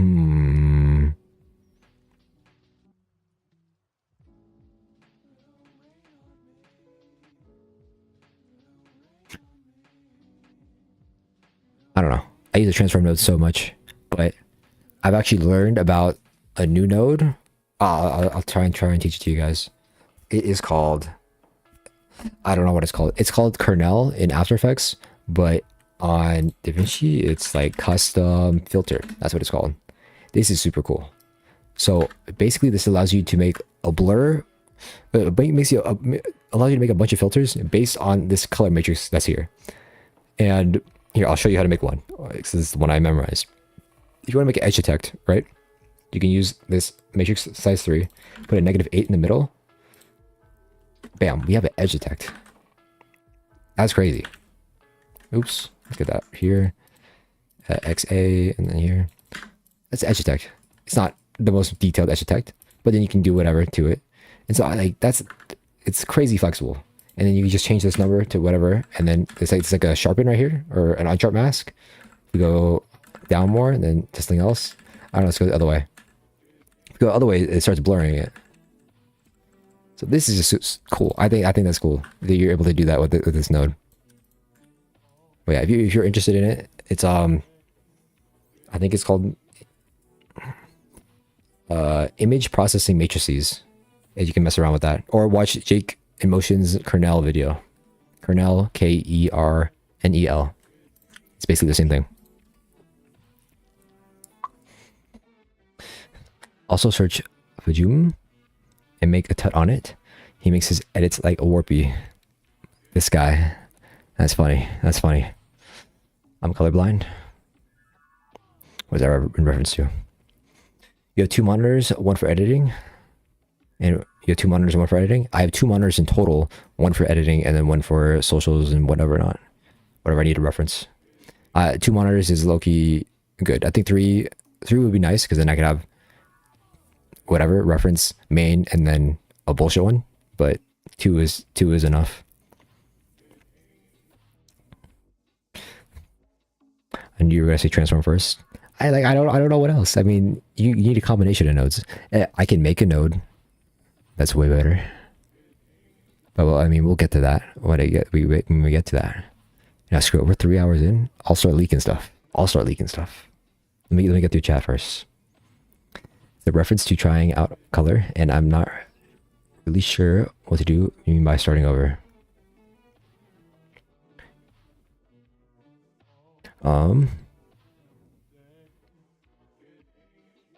Middle click. I'm colorblind. It's a reference to trying out color, and I'm not really sure what you mean by starting over. Oh, I was referencing something else that maybe you wouldn't know at the start of the stream. But yeah, I can't find it. Jake Kernel video. Kernel. K. Did I say K? Jake in motion kernel. This. Teaches you how to use it, basically. Same node. Same effect. Yeah. I think.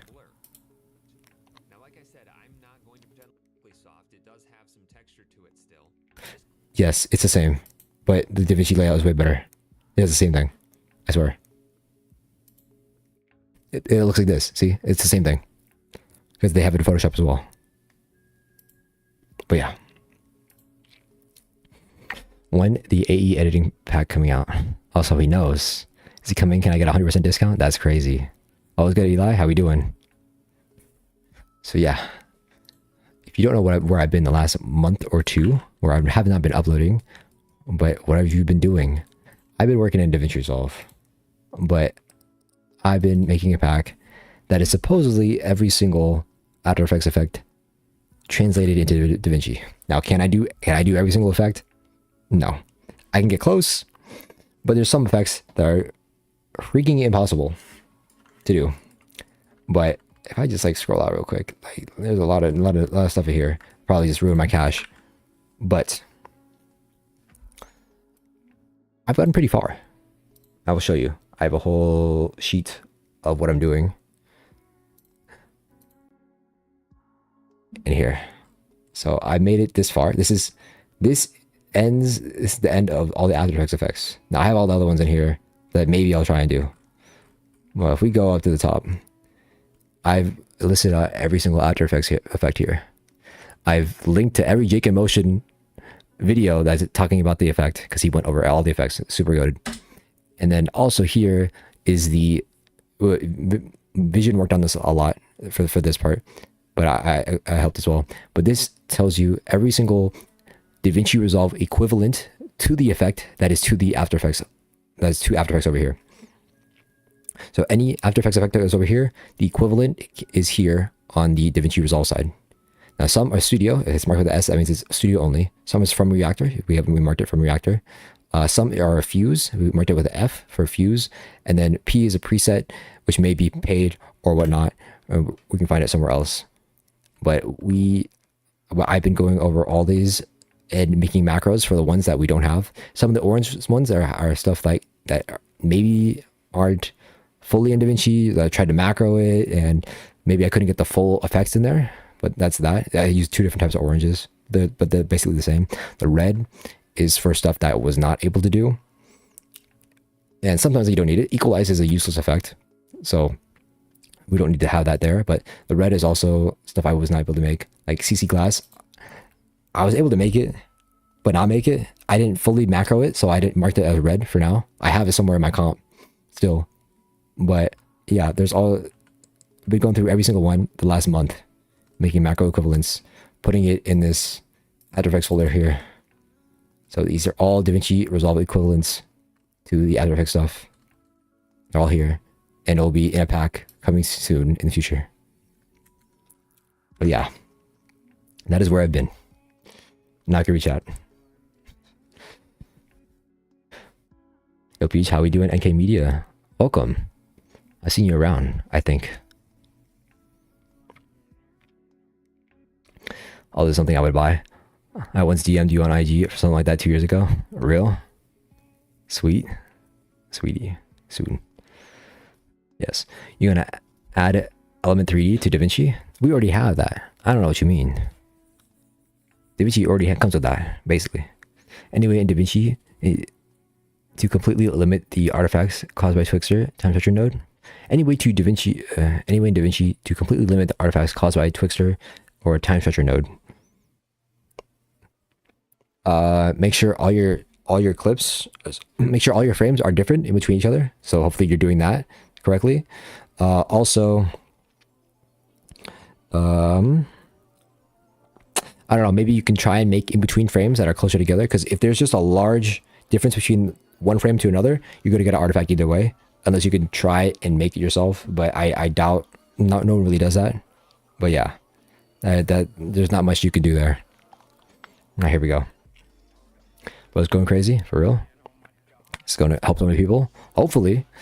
It's not going to be as cheap as the other packs, but you know, better this as a one-time payment rather than like the maximum I was going to sell this for is 60, and that is 1 month. If you use Premiere or After Effects, That's 1 month payment. Like, it's basically the equivalent. I know for DaVinci Resolve people that have been on here already, it's not going to be, hey, I don't know if I really want this. I want to have this sheet free for you guys to go over once we're done filling it out. And you can see there's probably a bunch of nodes that are just almost equivalent, like the exact equivalent. I would say at least 30 or 40% of the effects on here, maybe a little less. But most of it, the stuff is already on DaVinci. They're just named differently, maybe have different controls on them, but it's basically the same thing. But yeah, I'll put this to the public when I will make the video and it's ready. Now that I announced it, now there's pressure on to actually finish it, but there's no way I'm not finishing this. I'm in too deep now. Hey Peach, can you learn everything about editing online, or do you think there are some things that you require going to college to learn? I think you can learn everything online. The college is just for the paper. I've learned everything online. Coming soon tomorrow? This is crazy? Hopefully. The first AE you should teach us how to make text animation Mograph. Real? Mr. Banks. What's up, PeeJ? How we doing? DaVinci Resolve, DaVinci Effects, TP, After Effects. DaVinci Resolve effects to After Effects effects W name. Real? That's not good. That's not the name of the pack. That's the name of the sheet. Now I was thinking, like, what the heck am I gonna name this pack? Because I can't say After Effects pack for DaVinci Resolve. That's crazy. The name I was gonna go for is the All Effects pack. See, All, ALL, and then FX. Is it close enough? I mean, I think I can pass with that. All Effects pack. Because I don't know what effects we'd be missing. But I mean, there are some effects that maybe you guys should try out making yourself. We have what? Definitely try the CC glass effect if you are interested in it. If you want to try any of these ones, Vision says you could probably make this with particles. And you know, there's probably some particles in there already in DaVinci as a template set. I think there's a snow template and there's like a leaves template you can probably make with this stuff. But if you have to try it, I would love to see your solution. And if you can macro it even better. There's one that I was trying to do earlier that it's pretty hard to do. I tried to ask Cloud to do it, which was the grid wipe. You can get the shape down, but it's really hard to macro it, so you can switch between like different types of stuff. But yeah, let me show you what I was doing earlier with the grid wipe. This one. But yeah, like, oh, we can get it. Super laggy. Probably crappy playback. But that's like grid wipe effect for the most part. I'm listening to a new video on IG soon. Hopefully this pops up like the last ones. Let's go. Hopefully. You got this. That's where I know you're from. Yeah, that's right. You're Anchor Media. You can post a sheet on your Discord server and pin it once you finish for DaVinci users, I guess. Yep, it'll be in that video I make about it too, for sure. People say force motion blur is the best in After Effects. Could RSMB or RSMB Pro be similar to that? I don't know. I used to have RSMB, but it would when no plugins really work on my stuff, and that was the old hard drive too. I don't have any now, so no, I don't know. 60 is a good price, not gonna lie. Yeah, compared to Adobe, yeah, hell yeah, it's good. Yeah, I don't know. Good morning. Let's go, Kaijiro. Force motion blur. I have not found a motion blur I like on DaVinci. That's just me. PeeJ to DaVinci pack. The All Effects pack. It's going to be PeeJ All Effects pack. Or maybe I'll remove PeeJ. No ego to it. Just the All Effects pack for DaVinci Resolve. You make a tutorial on how to make 4K CC, like that sharpening and unsharp mask. What do you mean, dog? I got a TikTok CC video. Let's go. Sharpen. Bada bing. Bada boom. Sharpen. Unsharp. Bada bing. Bada boom. We're there. Easy. I don't know. Threshold down. We like that. Texture right there. If I'm being realistic, you probably only need unsharp mask. And I don't know. I don't even see a difference to be real. I don't know, because I wasn't looking at it slow mo. There, just a little bit. Not barely even one. Even less than this. I don't know. You can't even see it. I think it pops out enough. But you get the pixel texture. I don't know.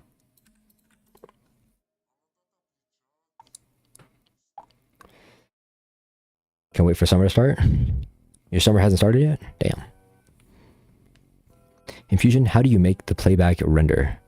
How do you make the playback render? Mine renders for the first couple of frames and then it resets the cache. Yeah, I don't know. It depends. You could force cache. Like if you right click on this, on any node, and you hit cache to disk, it will cache that footage from that node to the disk. And so it should play back smoother. For long shooting compositions, it usually forgets. And if you have a lot of like cache already built up here, then maybe it's like getting rid of that cache. So I would right click over here and purge the cache, and see I got like 7% back. So maybe that will help. There's also that invisible playback render thing. So you can go like, if you right click on frame 0, you have this proxy thing where you can change the proxy resolution of the Fusion composition that's here. So that'll help. But you also have to right click and turn auto proxy or proxy on for that to work. So maybe all those little tips can help you play back better. But if you, I'm assuming you're using like a large timeline, so maybe it wouldn't help as much. But I don't know. Try that stuff.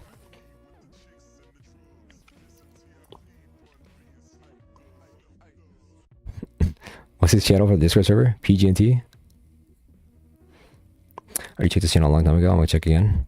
I think they should be in the description of this video right now, the live stream, my Discord server, if you're interested. Summer starts in August. Interesting, because isn't that when summer ends? I don't know. They got rid of that in the beta, the proxy menu. That sucks. I'm not updating. Hell no.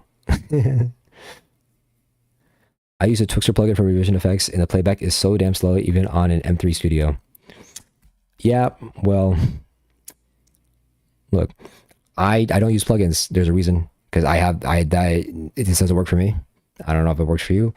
That's crazy that you were able to get it on Mac, but yeah, man, it doesn't work for me. So I have no tips for you, unfortunately.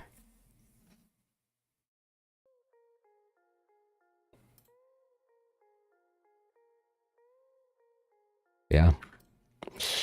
There you go. There's a link to my new pack, my product. Now, if one of you guys somehow does it before me, that'd be crazy. But I think I'm the only one crazy enough that has enough time, because I'm not like really employed like that to do it. But we'll see. I might be tweaking, but is this the thing about your footage being bugged? I don't think it's bugged. It worked great because I'm used to the time remapping to do in After Effects. That's how I do my ramps. Yeah. I don't know. I think the time structure is good, man. The time structure is like the same controls as the time remapping in After Effects, if you use that. Because I don't know why you would. I guess I do know why. Like, do you really need to fix your clips? Because I thought I would think your stuff is already high FPS enough, but maybe you do. Also, you can instead of using Twixtor, you can try a different method, which is oh my god, what is it called? Flow frames. You can try that. It's an interpolation software that you can put the footage into, and it extends the frame rate of your footage, especially if you have good frames. It should do it for you, and maybe it'll help you with better playback. Even though it's annoying to render out all the clips, that might be a good addition. I don't have a vision. When's the next main channel video, or is it the pack? I think I'll put out some tutorials or some videos. I think the next main channel video will be like my 5 most used scripts for DaVinci Resolve, or the 5 best free scripts for DaVinci Resolve. That's probably what it is. I mentioned earlier that I was going to test out if I was going to try one thumbnail with the anime in it and one thumbnail without anime in it, and then see which audience bites. Unfortunately, at some point it'll stop doing A/B testing, it'll just go with one of the thumbnails that does the best, but I might try that.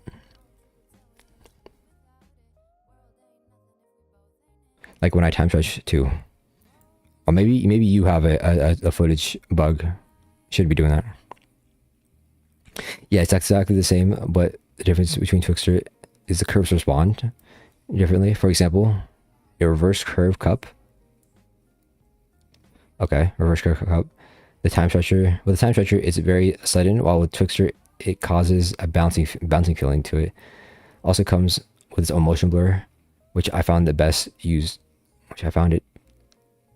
it's the best I used so far. Okay, I get that. But, you know, I guess that comes at a price. You could try and render in place your clips if, you know, that works for you. But, like, you're not going to get good playback in Fusion for it, for sure. Unfortunately. Like, I even tried... do I still have this project file? I had to go find it, but I did download Twixtor for DaVinci at some point, and I tried to use it, and it just sucked. Like, the render, like, glitched every single time I rendered it. Doesn't matter if I rendered in place or not. It just would go black. I think I was able to render it out at the end of the day, but like I went through 12 different renders trying to fix it. Do I have it? I don't think I have it. It's in one of my scrap packs for sure. I think I probably deleted it just out of frustration. I looked in the drive too because I thought it was bugging. It's on 2 parts of the footage. If it's like H.265 and it's on a weird codec, it probably messes up. If you have footage that doesn't work, I would use Handbrake, this program, to fix it, and it should always fix it. It just does magic. It just does wonders, but it basically replaces the codec with something different. Are there any must-have plugins presets that you would recommend for DaVinci? Must-haves. There'll be some scripts that I think are a must-have. I think Resolve Essentials is a must-have for if you're working with Fusion, which I have a video on the main channel. I work with a bunch of macro stuff, so you're doing a bunch of macros. I would get macro to group from Reactor as well. I guess Reactor is pretty essential because it just gives you access to a bunch of stuff. I'm trying to think anything outside of Reactor though. There's an image to clipboard script I'm gonna go over in that video I'm talking about, hopefully in the future, which is super nice. If you're day-to-day editing, honestly, I think Magic Zoom is pretty good. I was a hater before. Honestly, I was a hater. I'm like, why do you need all this stuff? But the more I look at it, the more he's put into that thing, it is crazy. It's quite crazy, especially the paid version, the infinite zoom method. That is super crazy. I tried. I don't have any. I have the original Magic Zoom, but I was trying to replicate the infinite zoom just for myself, just to see if I can do it. And there's just certain calculations he was able to do with the anim curves that is just crazy. So I guess that free plug for him.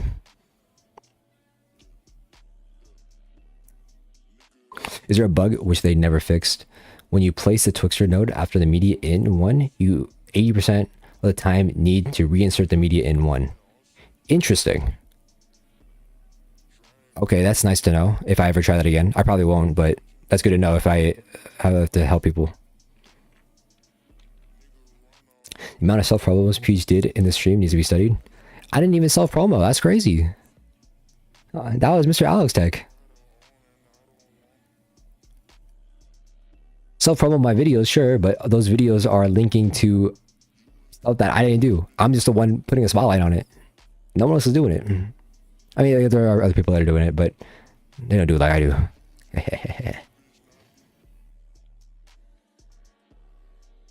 The best plugin I ever purchased is Scatter for DaVinci. I film a lot, though, so I'm not only editing.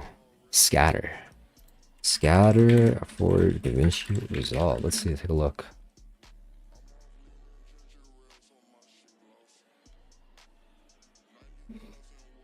Is this by...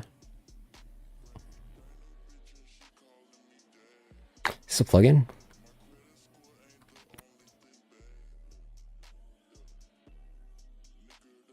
Yeah, video. No. Did I? A great link to make sure the scatter behaves plugin ridiculous accurately reproduces the effects of real optical diffusion filters on scene referred footage. Interesting. There's definitely an audience for that. That's dope. Interesting. For my CCs, I mean, I guess I use Dehancer sometimes, but they don't sponsor me no more. So the best plugin is Kaijo CRT, but I don't know the real. I think it's an unbiased perspective. Video Village, yes, that's it.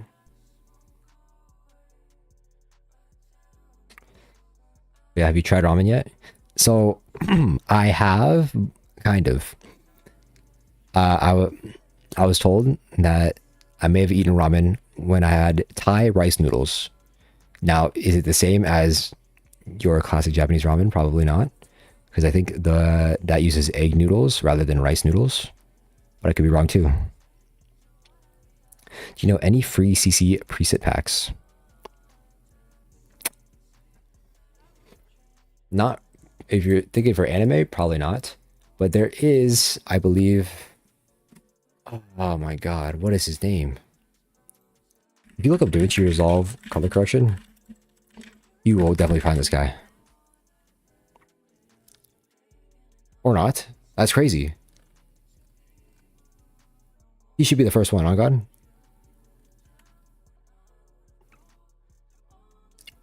This guy. Not Quasi's good, but this guy. Learn color grading. I'm pretty sure he has a website.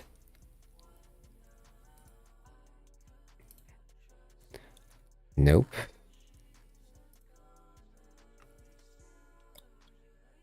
I guess not. There used to be a website. Let's see. Free grades. One of these videos, he has a link to a website that has free color grades. And yeah, that was it. I don't know why I can't find it. 7 free. There you go. Maybe it's not his, but Fresh Let's. This is the place, I believe. Yeah, you can get free Let's, which is basically color grades. It's not color clarity. This is the video. This is what I remember. Is this all? No. No, I see there's more. If you don't know anything and you just want a nice let, it might be here.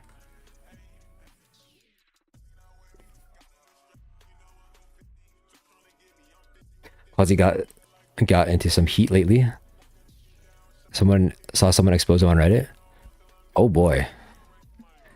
There's drama in the DaVinci community? That's crazy. You're gonna add a link in chat. Is it a YouTube link? Because if it's a YouTube link, just copy this part of the link and send it. Because you can't send links on here. I tried this. It's pretty insane for sharpening. Yeah, send it over. I mean, just do that method. Copy that and paste it. Like I'll do it too, like this. There you go. Yeah. Thank you.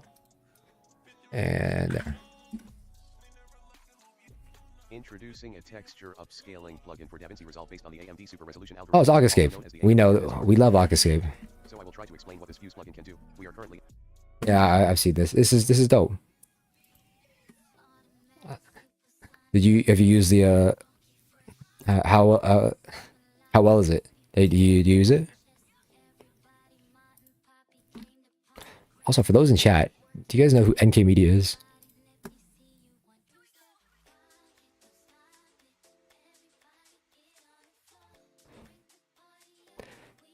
And making dope DaVinci stuff, man.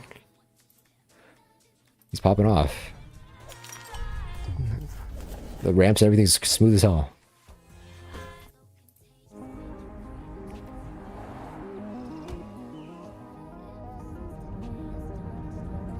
my god, he's the DaVinci Goat on Instagram for real. Let's see where's more. Sheesh.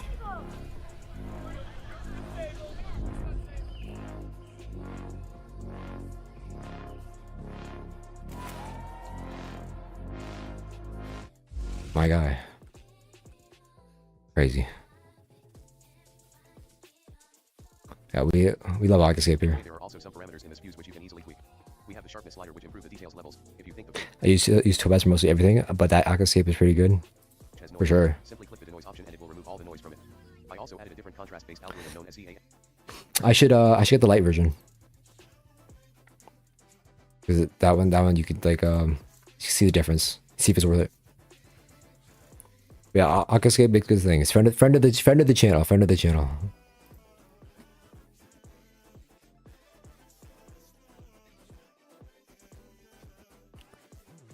But yeah. All right. Will I ever make progress in this edit? I don't think so. It's just the same thing.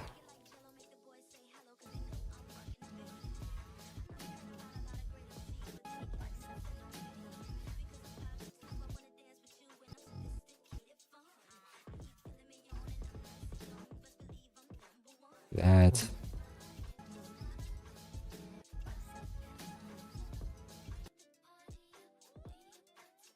I never tried Topaz. I've always seen people use it though. It looks like it works pretty well, but it's very easy to overdo it.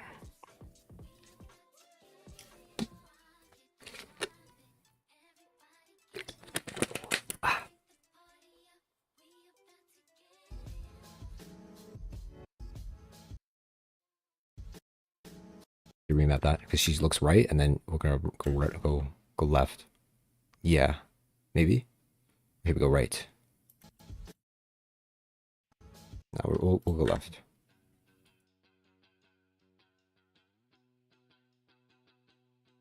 There it is, and we'll do it manually because I don't know, this is doing weird stuff.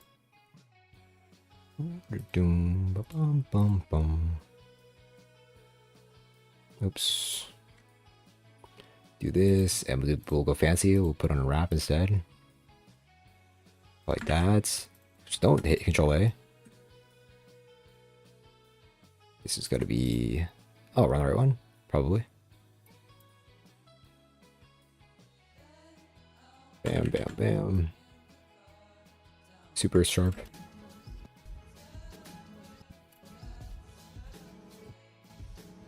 Didn't even see it. Oh my goodness. What the heck happened? Oh, it's shake. Alright. Copy and paste that. Now we're fixed. We'll probably need a little extra, a little looser. Just so we can see some movement. Maybe a lot looser. There we go. We move such little. Yeah, there we go. What time is it for you? It's 1:30 a.m. I'm back. Went to the gym. Get the gains. Get the gains. I like this though. It's dope movement. How much is my chest press or him? Like my arms are garbage. Okay, my bench. I think my bench is 95 max. 95 max. It's horrible. It's horrible. But that's why I was a track and field athlete. So my what is it? My leg press, my max leg press was 910 pounds for 3. That's where the muscle's at. Average editor build? I don't know. The editor's got the leg power for that.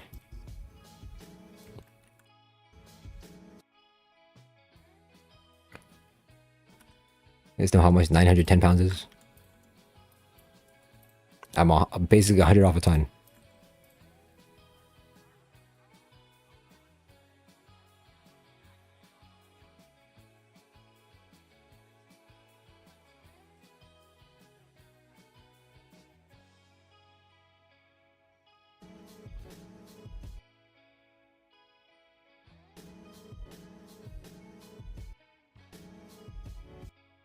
Let's do zoom in. Why not? Not really, but why not? Oh, because what? To zoom in? Let's zoom out. Zoom in.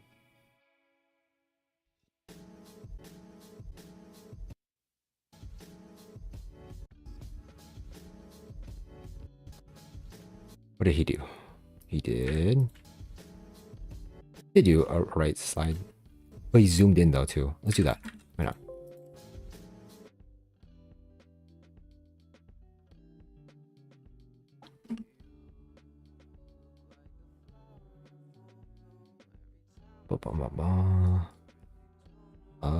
Here, there, and zoom. 1.2. Maybe a little lower. Make that sync with the other one.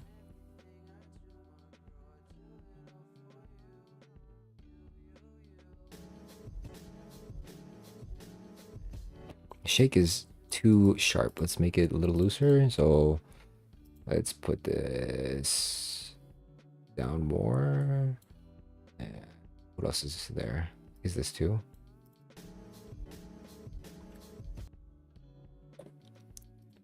Something like that.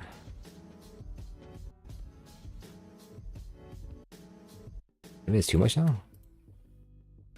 PeeJ hasn't had a break for around 3 hours. Yeah, man, just talking. My throat's hurting already. It's just because I haven't done it in a while, but that's not zooming in enough.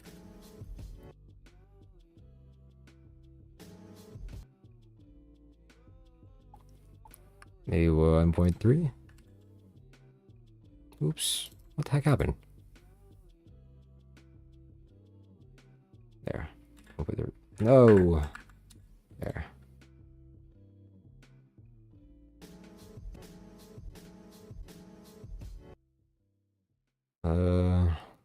We gotta do like a zoom out. Let's do.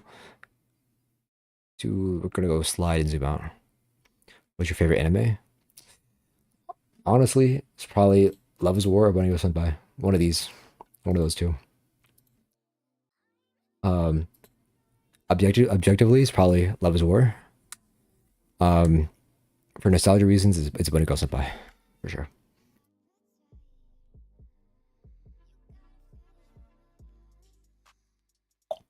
Is that mirror? Yeah, it's mirror. Is that mirror? That should be mirror.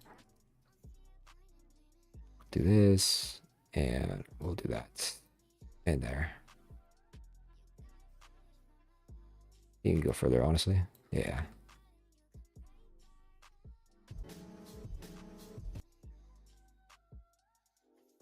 Cool. Dubs. We still in the club.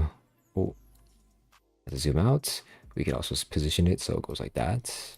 There we go.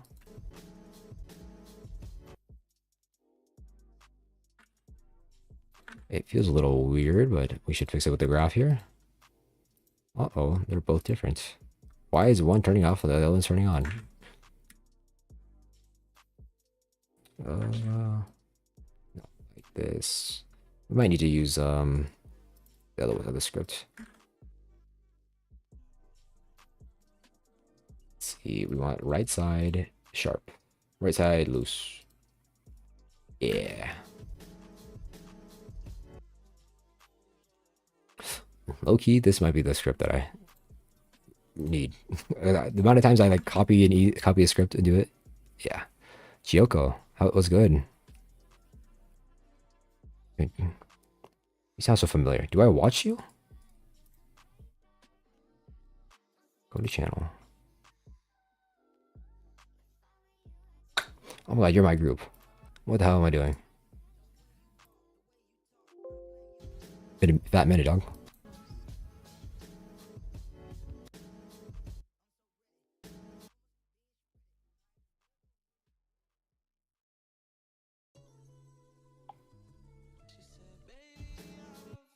It's like 4 a.m. here.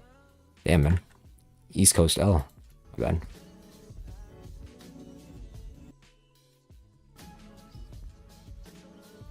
When's your next edit, dog? Trying to see more daddy edits.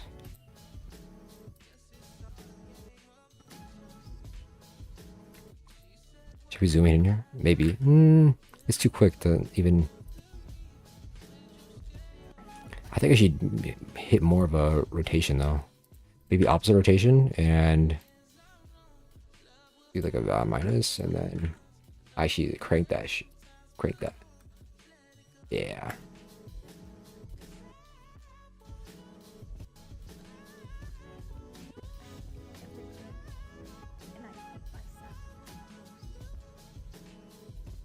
Yeah, there we go. Wait, lazy. Been getting lazy for real. I also been doing midterms, so yeah. Yeah, man, y'all still have school. Heck, man, it's summer.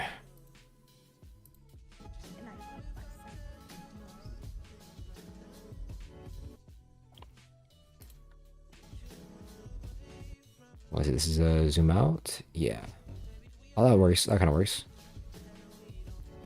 I lucked out. Wait, this clip. That one. Take a summer semester at community college. Let's go. Congrats.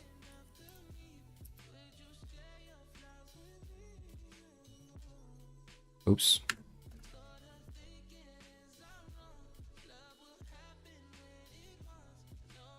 Moving up in the world. There has not been one summer except like this last month period where I haven't had classes. Bro, I think it's enough for the day. I've been on summer break for 3 weeks. Let's go. What you mean? All I've been talking, I haven't been editing. It means enough for the day. I haven't done nothing. Oh, this is too... I need to sharpen this up.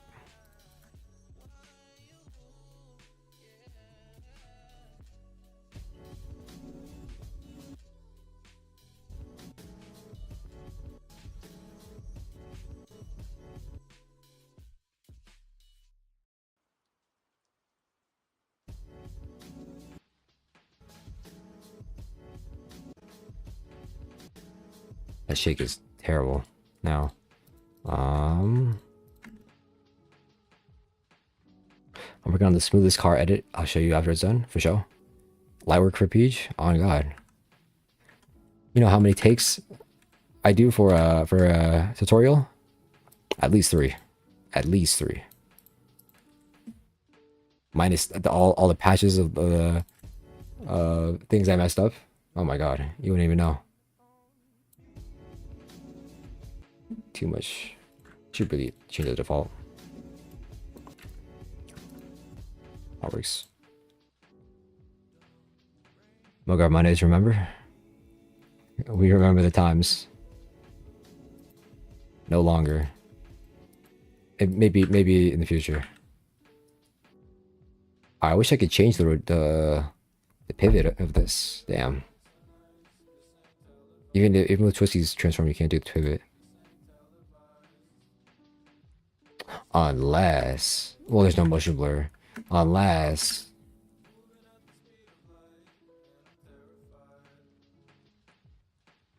P shake. There it is. Bam. Oh, 0, 1, around there, and then down. I think we're here. Wow. Look at that. We need to crank that. That's gonna be a minus value. And it's gonna be -3.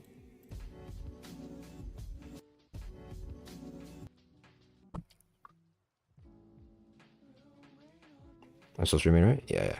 I thought I just clicked something on OBS. Whoops.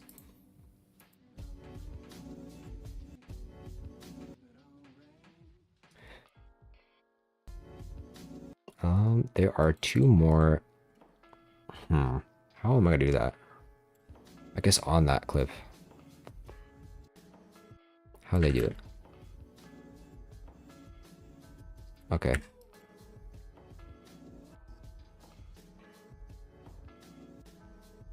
She twix with that, really.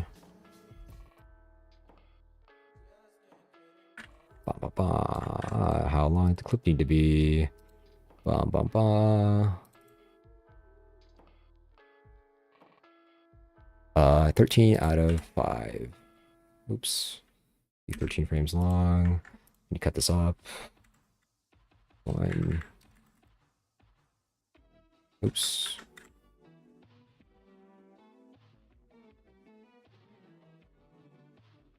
Where does it start again? There. All right. Are you gonna post this one? I don't know. I don't even know if I'll finish this one. But we'll see.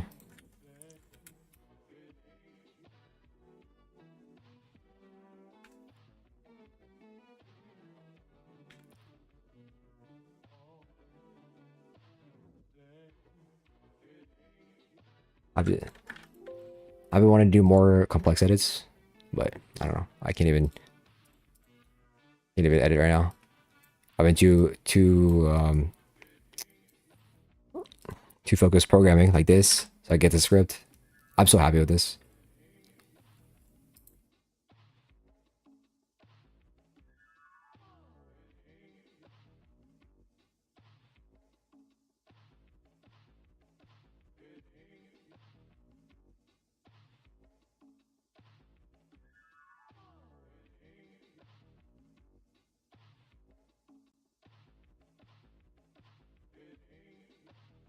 There you go.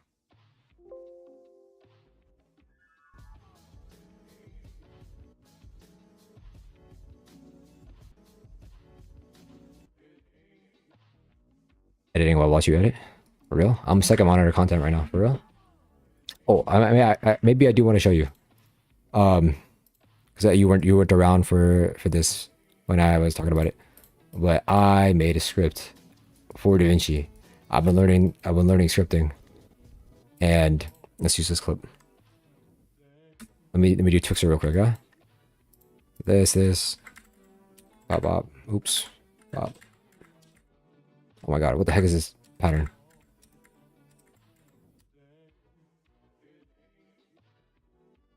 Oh my god, what the hell?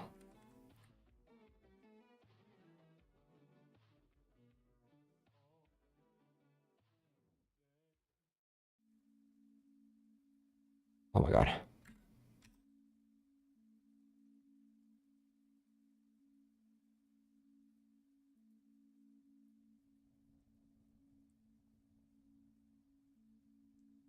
So long. Okay. Bam, bam. Control D, frames 1, change. Space is gone. Twix. Now. Don't know how long it needs to be. That's a rip. Needs to be 14 seconds or 14 frames. Oh. No. Yep. Bam, bam. How hard is scripting? Because I wanted to get into it. It depends. I don't know. If I think let's see. You can watch Asher Roland, right? Asher Roland is this new DaVinci Resolve YouTuber who's the scripting goat. He basically goes over all the basics you need to know about how to script for Lua and for DaVinci. With this video and this video, well, mostly just this video, I was able to use the documentation in order to learn how to make the script that I made. So this is the script. Basically, it allows you to, when you call upon the script, I have it running with Resolve Essentials. So when I hit the keybind on my keyboard, it runs it. Basically what this is doing, this is just copy paste, but this gets the information from the fusion composition that it needs. It adds a time structure and a media and a optical flow. It keyframes on the time structure, the beginning of the composition on the media in, and the end frame on the last frame. So we could do it real quickly. So I was just going to show you. So I have it here. I grab my footage and I put it in here. Now I hit my keybind automatically. Don't need to hit anything else. It adds an optical flow out of my time structure. At the beginning, it's the source time is 0. At the end, it is 29, which is the exact number that's over here for our footage. Super nice and easy, quick. So you don't have to waste a little bit more time setting this up. Super nice. And it does it whatever you do your graph, set it up. like that. Probably use like, you know, CHFR's easy script for that. And then that there, flow, and you're out. Yeah, yeah. How long did it take you to make the script? So, because I knew nothing before, and I also was learning how to do the syntax, this is basically my beginner script to do. I'll probably put this out for free because I put a bunch of references and like how what stuff means and everything. But this took me, it took me maybe 2 days to get like a first draft done. And then there's a bunch of stuff that I didn't know how to do. Even Asher didn't know how to do some of the stuff, like add the optical flow node, because apparently the optical flow node is from the Resolve effects, and when you it's called the register ID of what the actual node is to spawn it via the console. This you have to call it. It's called dimension.optical flow. That's what it's called. It's weird as hell. So that took a bit. It actually took a week to find this, or like at least focus on it and find how to do this. So, but like, the more people we have like scripting and stuff, the easier it is to just like learn. Like I've been bouncing back with Asher a bunch, as well as other people in his community. I've been helping each other out. It's super dope. But yeah, like adding nodes and stuff and having them connect to each other. Like I'll show you. So this is, I'll literally just walk through the script real quick. This expression puts a variable to the comp render start, which is 0, and then the comp render end, which is whatever number is at the end of the composition. This adds a optical flow node. This adds a time structure node. This assigns the these nodes to these variables that are here. So I just put like time structures TS, me in for MI and whatever. And then here I get the global in and the global out of the media in node that's here. So that's those numbers, the 0 and the 29. Then here it is finding the inputs of these nodes. So we're time structure, we're finding the main input, which is only one input. So we have to put the 1 there. We have the main output here, which is the time structure out. So I assigned it to that variable.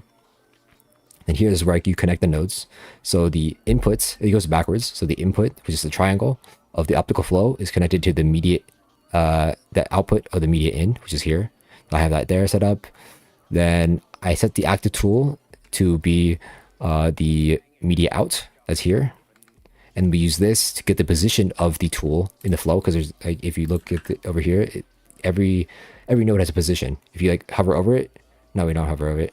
It's in the flow. There's a position. It's a graph wherever it is. And so I spawn I move the media in node 6 places away from the media out. So it's over here. It goes there every time. And then 2 things away from the media in, I put the time structure, and then 1 thing away from the time structure, I put the optical flow. And so we have this layout every single time I make the script. It doesn't matter however I set it up, it'll always be like that. From here, I assign the position tables. Then I disable the optical flow comp set active tool, and I deselect the active tool. Then I reselect the time structure as the active tool, and then I get the input, which is the source time, which is using that. And then I apply no keyframes to it. So usually when you add a time structure, it has a keyframe already on it, and then you have to take the keyframes off. That's what you do that for. And then so you apply the keyframes with these variables that we already have assigned the values for, which is up here already. And that's it. That's a basic rundown.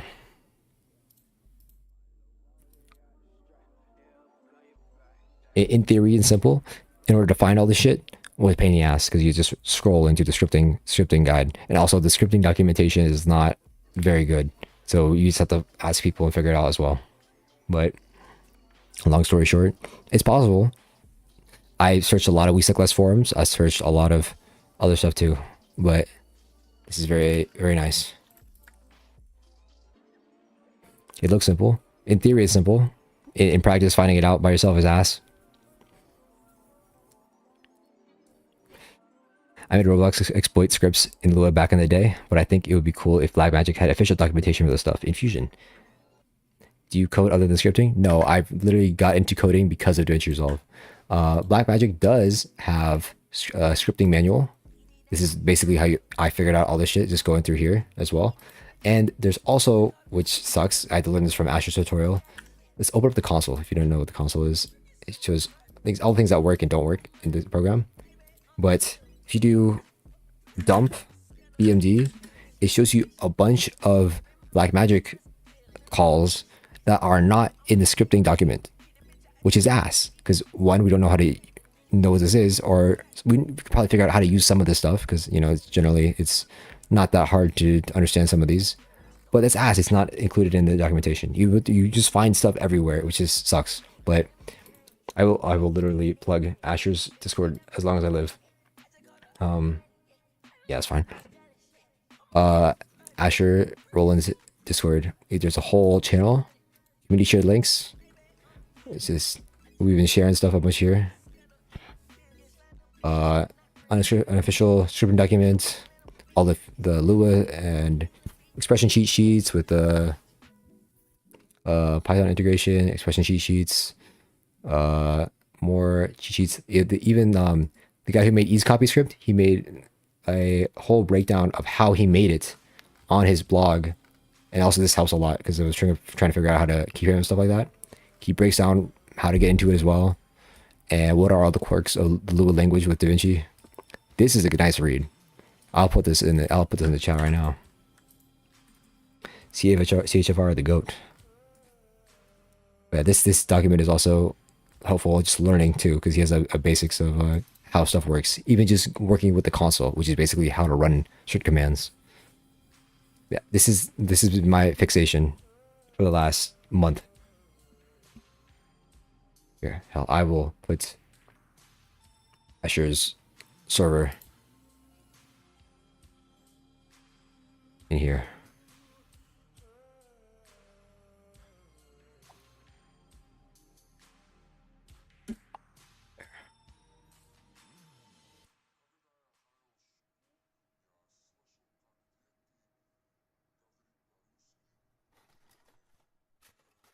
But yeah, I find it fun. I think you're a fast learner, obviously, because you are cracked on DaVinci the way you are. So I think you can figure it out. Do you need to have a good computer to edit? Depends. If you want smooth playback, maybe a little bit of a beefy computer, but I was surviving with 16 gigabytes of RAM. I think that's like the minimum. You know the Ease Copy script that you showed us some time ago? Yep.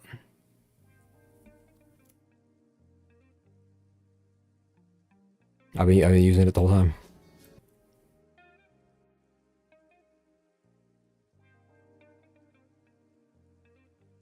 I have 8 gigabytes. That might be a struggle. I think you should upgrade. At least for DaVinci. Maybe for After Effects you'll be fine, but it's tough.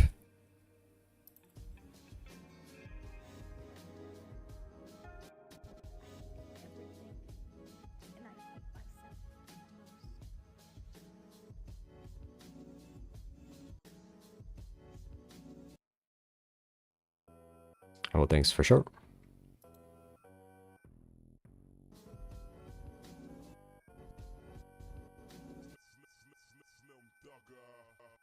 I'll do this. I'll probably put it like that, and then like that.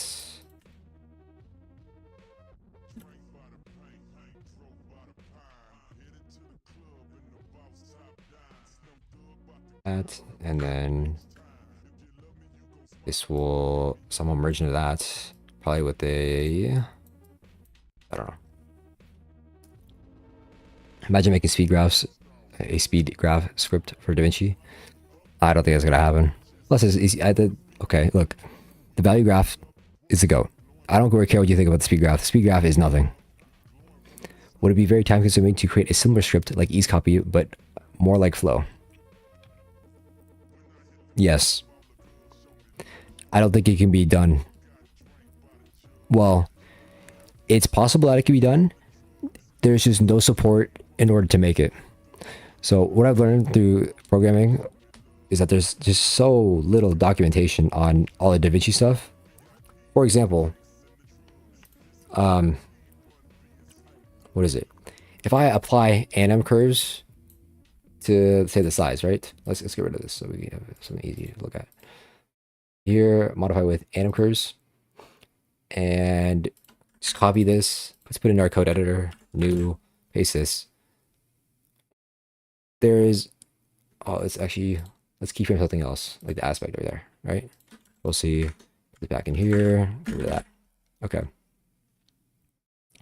When you have a Bezier spline, you can access the data that's in basically this little code line over here. You can access the keyframes, you can access the name or whatever. You can access all this stuff. When it's a let Bezier or a let lookup table, we have no idea how to access all this data or even how to use it. It's been years, supposedly, on the We Suck Less forum that they still have not had the ability to do that. We go to the manual. If we even just look up, say, let lookup, you get nothing there. And how are you supposed to do that if, you know, that's literally the code, but you can't even look it up? And if you know, in order to get a nice graph for us to use, at least for coding it in Lua, you need a let lookup table, which is basically our custom graph. If you look at the bottom left, the name, this is a lookup table. Anything that has a graph like this, this would allow us to like take data from this table, save it the way that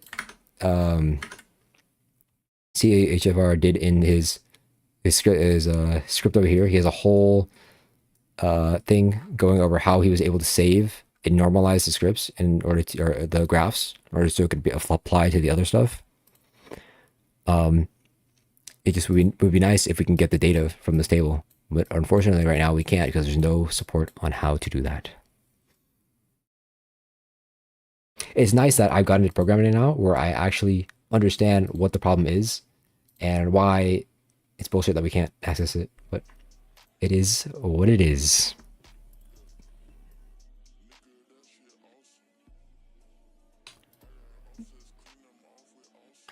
But trust me, there are people that are looking for the solution. And I'm sure there will be tons of plugins if that ever happens.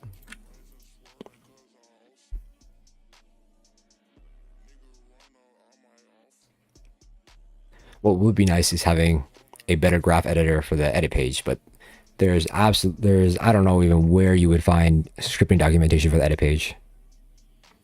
I'll pay money for the solution. Hey man, you'll be like a Orson Lord. But that's what Orson has been doing. He's been getting a bunch of editors. I think he hired Asher Roland, the guy that I was talking about earlier. He also hired the guy that did auto subs, Tom. I don't remember his name.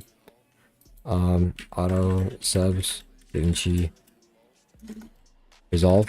So this guy and this guy, they're all working on a solution. They're not working on that right now. They're working on Autopod, which is also a crazy plugin. All these guys are working on some stuff. So there will be solutions in the future, for sure.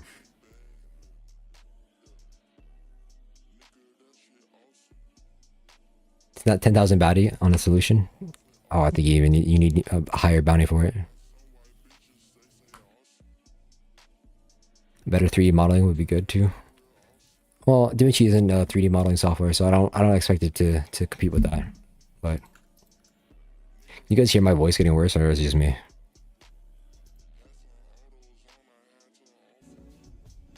How do I blend this? I'll do like a soft mask, probably like this, and then put it on this preset I have. Extend it out a little bit. Maybe a little taller. Move it over. And it's a little weird. Maybe a little less, a little less, a little less. I don't know, maybe it's like softer, but we'll see, we'll try it. Effect mask going to be on the Luma. And invert. Low key, this needs to flip. There we go. It's just you. Real.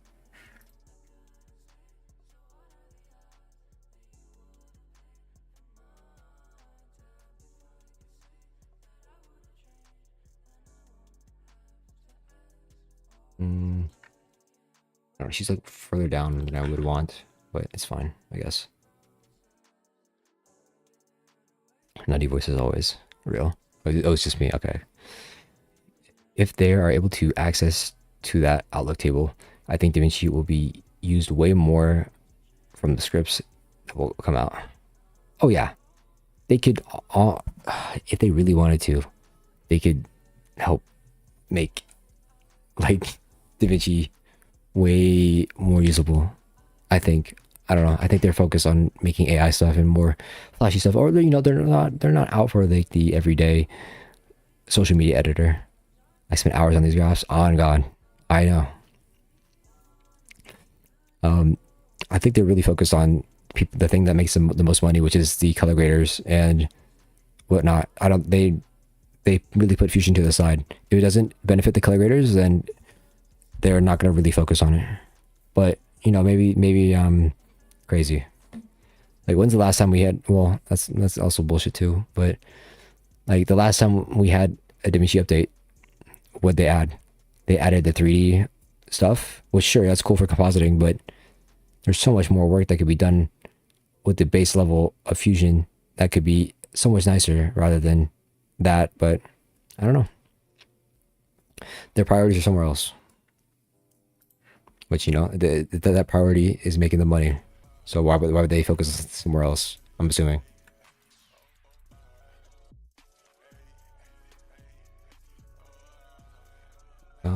How did I do this? Okay, no, it's like this, and then we need to move this all together. Kind of.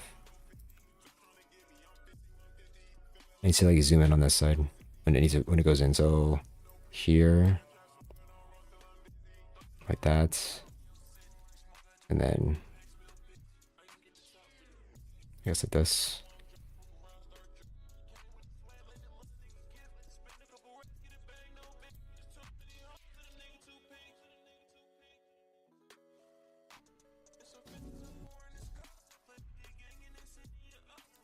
Bro, I've started editing recently, 1 month ago, and now I'm facing problems with ideas and using what and knowing what to use when how can I overcome facing problems with ideas and using what to use when how can I overcome. Yeah, if you are like stuck creatively, just try just something way different out of your comfort zone. Like try something else. Like, yeah, I'll give you a tip. Like try like animating a logo. Just trying that versus like doing a regular cuts and stuff like that is a whole different process to it to tackle, and it might pop up with different animation abilities or animation possibilities that you would have thought of before on regular thing, and then you would apply it somewhere else. That could help.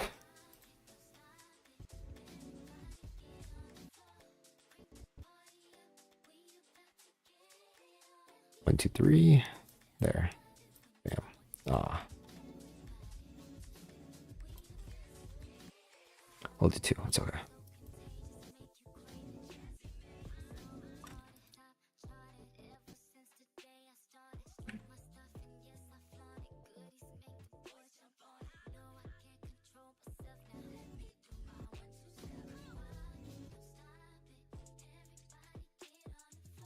This needs to slide in with this. I guess we'll instance this both. We'll see. Control I. Not Control I. Control Shift I. Shift V. Oh my goodness. Should maybe it should slide a little bit, but then overall like opacity.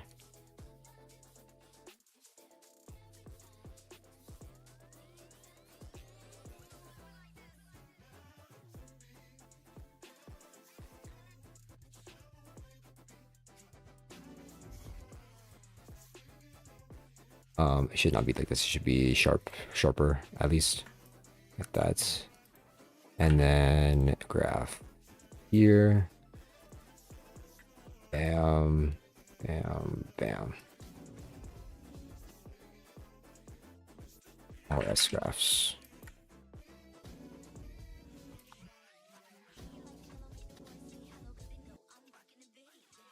PeeJ, are you on X? I have 2 accounts on X, but I don't really post.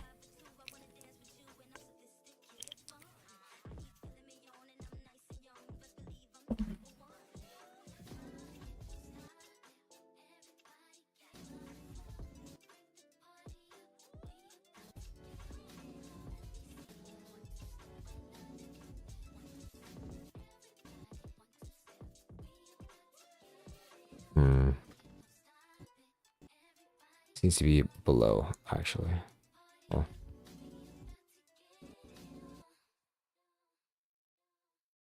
Interesting. How am I going to do this?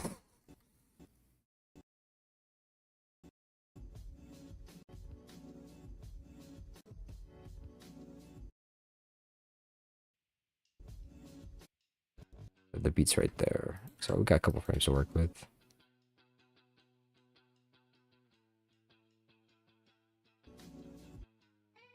I don't know how I'm going to get behind that thing, but we'll see.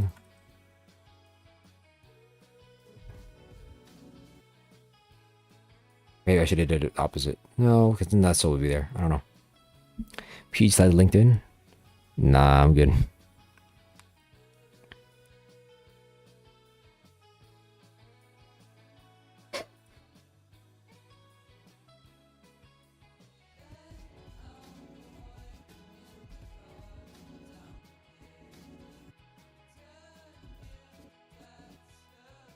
How do I get this behind? You can do that, but it's just gonna... Try crossfade? Wait, that's gonna be crazy.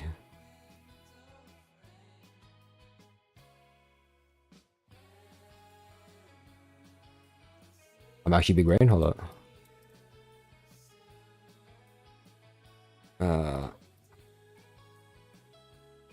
Um.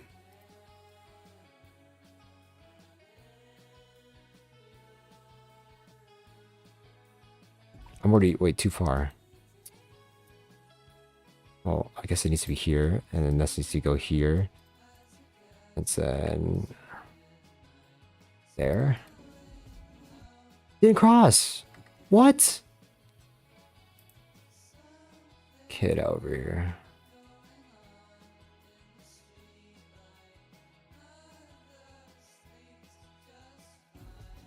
That is not cross dissolving. What the hell?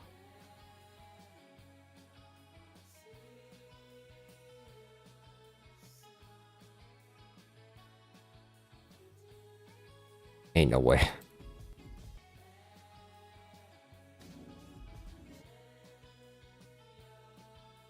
We don't need this. We don't need this.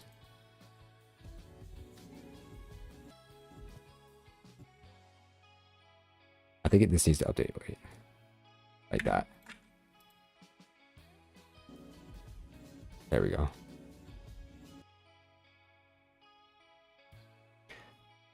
Wait, I'm actually curious. What do you mean?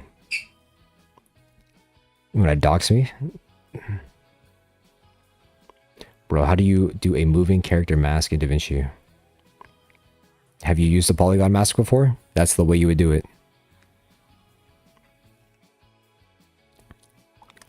But that's too lengthy. How do you do it quickly and nicely?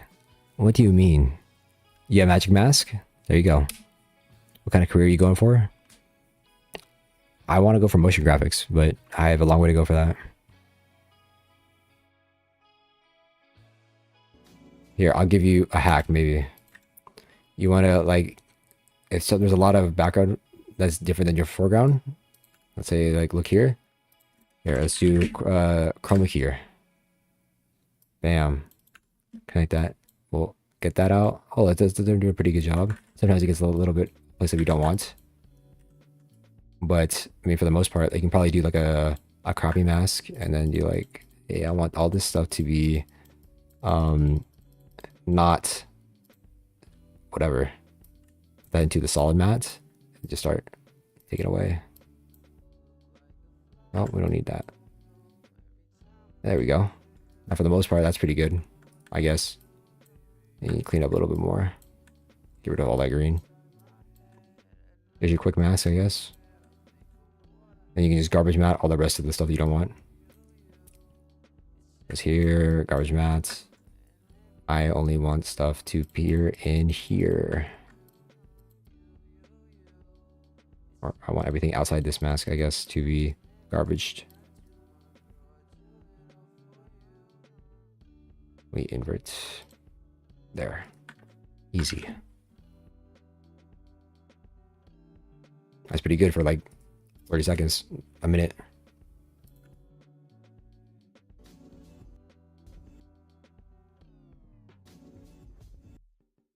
let's not zoom in so far. Yeah, well, we kind of can.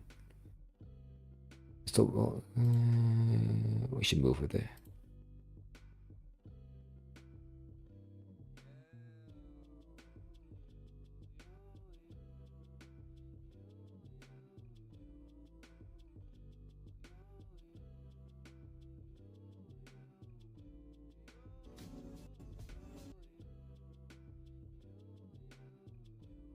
That's so they're even, and do it again. We'll put a shake on it so it looks better. How good are you with gradients? What do you mean? How are you good with gradients? This needs to be further.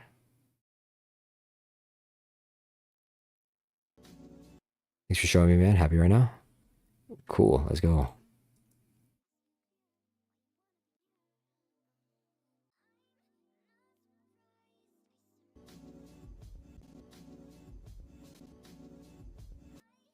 One, two, three, back, put it here, and we'll do a move back.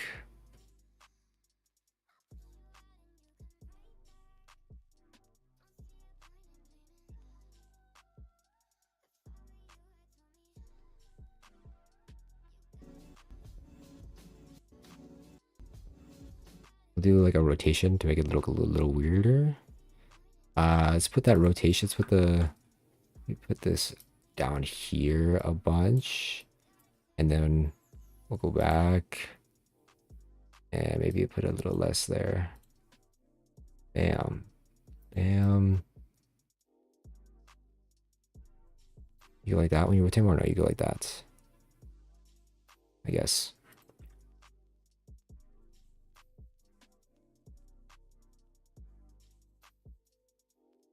Like that. No. I think I need to lean this way first. I can do that, maybe.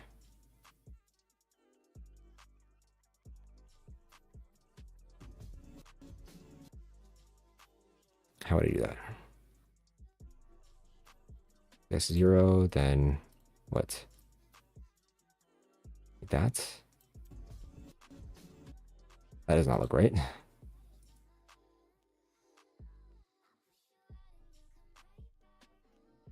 Def. Bam. This happens too early. It happens too late.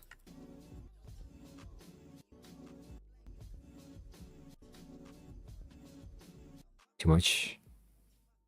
Maybe like just slight. I don't like it.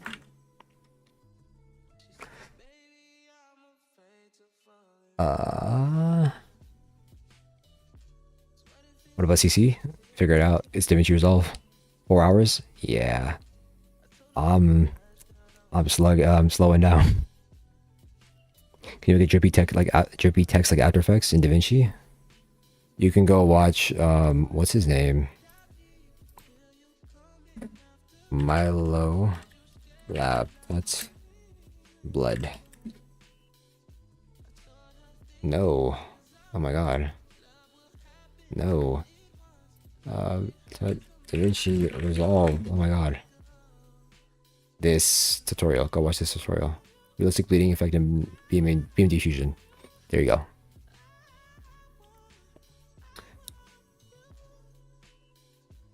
A lot of AE tutorials always have sleek look gradient backgrounds, but I'm not sure how to recreate them in Fusion.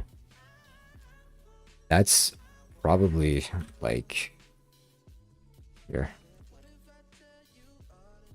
No.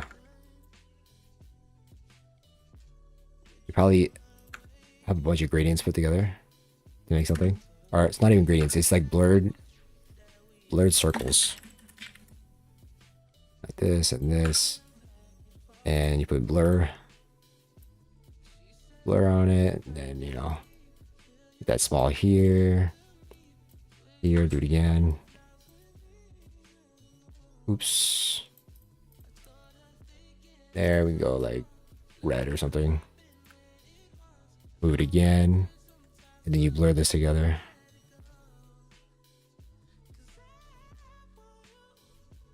and whatnot. That's probably how they do it. That's how they do like the orb at least. Like let's put back control and like this. Do something like that.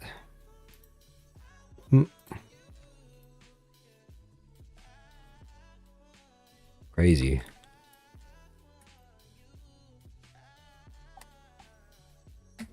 Hey, what's good, Leonard? How we doing? Does the proxy right-click thing on the timeline in Fusion still work for you? It doesn't for me. Yeah, so I've been told recently in the stream that it does not work on the beta. So if you're on the beta, it would not work, unfortunately.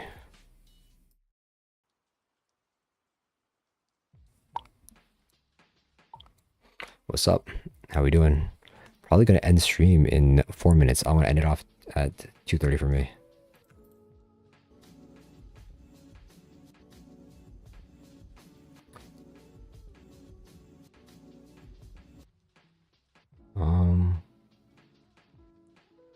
Maybe not. We won't do pivot for this one. Oh, yeah. Oops. This is supposed to be 0. Although, I guess we'll do rotation on this. To the left there.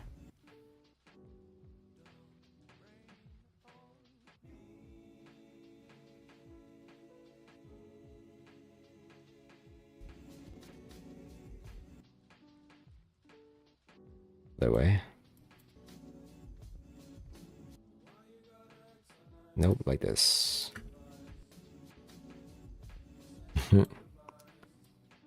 Like that.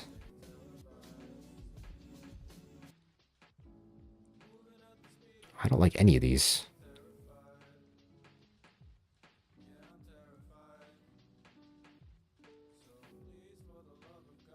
I think you need to do on a separate one, but I'll just do one for whatever.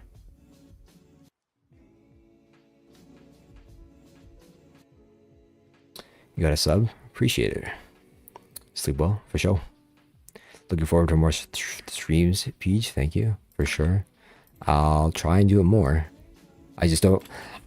I always feel subconscious if I don't have anything I'm going to edit like out here that I shouldn't just go live. And I haven't been editing anything for a long time, so I just had this in the background as something. But most of the time I talked, answer questions. So I don't know. Depends on the day, I guess. No matter, for sure.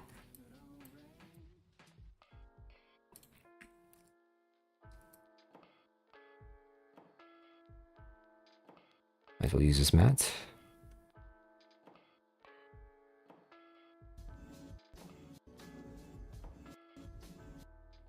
What happened to the rotation? Go more.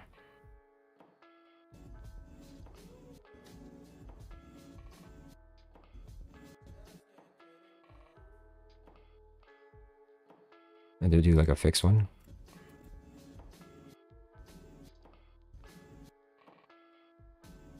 $29, that's what the beat is. Are these all mirrored? No, yes, kinda. So 1, 2.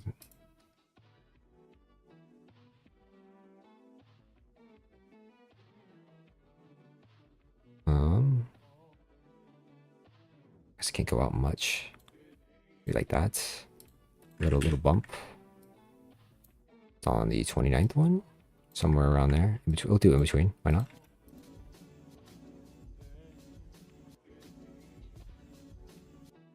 And then how do we get that out of there?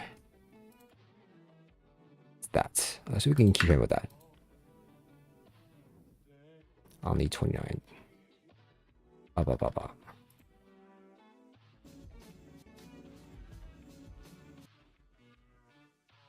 Maybe keep him out of here.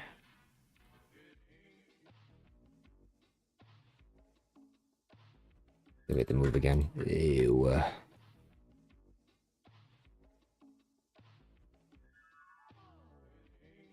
Bam.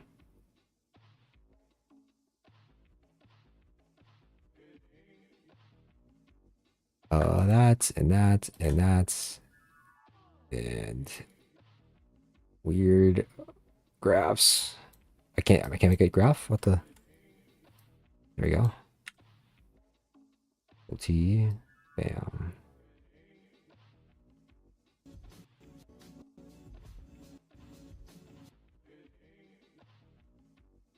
Got sharp there, and then move it over to there.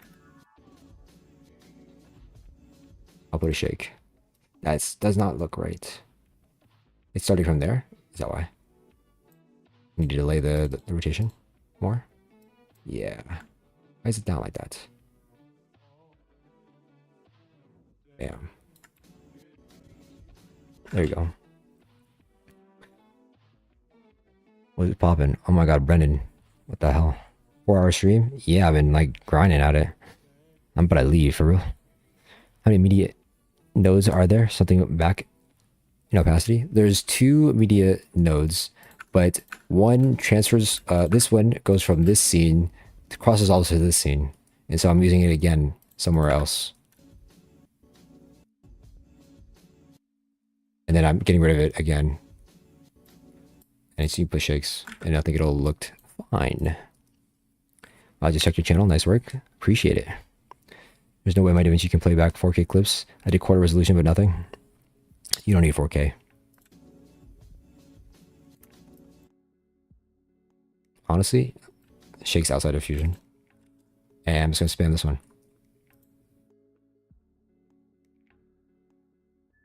Put that there, and then yeah.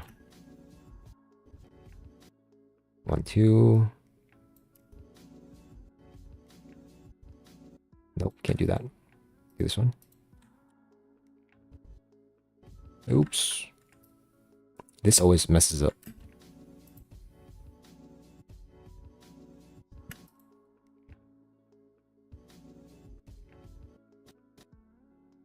That's when it starts.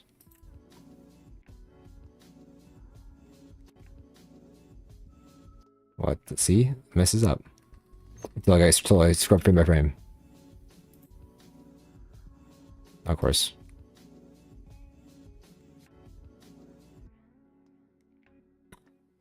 Here. And there.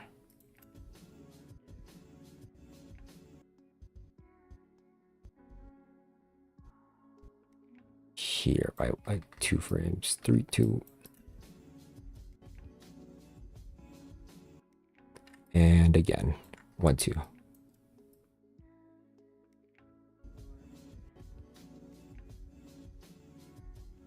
I think he needs to zoom out more, but I can't.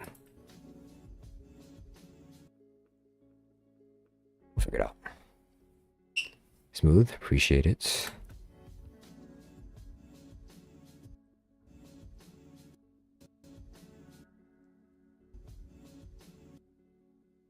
It annoys me that it gets cut off like that. Is that really the... No, there's supposed to be so much more room. Canvas, canvas. Is it the chroma key here? Or because we're on so far at the edge. That's why we're so far on the edge. I can move it back a little bit, I guess. And then that means we can move out more. Yeah, alright, let's try it.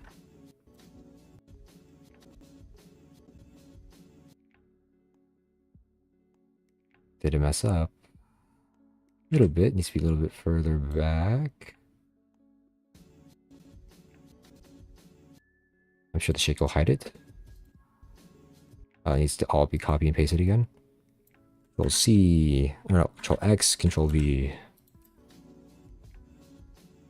Here we go. I wonder if I shorten this, it'll mess up.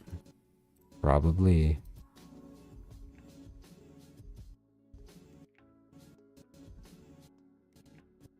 I'll do 2 frames in. Don't mess up again. No. Let's go. Alright.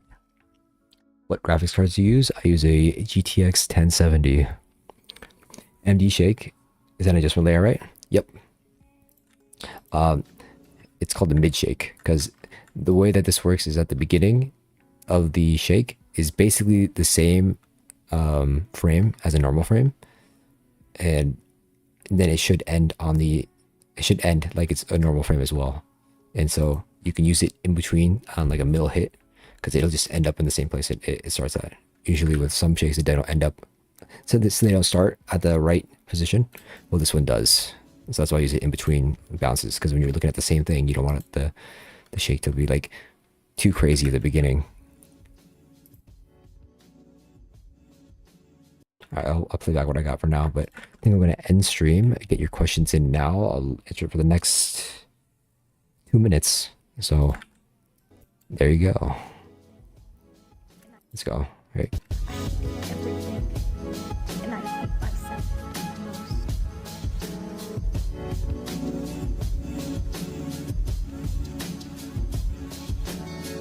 There we go. Can you show the mid shake settings? Sure. All right. Go into the effects. I have it on the adjustment clip from the effects library here, so it works like that. Let's see. I have a user page. I do.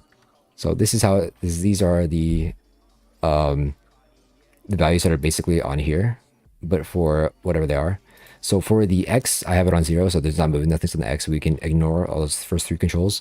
On the Y, it goes from a range of 0.1, that's the range of motion that it has, and it starts at a negative 0.8. The way that you can check is if you go to the spline graph, and I renamed them so it's easy, but let's see, go to the Y, position Y, we can see the whole graph. And if we zoom into where that graph starts, it basically starts at the point at where 0 is. So you want this first point at 0 to be at 0, and this last point of the graph to be at 0 as well. That's basically there at the same time. So that's how you get that mid shake, is what I was describing.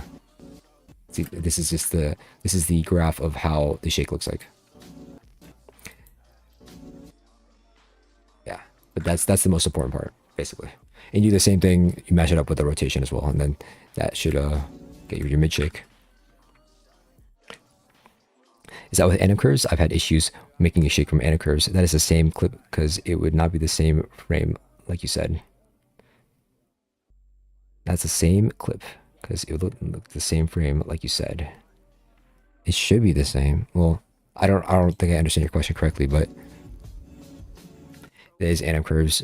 I don't know if you watched the one with the Demon Slayer thumbnail one, but that one is I was setting in there, I messed up. You're supposed to put it on duration and not transition. And this, the anim curves, all these anim curves are on duration. So hopefully make that the correction. It should work for you. Hopefully. Explained it fine? Okay. And I guess we're on our page. All right. I think I'm going to wrap up stream. I appreciate y'all for coming. It's been 4.5 hours. I think it's been my longest stream I've ever done. So yeah, you got me talking. It's been a bit.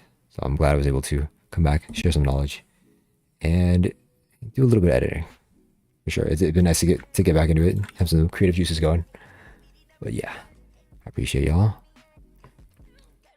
Have a good night.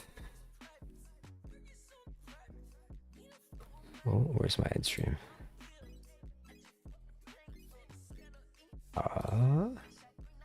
See, well, appreciate it. See ya.